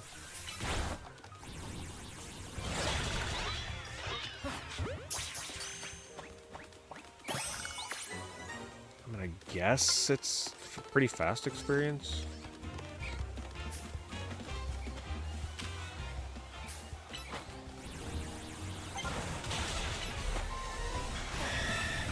Oh god, I didn't know it would summon all the other Spinneracks. What the hell?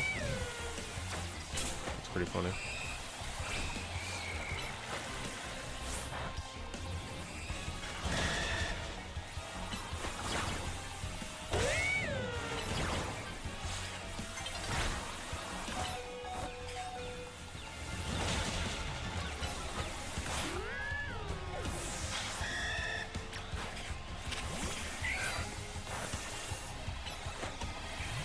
At least it'll be a good experience.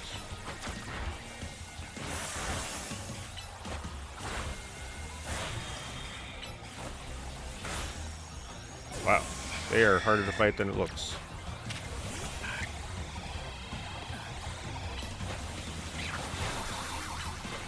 I'm not sure I'm going to be able to beat it.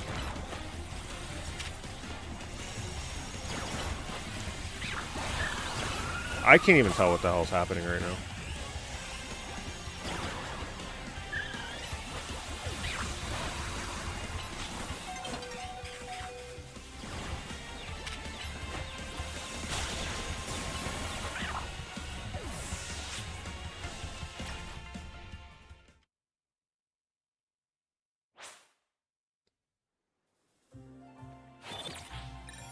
That's true, I forgot about the experience candy.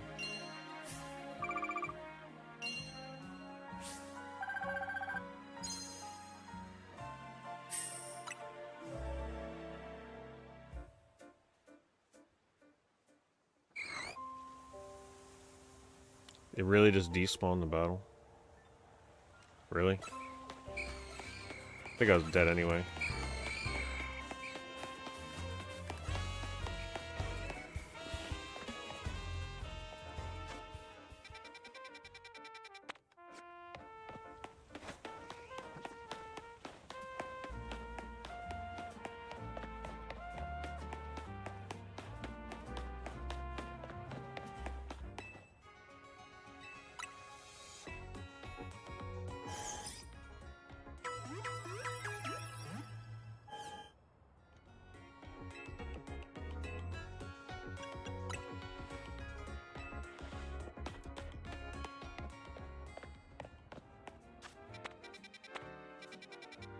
I guess I'll go fight in Zone 6.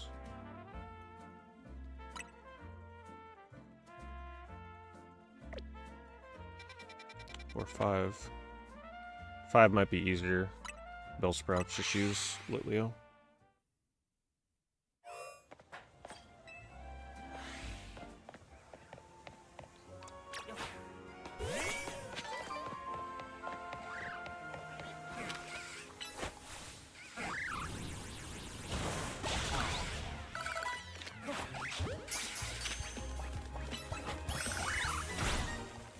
That's right, these Pokemon are trying to learn new moves, right? I'm forgetting all about that. That's a pain. I forgot that they probably have like a ton of moves waiting to learn.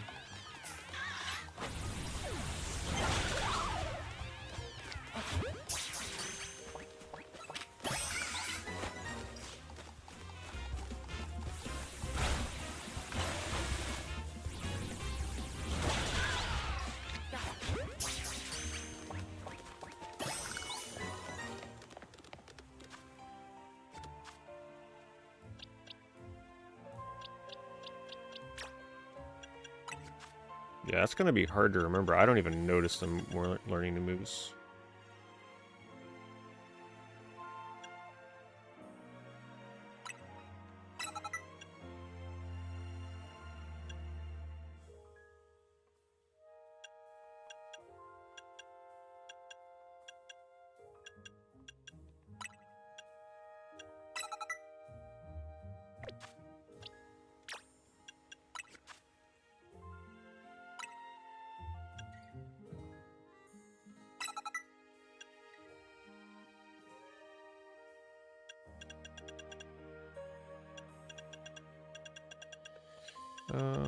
I guess I'll leave Infestation. Even though Confusion might be good.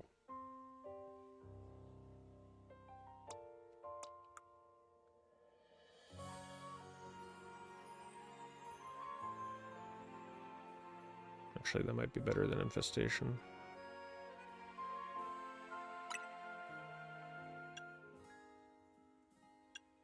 Or Light Screen.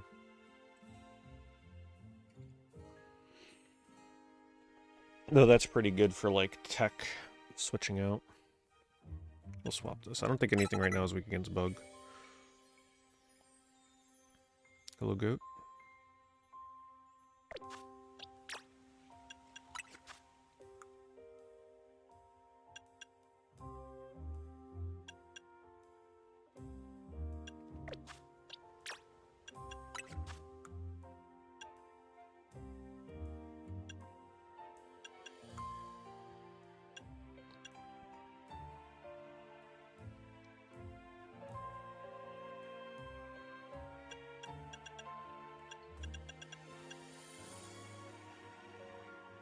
Sounds better than Absorb.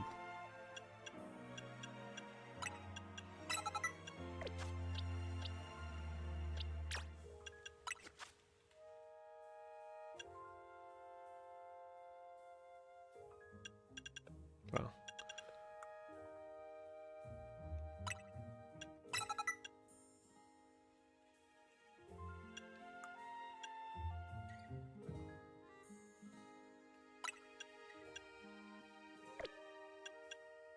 Clef is still pretty useless.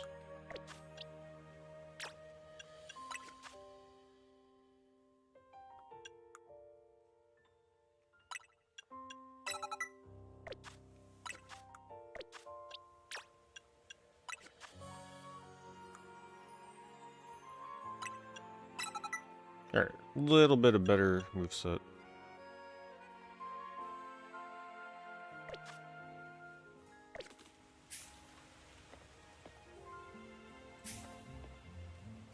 What the heck? He's like damaged? What's on him?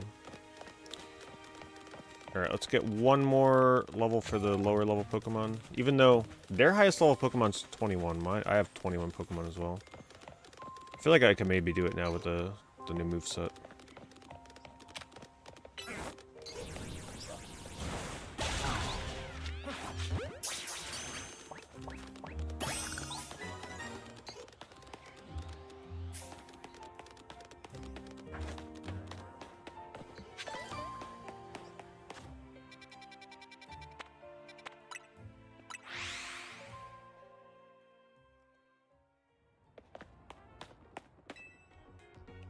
So maybe I should go drink some tea. Get it to at least evolve so it learns some new moves. Because right now it ain't doing much.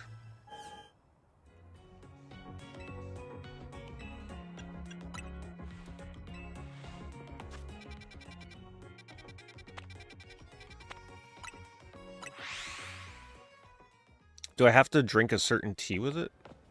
Or can it be anything?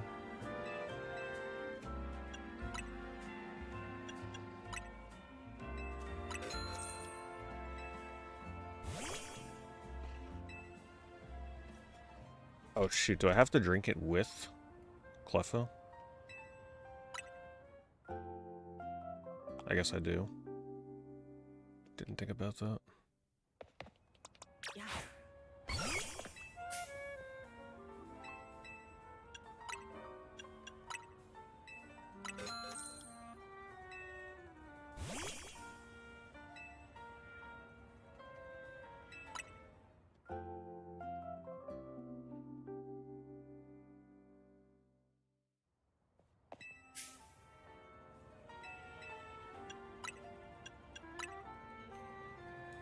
Whoa.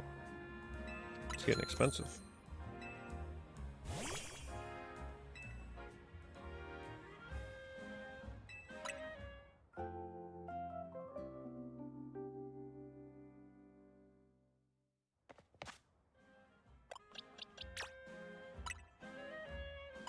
I wish they would give me a notification besides going into the menu that it's ready to evolve. Alright, any moonstones nearby? I hate to go through all that trouble though and evolve it with a moonstone and then AI is just like, nope, you get rid of Clefable.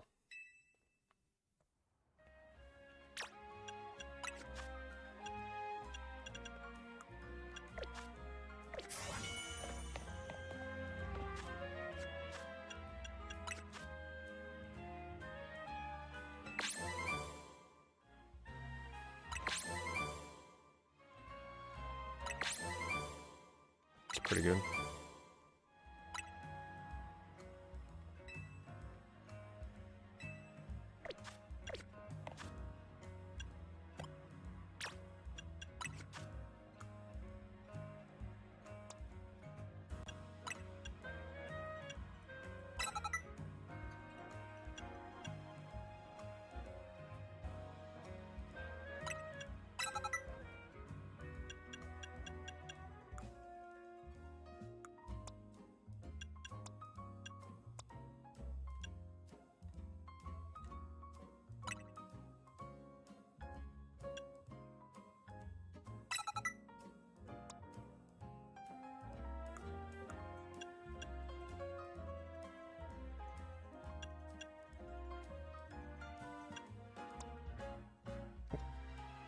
Let's give it Mud Shot.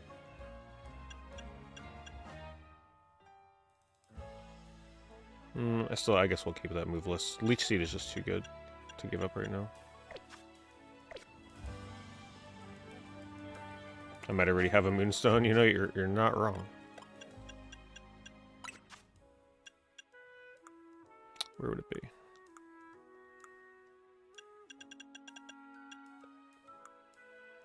Probably in here, right?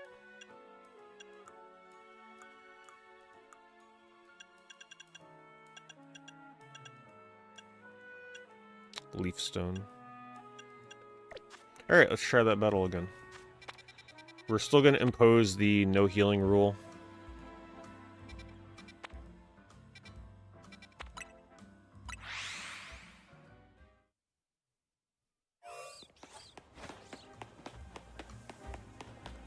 First is Venipede, right? What would Venipede be weak against? I guess we'll bring out Litleo, right?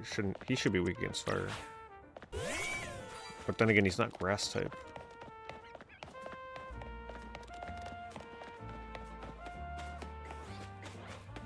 Flag or fire. Alright, we'll leave out Litleo.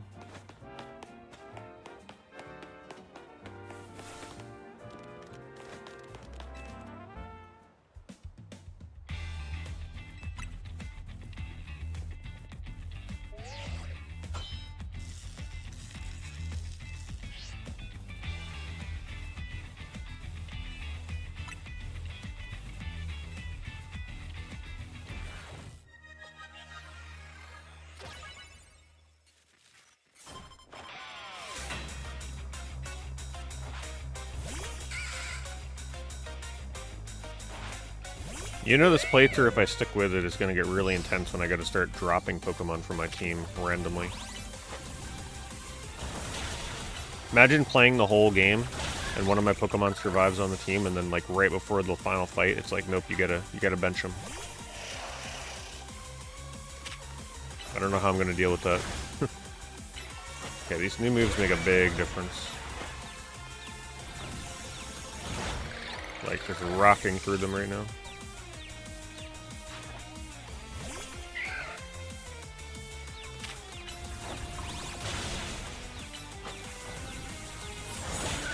It's way too easy to just practically one-shot Pokemon while using two of their moves they're weak against back-to-back. They have, like, no chance.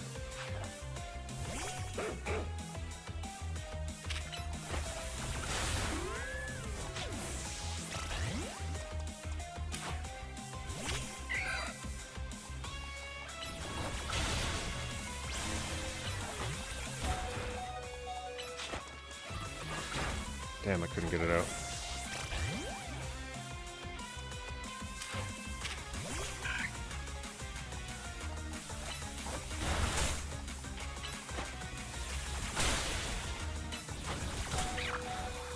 Man, Furfo is...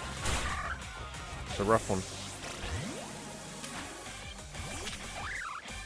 Oh, I didn't realize it's weak. I forgot I had Rock Smash.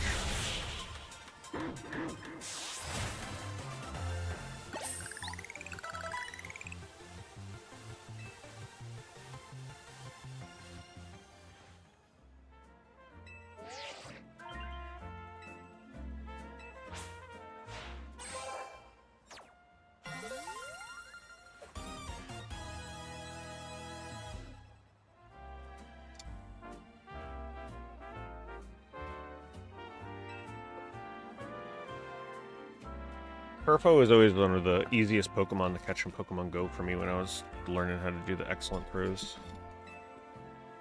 That thing was like an easy excellent every time.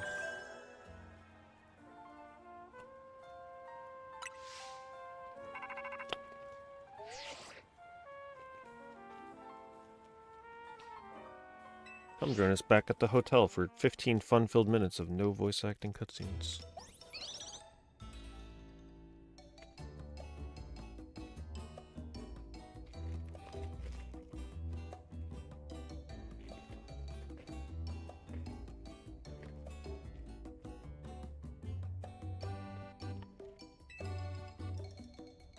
What the hell is that?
Life's treating me better now that I gave up shiny hunting. Thank you for asking.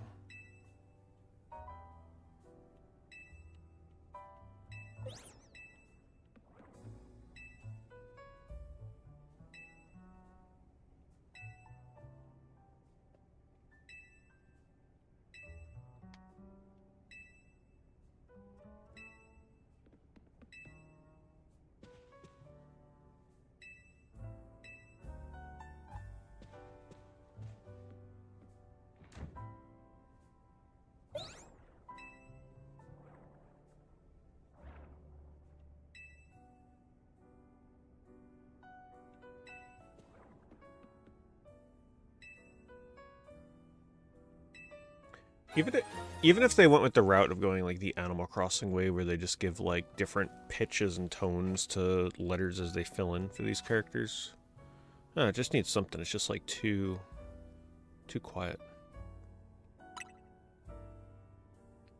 Just to fill in the void.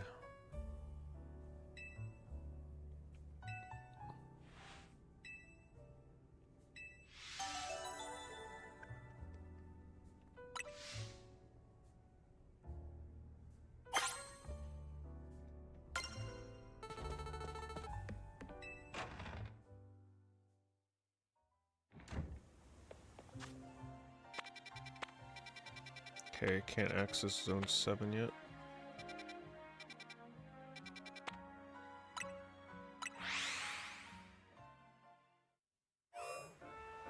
Yeah, if they were static portraits, I don't think anybody would mind. But they're fully animated. It just looks weird.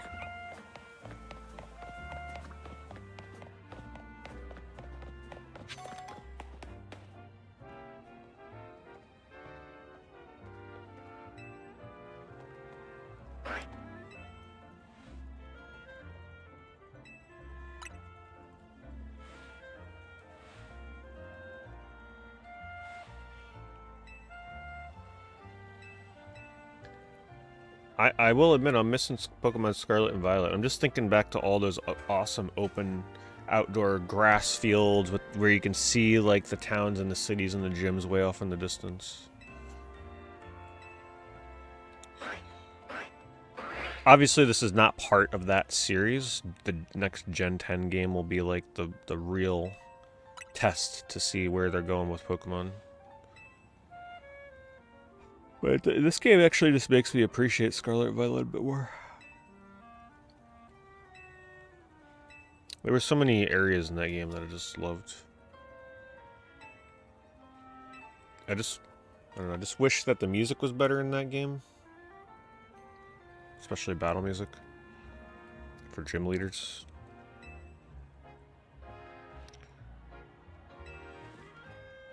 And I just wish the game was a little more difficult. But imposing your own challenge in there was fun. I could definitely see myself doing another playthrough of that game years from now.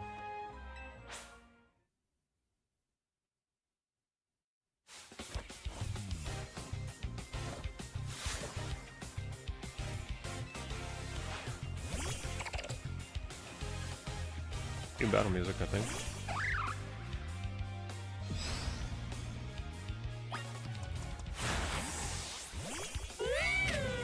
Whoops, whatever. I got a weakness to yours too.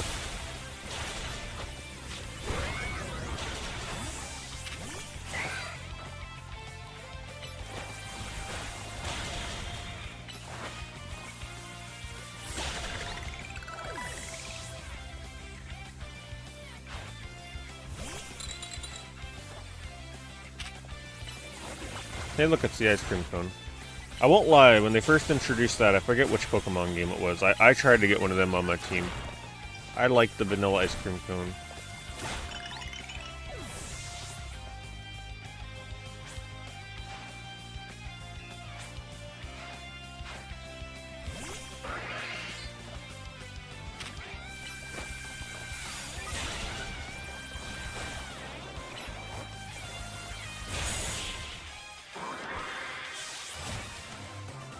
Wait, did I just dodge Bubble Beam?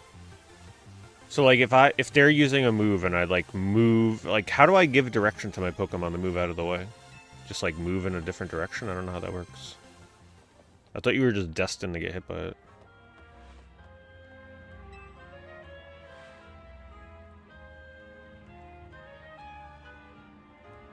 Yeah, how do you call them back to you? Is there a way to give them a command to like move over here?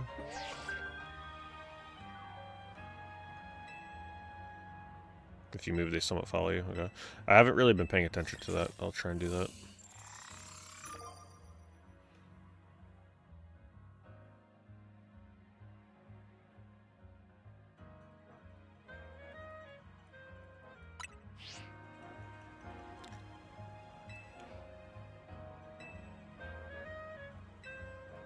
Oh shoot, Mega Evolutions, I forgot all about that. We gotta get one soon.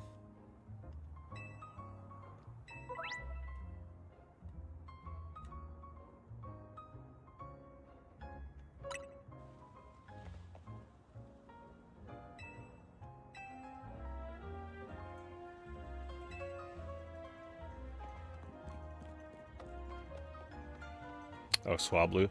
But the AI may tell me to bench Swablu.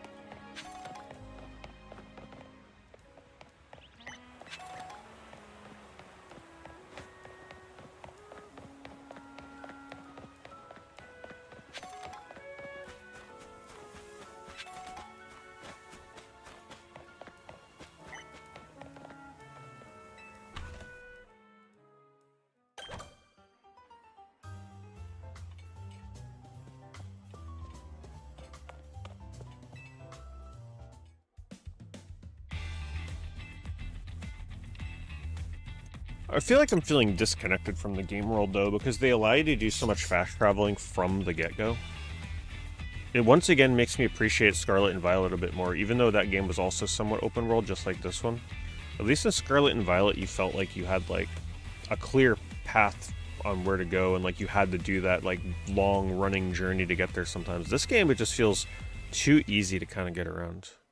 It's like fast travel the video game, essentially. Wait, what does he want? Okay. I'm already doing another rank up mission. Oh, I gotta do this stupid... the point thing. I'm already tired of that. Goodness gracious. Whatever, let's look around up top. Get some items.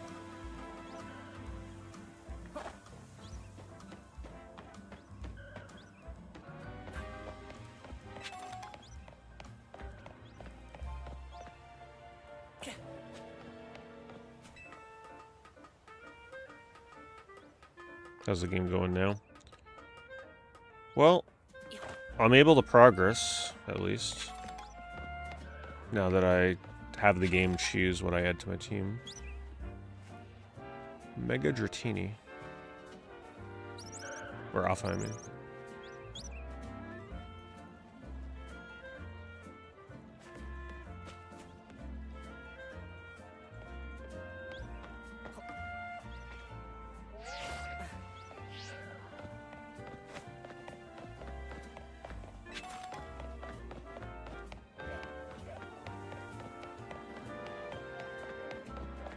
I think we'll add a rule to it, though. If I do stumble upon a shiny randomly, it has to be added to the team.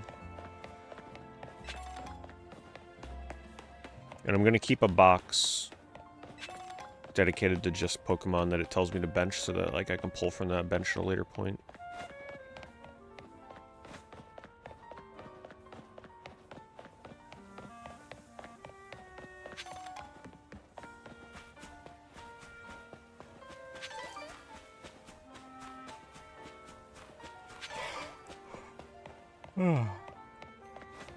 What do I think of the new Pokemon? I don't remember loving any of them in particular.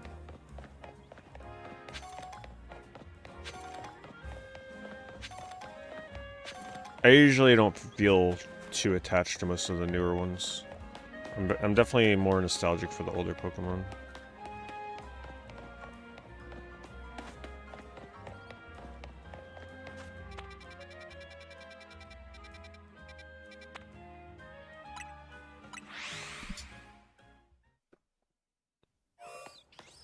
Just gonna run around a bit. I just want a better feel for the game worlds.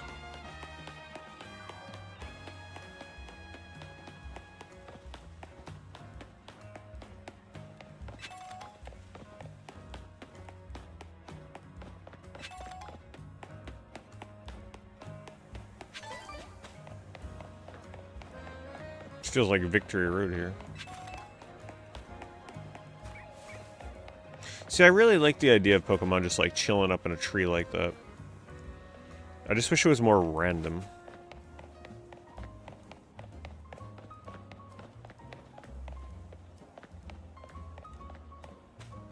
They definitely need executes to be hanging out over here.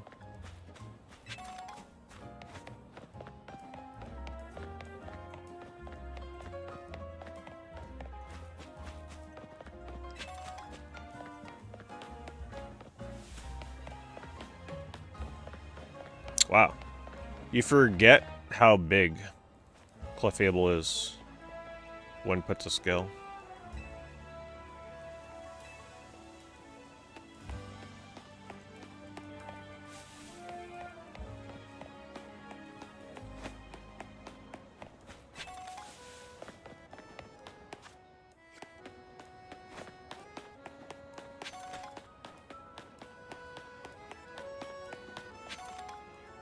She's like, what the hell is that, right? I'm gonna be honest, I forgot that was even a Pokemon. This evolved form.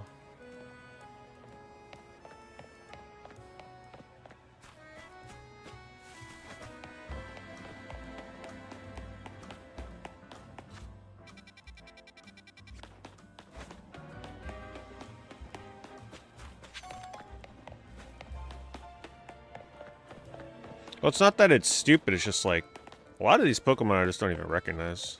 No attachment to them whatsoever.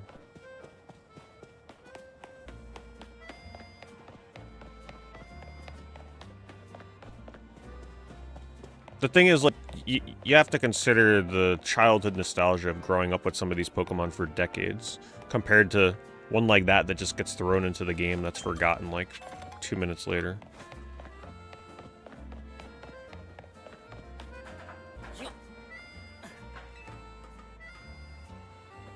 They add Pokemon too rapidly. It's like, you never have time to get attached to any of them because there's just so many of them at this point.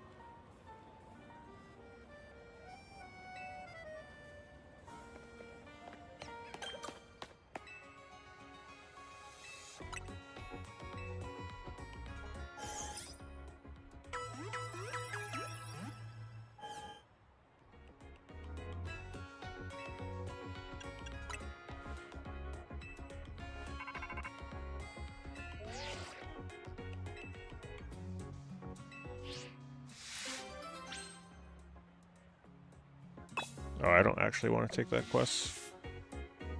It's a lot of side quests in this game. If you do them all, you'll be here forever.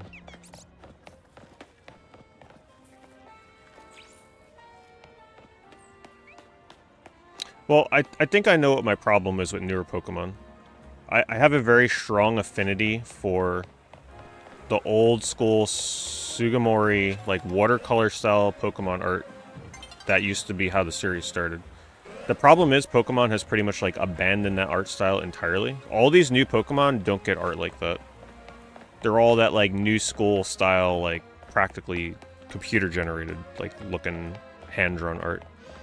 So I think because if some of these newer Pokemon got that treatment, because some of my favorite cards that Pokemon releases now are the ones that, even if it's a new Pokemon, if they give it that older looking watercolor style artwork, I actually love it.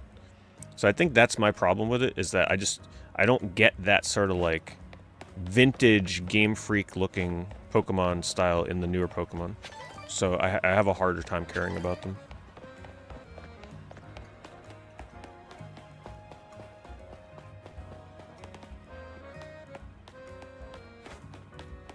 But yeah, I'm assuming running around the entire city and opening up a bunch of fast travel points is probably not a terrible idea for when you gotta get places later.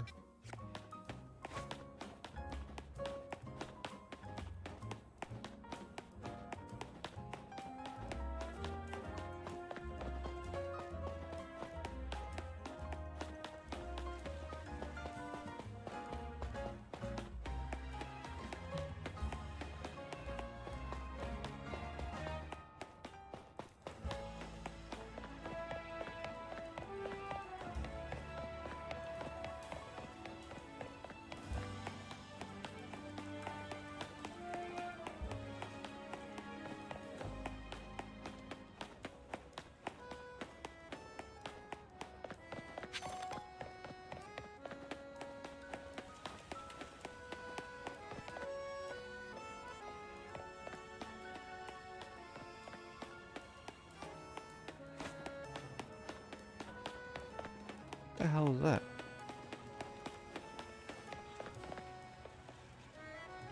A hologram character? Okay.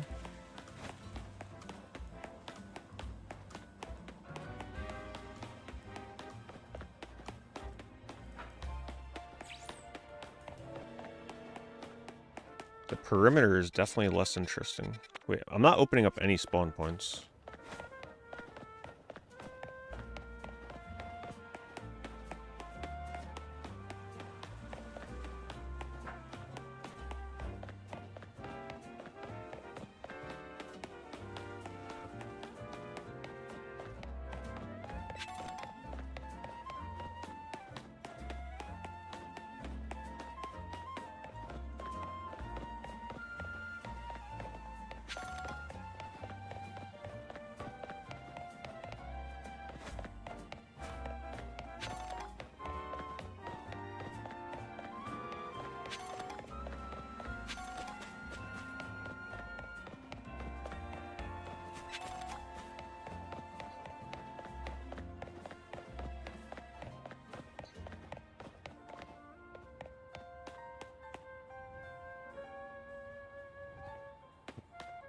It'd be cool if they were actually fighting here.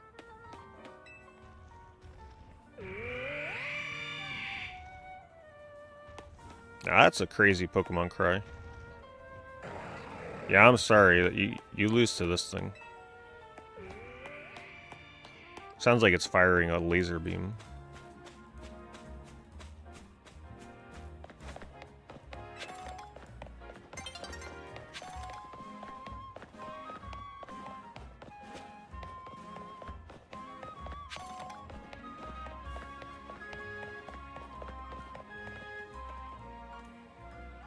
Gorgeist Einhander said I'm not allowed to dislike you.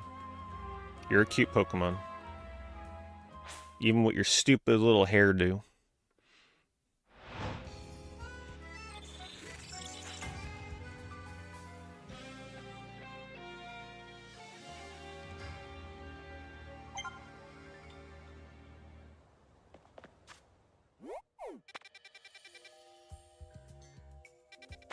I already don't like the battle zone stuff. It's so tedious already.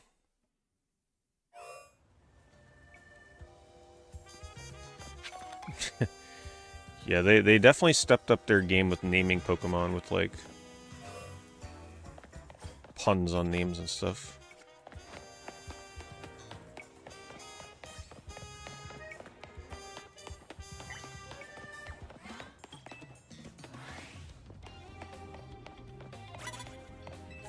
One of my things, too, is, like, I am very diehard about the original 151. Because when I collect Pokemon cards, I almost strictly only collect 151 Pokemon. Because I just, like, the world of card collecting is just too vast if you fall in love with a bunch of newer Pokemon. There's just too much out there.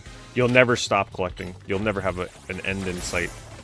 Whereas if you just focus on your real favorites, it's so much more enjoyable. Like, I absolutely love collecting the really cheap Pokemon cards of the original 151. And there's tons of them, like, tons of those freaking reverse hollows and stuff. The second that I start caring about newer Pokemon means I have to start caring about hundreds of new Pokemon cards. I ain't getting into that world. That also means that I have to start caring more about new Pokemon cards, which are impossible to find right now. So I really like my sort of, like, little carved out niche that I'm into. It's not like a niche, right? The original 151, but in the world of collecting Pokemon cards, you'd be surprised how many people don't just collect the original 151 Pokemon.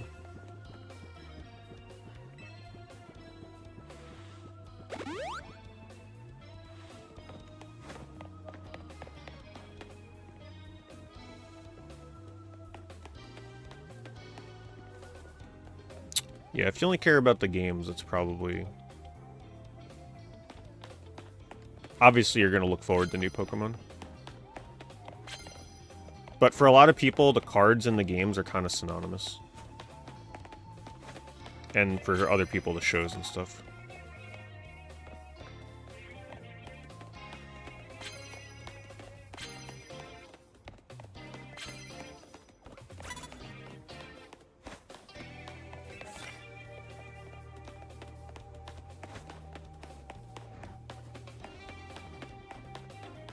Gotta be a ladder around here.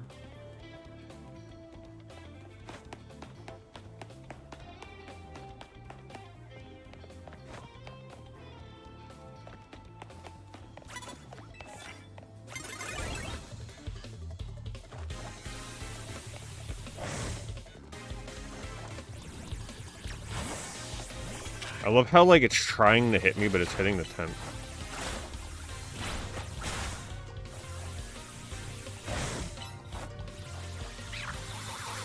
It's pretty funny. Come on, Swablu, this way. So maybe if I, like, let go of my lock-on, then it follows me?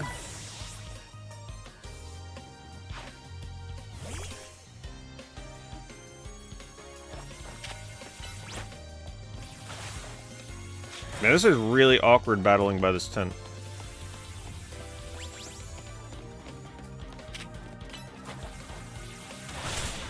If anything, this is one of the best battles I've had in the game yet because it's actually, like the environment is playing a role.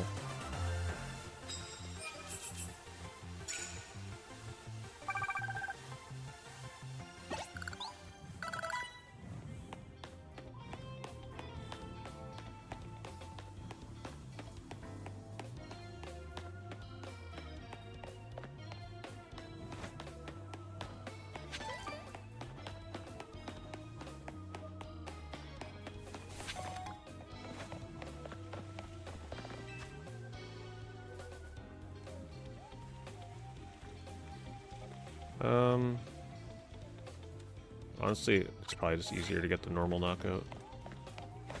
Even though I don't think I have many normal moves equipped anymore.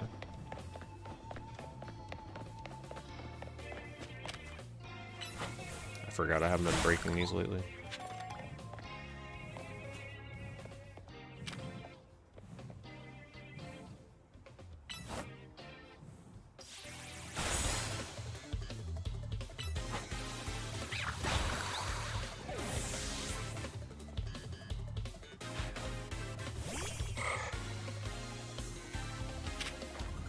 I'm not sure if I still have takedown equipped.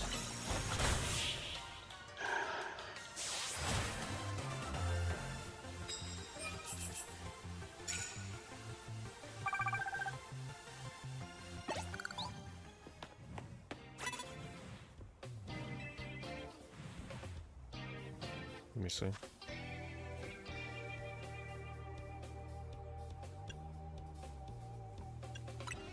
I'm just gonna replace it.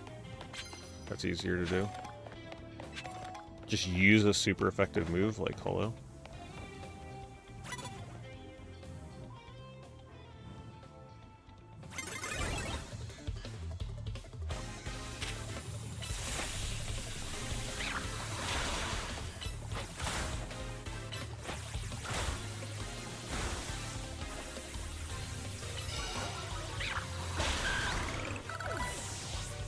Yeah, shiny only has been given up on. It's not fun in this game, unfortunately. I wish it was. If it was fun, believe me, I'd still be doing it. If it worked like it did in Scarlet and Violet. Well, don't get me wrong. It can still work that way, but like I'd literally be torturing myself doing it that method. It just would take it's too optimal. The optimal strat is just too good in this game to not use it. It's one thing to waste time in your life shiny hunting. It's another to waste time in your life shiny hunting in a very unoptimal way.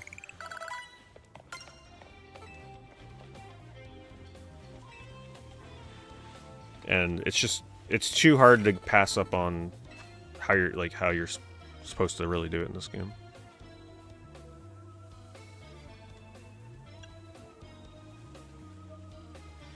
Hold on. Let me see if I can use knockout.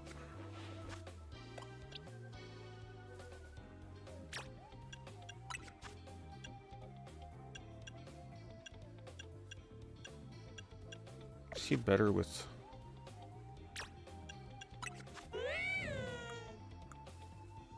special attack?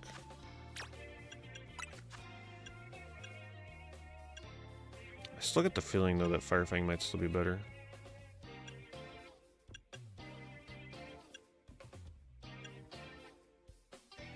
I guess I'll replace Dark for now, Snarl for now.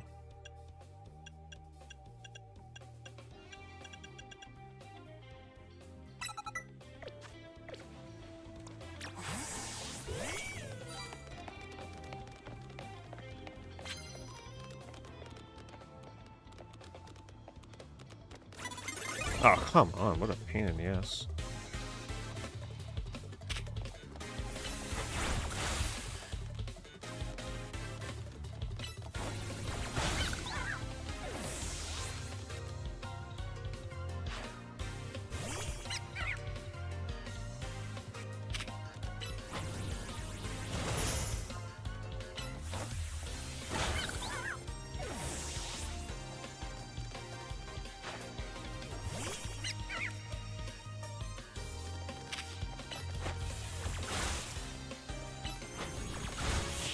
I agree that I think I liked Arceus a bit more my time with that game. Arceus just was so exciting at the time when it came out. You were like, wow, I could see this being the future of Pokemon if they just keep refining it. Because Arceus had that really like natural Pokemon environment feel to it. The first time you step out there and you're out in that grass field and Pokemon are just roaming around, you're like, holy shit, this is the future of Pokemon.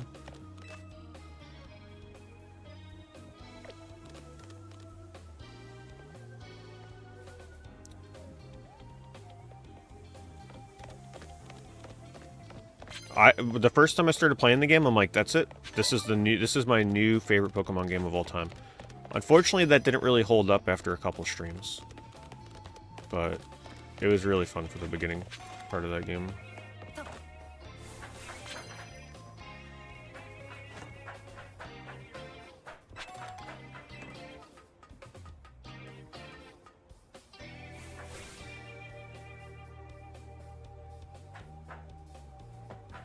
I guess you eventually get a glider to get over there.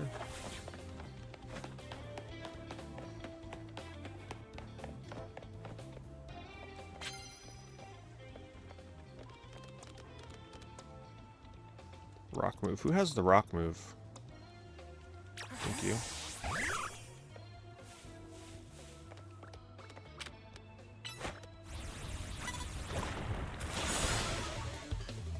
Damn, it almost knocked him out.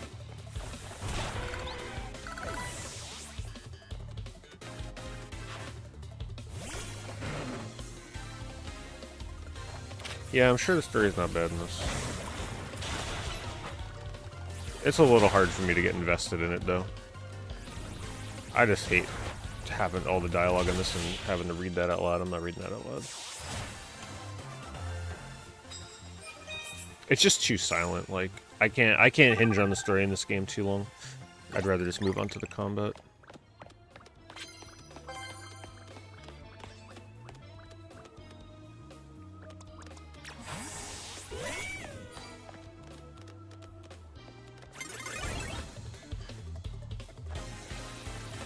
Oh, Arceus' story.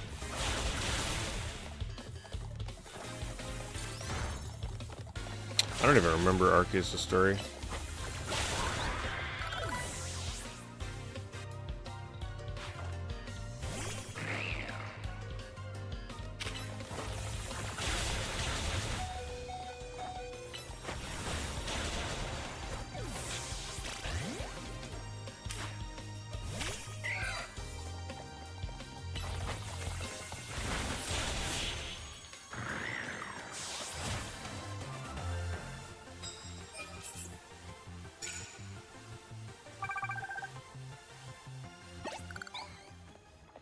Being able to swap out moves is definitely a really interesting quality of life choice. It makes me wonder how hardcore Pokemon fans feel about it.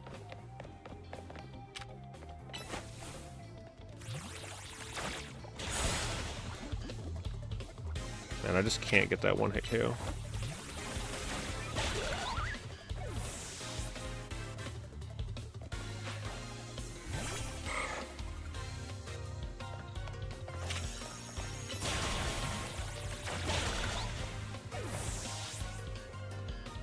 Well, I mean, it makes you wonder. I'm sure there's Pokemon fans out there that feel like they're making the series too casual.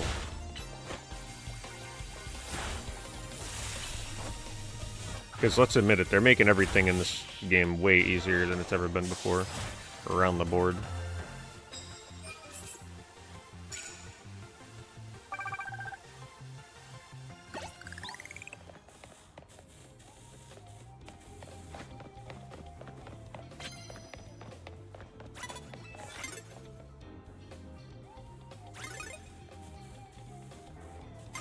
What? Where the hell was he? I didn't even see him.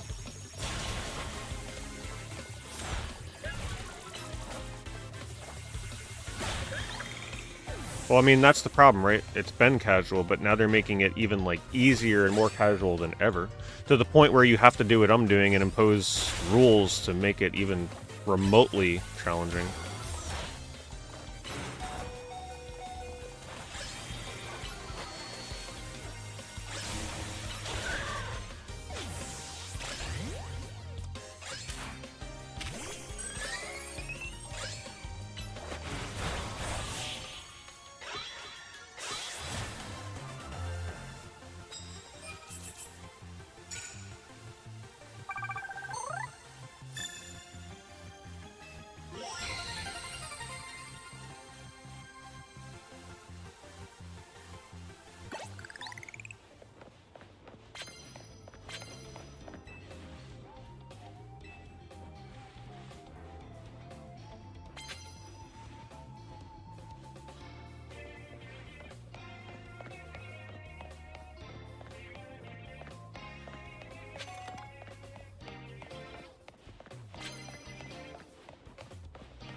Well, that's what I'm saying.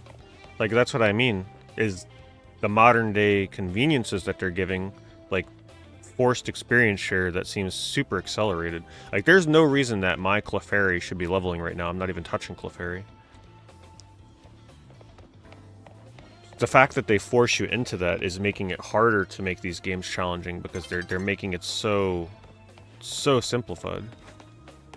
So you can't even, like, it's not like the old school days where you only get experience for the Pokemon that you put in the battle.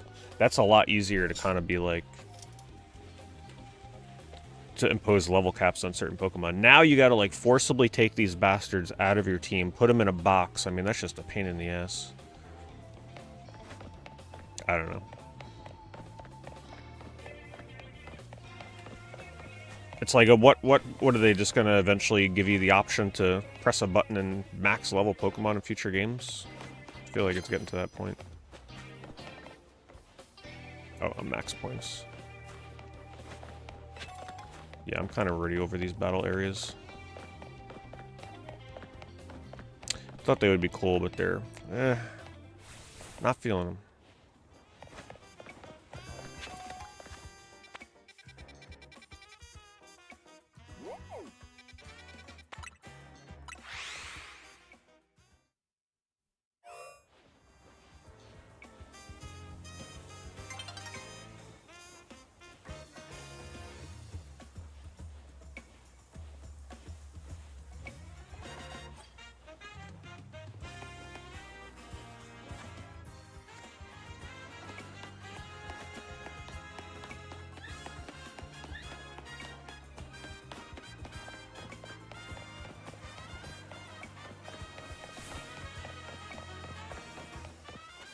Oh, I gotta revive my Pokemon.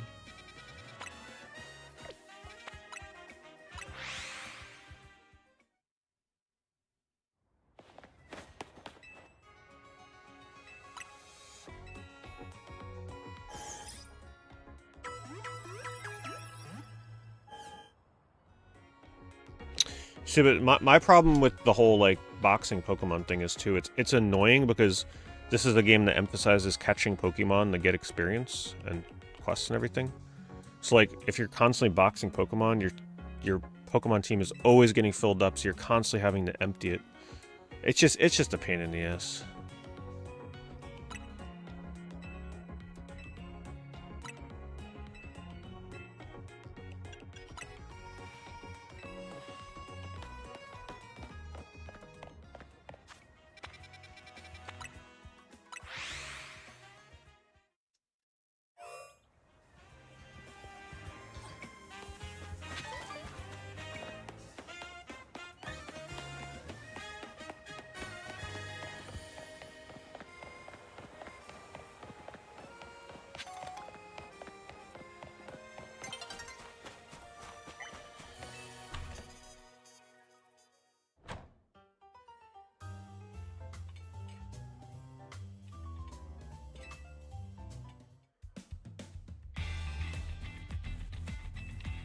Yeah, it almost feels like, even if you're trying to impose a level cap, it's just one of the most inconvenient things ever.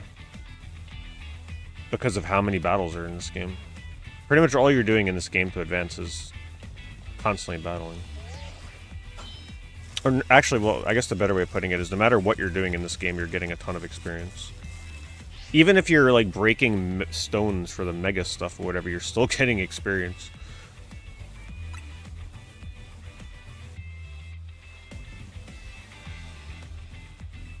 It's like, I'd love to impose a level cap, but like, I'm just too lazy for that shit. I'm not taking it that serious. I'd rather just do my whole, like, let AI randomly decide what Pokemon are on my team and what ones get replaced. If they choose to replace an overleveled Pokemon, great. That's part of the challenge.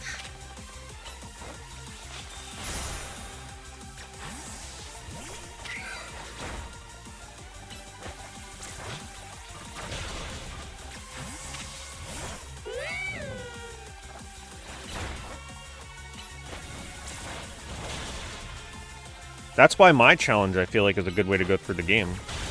Because, okay, go over level one of your Pokemon way higher than it should be. But guess what? You can lose that Pokemon in the next Wild Zone. Because the AI might randomly decide that you gotta replace your super high level Pokemon with a different one, lower level. That's why I think this is a good balance. You don't gotta worry about level caps. You just gotta be scared as hell about what one you're gonna have to swap out in your team. And adapt.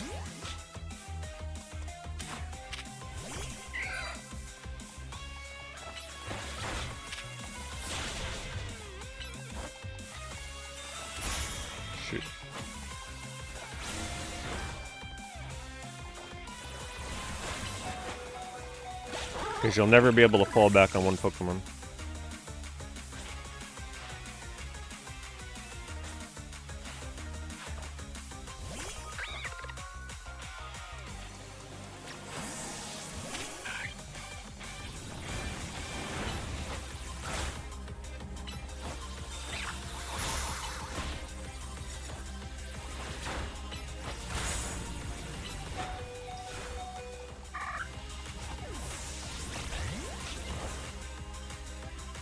Might be a tough one. It's always that last Pokemon they get you with.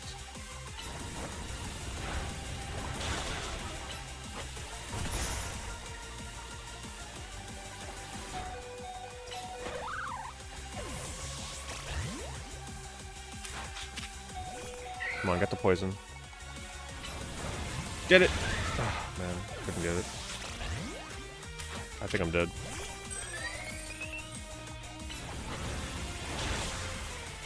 There's no way Clefairy's carrying this for me.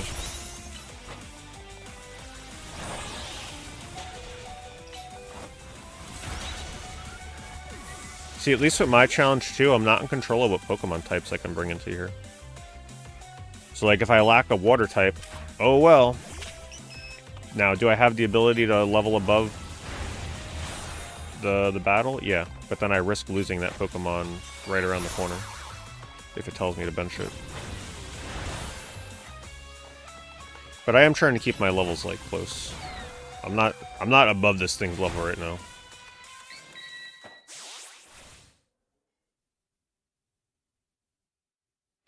I have not played Hyrule Warriors, no. Man, I hate to say it, though. I don't like the combat in this.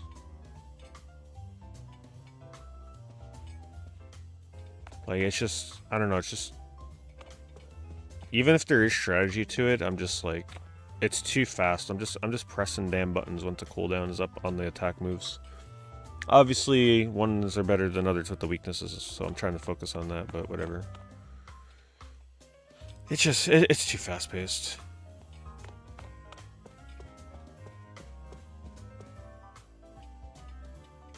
What Pokemon did he use first? Let's bring out Litleo. Try one more time.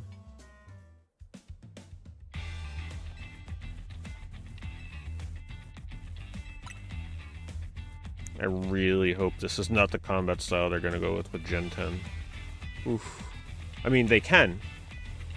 Just slow it down.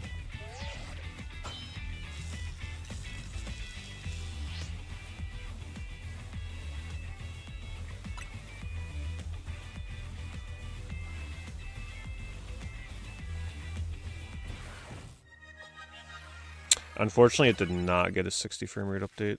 It's just slightly better load times. Stable 30 frames if there's any frame rate drops. Yeah, I wish it did.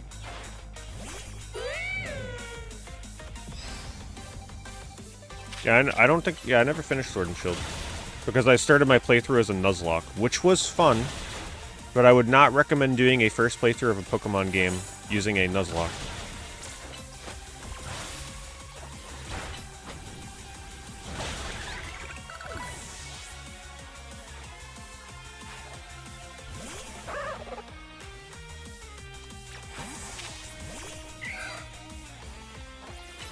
And it was just...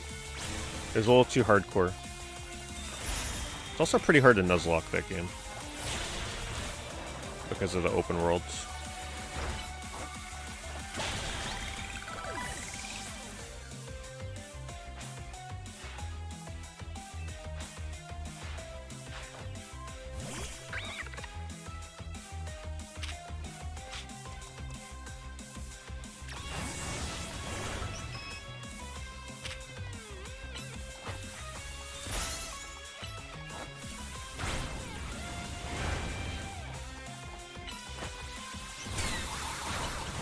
Trying to get some damage in here. I got like no good Pokemon to fight this thing.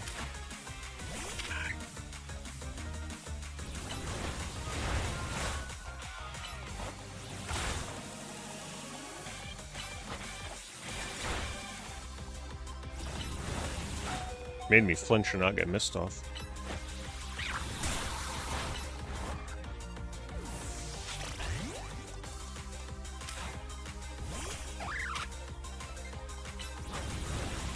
Yeah, I think if I play another Pokemon game soon, it's gonna either be Fire Red or Leaf Green, or Sword and Shields.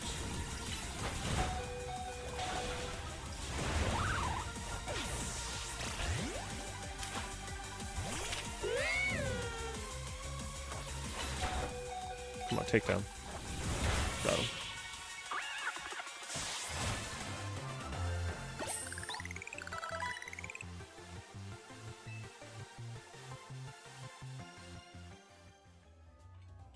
See, that felt just right.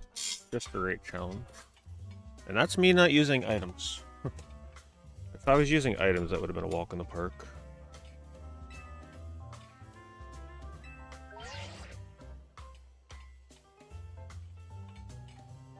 Well, I've never played Fire Red or Leaf Green. So for me, it wouldn't be just like another playthrough of the game.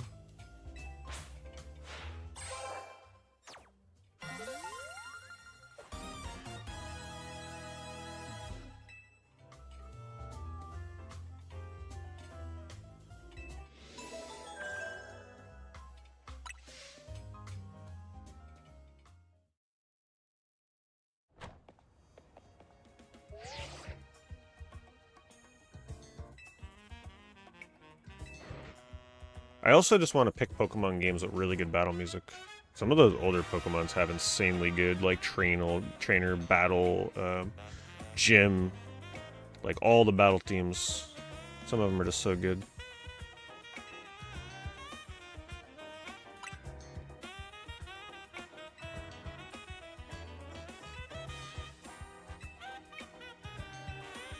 I've never done Emerald, no.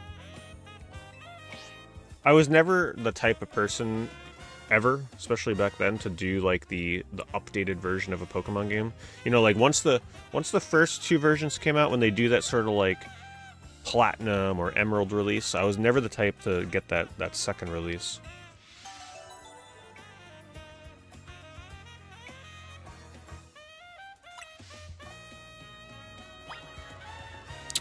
Quality Leaf Green on the next eBay? No.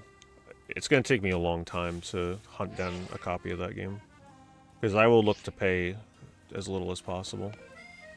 So it's not something that I'll be able to buy like instantly, whatever the best price is at the time.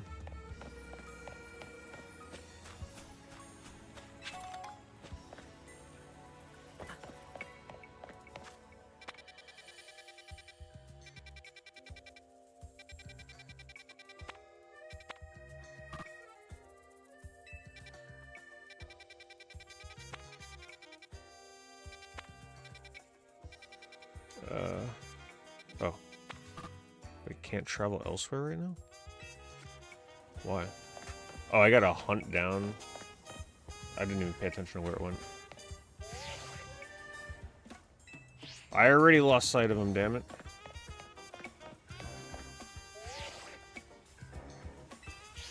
Emerald is the very expensive one.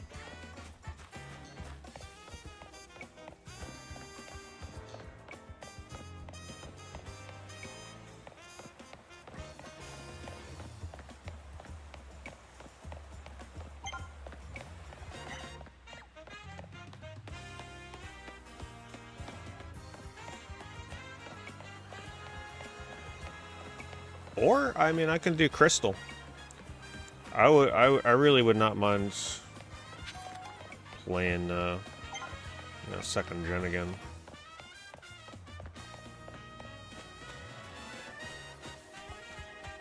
I never played crystal. Oh, look at that reflection. See some... Wait, what the hell? Where did my reflection go? Here it is. Sometimes the game looks nice. I wasn't expecting building reflections.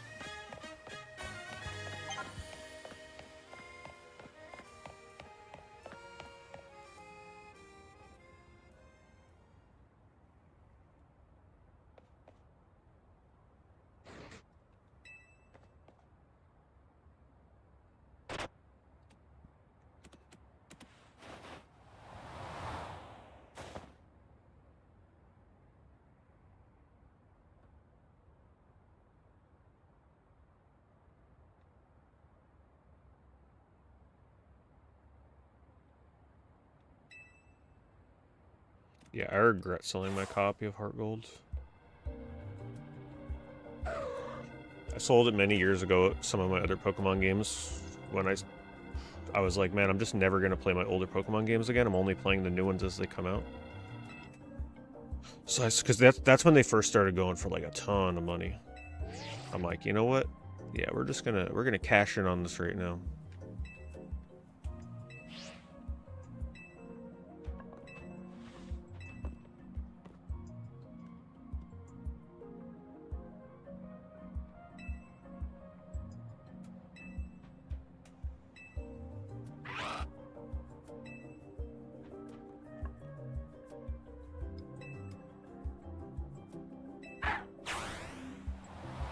Yeah, see, I miss, like, that classic Elite Four stuff that these games lack. I love that build-up to go into the Elite Four with that hype-ass music.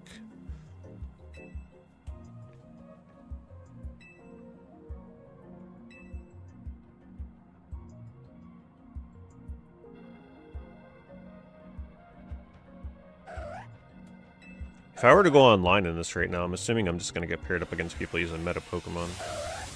There's no way I'd be able to complete with my ragtag team.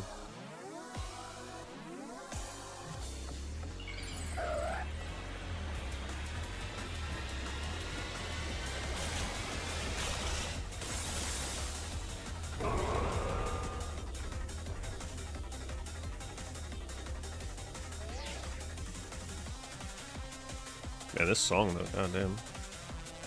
Should I be trying the new Resident Evil strategy game on mobile? I don't even know what game that is. Gonna be honest. Is it a free-to-play gacha game?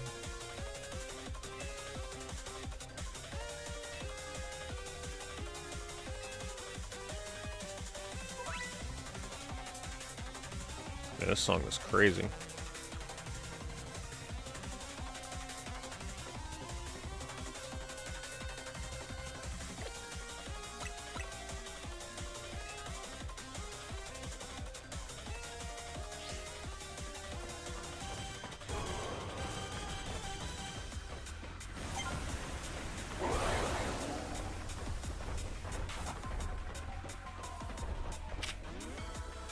So, we gotta do this. Okay, it's only coming after me.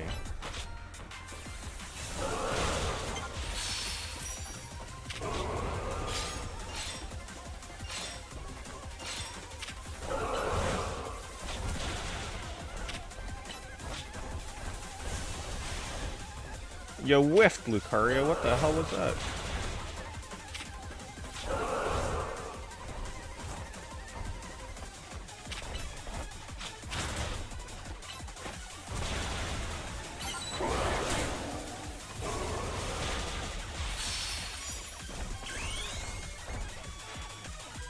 Now this song sounds like a computer is breaking. Like you're getting a blue screen of death on Windows.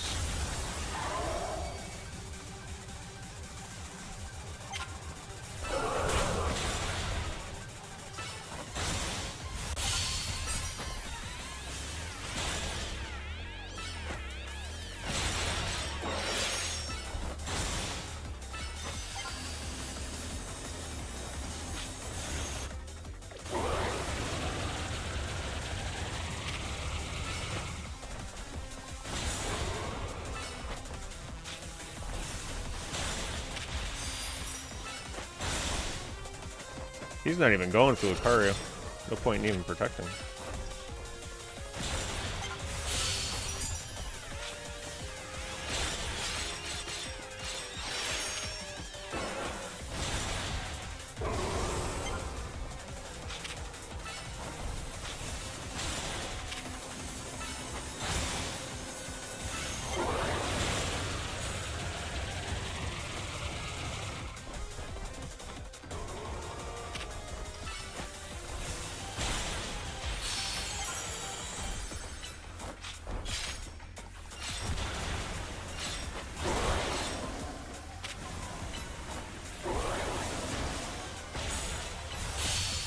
I mean, he's actually healing.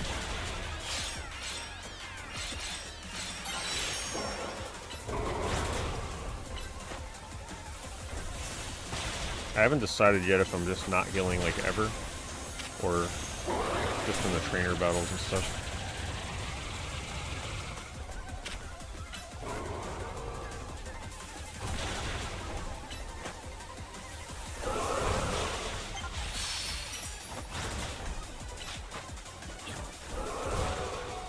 Am I supposed to press R to do a special move or something? Oh, he wasn't Mega Evolved? I didn't even realize he came out of it. Oh my god. I thought he was still in it. He looks so similar with both forms.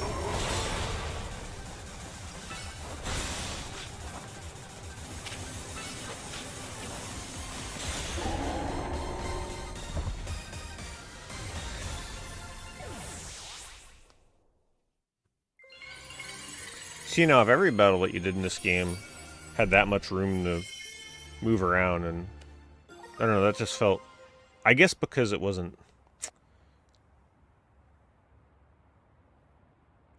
the same pace as the battles you do out here. That one felt a little slower, like I was more in control.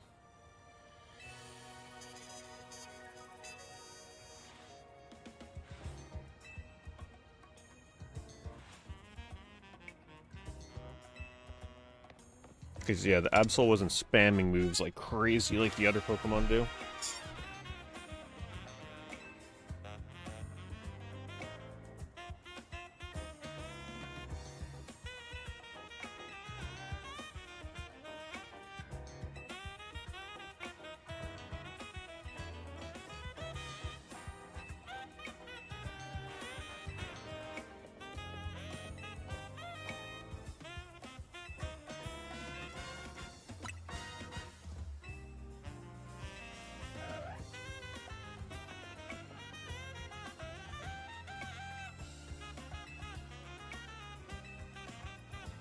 I saved it from its suffering.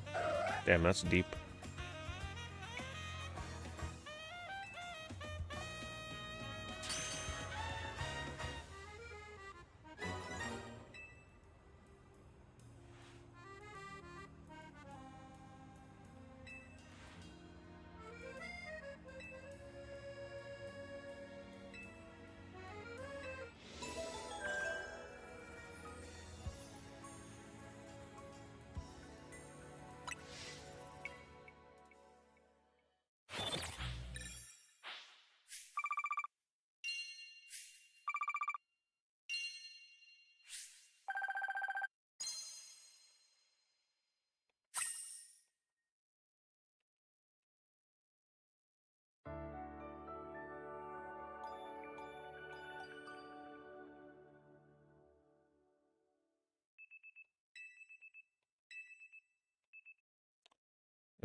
The progress I've made is deciding not to shiny hunt anymore.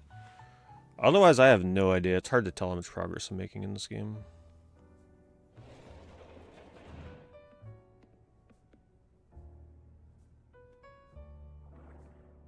Well, they were getting close to a Breath of the Wild style Pokemon Arceus.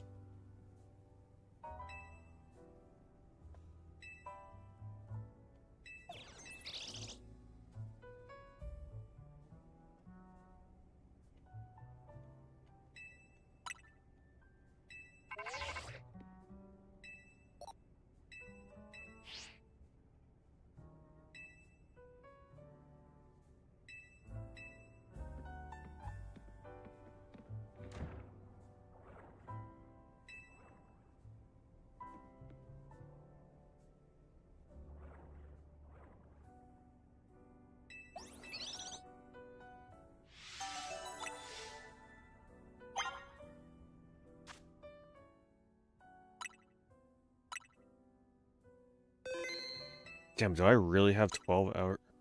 I already have 11 and a half hours in this game. I guess because all the shiny hunting I did, it didn't feel like I made that much progress. Technically, you should be practically like almost halfway through the game at this point with that much progress, probably, if you're not doing all the side quests. Yeah, so for people that missed it earlier, I decided that shiny hunting in this game is just not the way to go. It's not as fun as it was in Scarlet and Violet. It could have been. Unfortunately, the Pokemaniacs out there had to find a really optimal way of shiny hunting, which was too optimal and killed the fun. So it just boils down to fast traveling nonstop for like hours. I don't like it. Yeah, I don't like it. And it also sucks from a viewer's perspective. Just not fun. So, we dropped the shiny only thing. I went for a let AI randomly decide what Pokemon to add to my team, which does seem like a more interesting way to go, but now my hurdle is the fact that I'm not feeling the combat.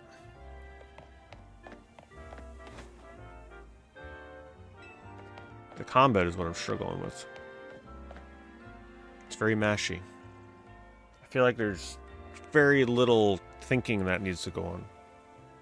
Pretty much you just look at the symbol, right? Is it weak, neutral, or super effective, whatever. Like, just use the right move and just spam it.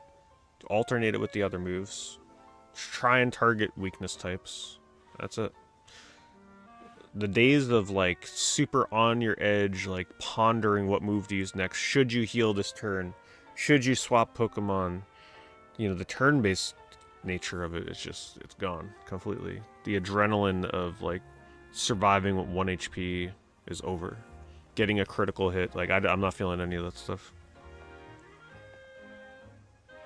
If you're into the combat in this, then I can see how this is a fantastic game.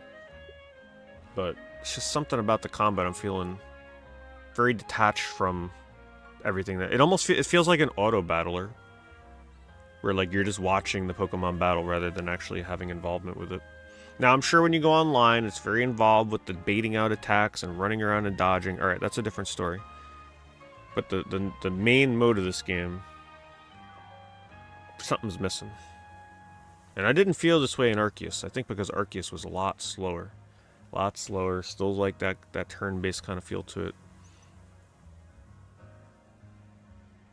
So, I don't know. I'm like very close to just getting rid of the game. I don't know. I feel like I need one more stream to truly know. But, yeah, I don't know. It's a shame. Because I don't mind the visuals. I don't really like when you're up on top of the buildings and everything with the sun setting, that's kind of cool. I don't like the battle zones, like sneaking around and getting the points. It's just, ooh, very repetitive in that regard. I don't know, I'm conflicted on this one. Conflicted. I think I need one more stream of this, using my new rule set of letting AI pick what I do next, so I'm not worried about the shiny stuff. Bogging it down and just seeing how I feel after like being able to play it a full stream normally. But we'll see.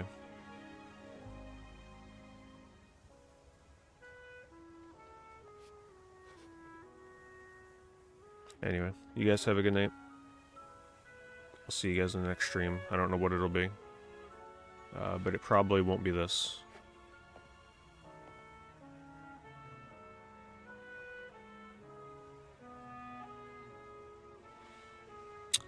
Yeah, I wish I liked it more. Oh well. But I'll tell you one thing this game makes me want to do is play other Pokemon games. Because it makes me think about the ones that I've loved over the years. So yeah. God, I just want to say, by the way, Twitch, I've been reading about what's happening. Like, I'm sure some of you keep up with the bot thing, right? Where, like, Twitch had a big view bot problem where people were, like, botting views. So they tried to come up with a solution to, like, fix view botting. So they implemented, like, some behind-the-scenes stuff that nobody really knows how it works. That, like, doesn't count a lot of lurkers as viewers. Really interesting stuff. Because ever since they've implemented this, not just my streams, but a lot of people's streams, not even, like, the big people, get, like, heavily impacted by this. So, like, all I'll say is if you're a lurker, you don't have to say anything or anything, but, like, try and, like, click the channel point thing. You know, like, when you're watching a stream, you can click, like, redeem the channel points. You know how you can collect them for, like, watching the stream? Because essentially, if you join somebody's stream and you never speak, you never do anything, you, like, essentially just let it idle and watch the stream, it's not even counting those people as viewers.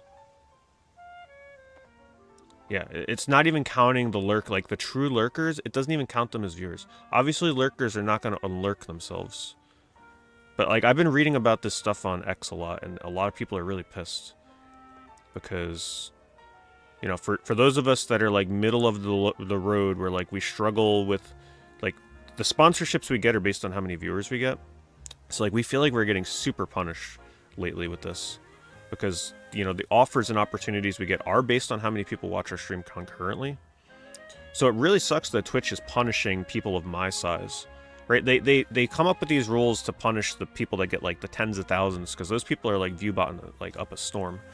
But whatever algorithm they're using to determine who should and should not count as a viewer is like, heavily impacting people's streams. Like, I have never been at 55 viewers in, like, 8 years. I can't even remember the last time I had 55 viewers. Like, it's really agitating me lately, and I wish Twitch would do something about it. So, I don't know, maybe we got to come up with a thing where, like, at some point in the stream, everybody just spams an emote or something so that it, like, starts counting people as a viewer or something. But man, it's been bugging me like crazy.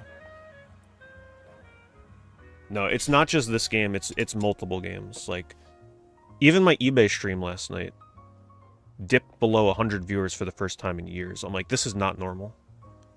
This is not normal. No, it's not gonna... It's probably not something instantaneous. It's probably something that they, like, if everybody posted emotes, the view count is not suddenly gonna go up to 100. Like, it's some behind-the-scenes shit that they're using that's like, okay, these people probably shouldn't count as a viewer because they're, like, completely dormant, right? Like, say you put my stream on your TV and walk away and never interact. They probably aren't counting those people as a viewer, is my guess. Look on X. If you're interested in this, there's a ton of people that are really, really upset about this, and Twitch doesn't acknowledge it. This started when they had a huge view botting problem, and this is not view botting for me. It's like the method that they're using to detect view bots is affecting real lurkers.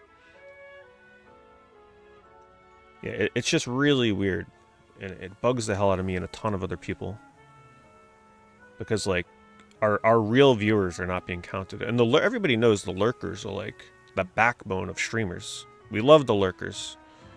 I pretty much lurk when I used to watch Twitch all the time. I never speak, I just sit there and watch, but, like, man, it's punishing streamers big time. Yeah, because suddenly my viewers are lower than they've ever been in years and years and years. So it's just like, and this is happening to a ton of people. It's like, it's coinciding with this new algorithm, whatever the hell they're doing behind the scenes. And of course, you know, the big streamers, they're still view-botting up a fucking storm because they bring in tons of money for Twitch, so they don't really care. It's very obvious when somebody view-bots, by the way.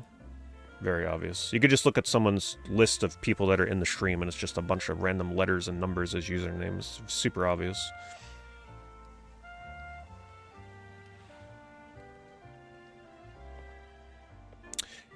Yeah, I mean, I think what I'm going to do is I'm going to implement a channel point reward thing that's not like a direct message in chat, but it's just something that you can click that just says like so-and-so waves hello. Like a very indirect way of like saying hi, I'm in the stream. And we'll see if that works. Like we'll see if that does anything. Because right now, like, it's weird. Yeah, it's really weird. Like the numbers I've been seeing on my stream lately, it's just like, and it plays head games. Like I shouldn't care about the numbers, but man, let me tell you. It's just such a weird feeling when every stream it's like I just see these viewer counts where I'm like, that can't be right. That's not possible. Because some of them are just like so insanely low compared to what I've been doing for like almost a decade. Yeah, it definitely gets to you, and like everybody will say like, oh, don't worry about the numbers, it's not the end of the world, but like when you do this like I do as a living, these numbers do matter. I'm in that fine line where like the numbers really matter, because if you dip too low, the sponsorship offers stop happening. The amount that you get paid for doing them drastically decreases. So, like, I'm in that... you'll hear the people that say, oh, it doesn't matter, don't worry about it. They're not in that bracket where I'm at, where it's like, it's just this fine line of, like, barely just being able to get, like, what I need to get in terms of, like, being able to get the opportunities I do. And then all the other people that say, oh, it doesn't matter, they're already, like, 1,000+ viewers on Twitch. At that point, you don't gotta care. Like, if you go from 1,000 viewers to 700, that's not gonna matter. But if you go from having like 1 to 120 down to like 70, that's a big deal. That's big. That influences a lot of opportunities. Unfortunately, I wish it wasn't that way. But yeah, it's just been playing mind games with me like crazy. Like, constantly looking at the stream like, what? Like, am I picking the wrong games? No, it's not the wrong games. It's fucking Twitch. Twitch is really bugging the hell out of me lately. Like, even during Horror Month, it was the lowest viewers I've ever had during a Horror Month, and I'm like, what is going on? This doesn't feel right. Horror Month never gets that lower viewership, and I played a bunch of awesome games that I love. I could see if it was different if I was playing horror games that I hated, right? And I'm just, like, sitting there pissed off the whole time. But, like, I don't know, I'm just so pissed at Twitch lately. The choices they have been making are just so aggravating. Yeah, I have never... Like, right now I'm sitting at 59 viewers. Obviously, because I'm not playing the game right now, but, like, that... I have never been at 56 viewers since when I first got my partnership on Twitch. It's not possible. It's not possible that I would be that low. Suddenly, a few months ago, 30% of my viewer base decides to stop watching my stream. That can't be right. That's not true. If anything, half my viewership, like that, not possible. Maybe since YouTube splits the audience. I mean, it's possible. Usually on the YouTube side, I have 20 to 30 viewers, but a lot of the people that are watching me on YouTube don't come on Twitch. Yeah, I see some of them on there that I used to see on Twitch. So yeah, I probably lose a small amount from Twitch to YouTube. But I don't know. Yeah, I don't know. I'm just so upset with Twitch lately.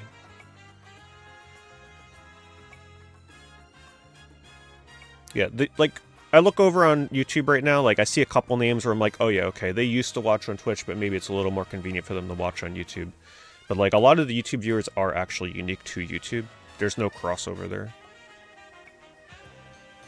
Is it better to watch on Twitch or YouTube? You choose whatever is better for you.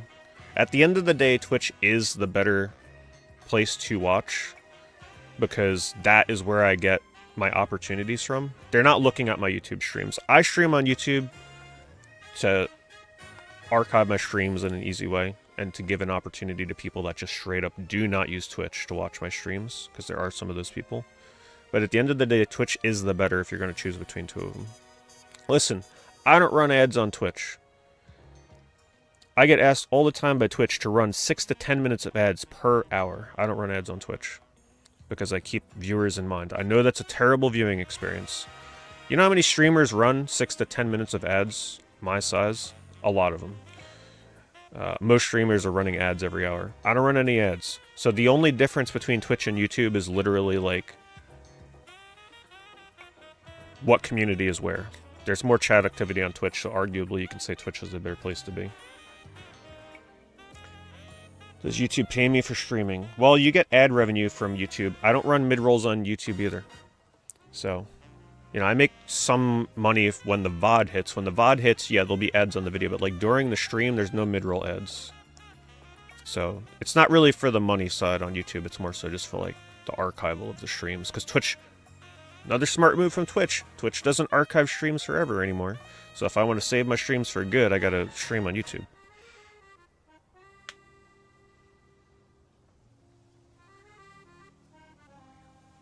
Yeah, honestly, even if you just come to the stream, let's try and test this out. You don't gotta engage in chat. Listen, I respect the lurkers. I'm a lurker myself in other people's streams.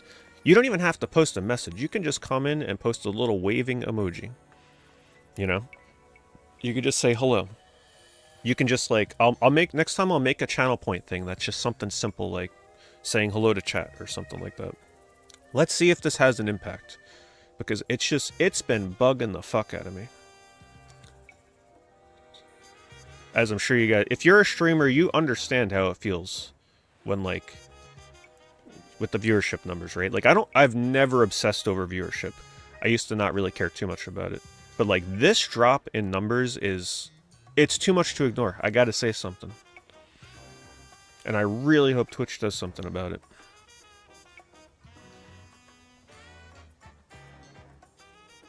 Yeah, I mean, like I mentioned, I'm in that bracket where I have to care. I wish I was big enough to be like, you know what?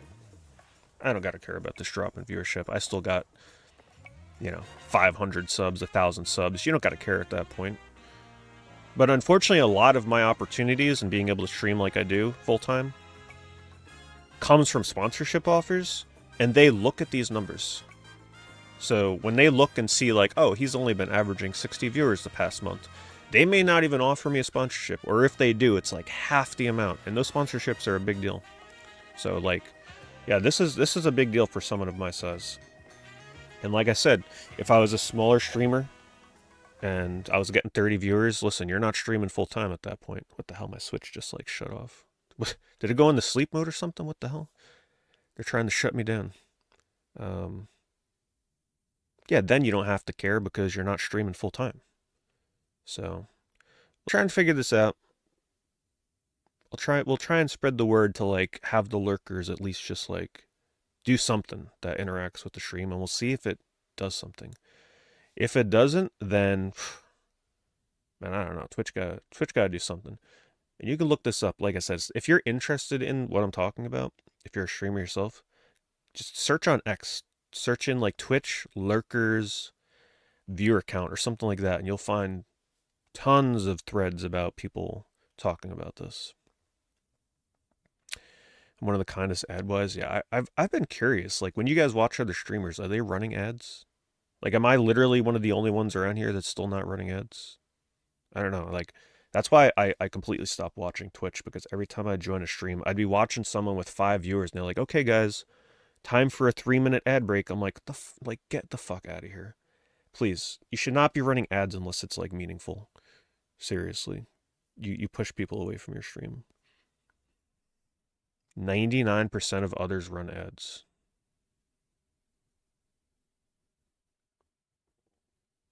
No, the hundreds of hours you've been watching my stream, Steve-O, it's always counted. It's just recently Twitch has made a change that is detecting lurkers, certain lurkers, as, like, not counting as viewers.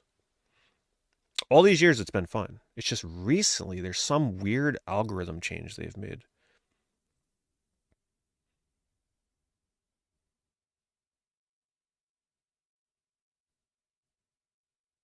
Man, that's just crazy. Yeah, I don't run ads. I feel like it's just like, it's so intrusive for Twitch. YouTube is different because you can skip them and like easily rewind the stream or like catch up and all that, but Twitch is different. Yeah, I don't know. It's like it makes me not want to play certain games on stream anymore because I'm like, well, that's going to be a 50 viewer stream with the new fucking algorithm. Yeah, I don't even watch Twitch anymore, honestly. Like I almost it's just all YouTube now. YouTube Premium. YouTube Premium's where it's at. Twitch is just too freaking annoying with their ads. Push me away. Now, a quarter of my viewership definitely did not stop watching instantaneously with all the different stuff I played. There's no way. Not a chance.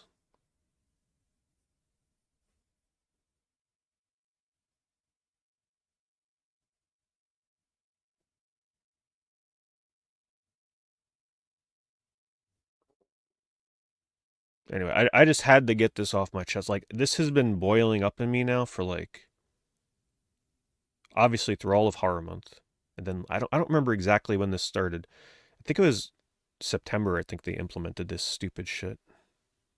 I forget. I'd have to look back, but for those that don't know, there was a huge view botting problem on Twitch. Like the top streamers, the people that would get like 20, 30, 40, 50,000 viewers, most of those viewers are fake. So Twitch, people kept calling them out on it, because the advertisers, they're paying for those fake viewers, right? So like imagine a channel with 30,000 viewers running an ad break, right? They're paying money for that advertisement to thousands and thousands of fake viewers. So that was a huge problem, which is why a lot of them were like getting down the throats of Twitch, the advertisers. So Twitch was like, man, we don't really know how to fix this. Let's come up with some system that like detects lurkers as not real viewers, and this is what we get. Yeah, so it's been playing mind games with me. So anyway, I'm gonna call it there. Thank you for hearing my rant. I'll see you guys tomorrow.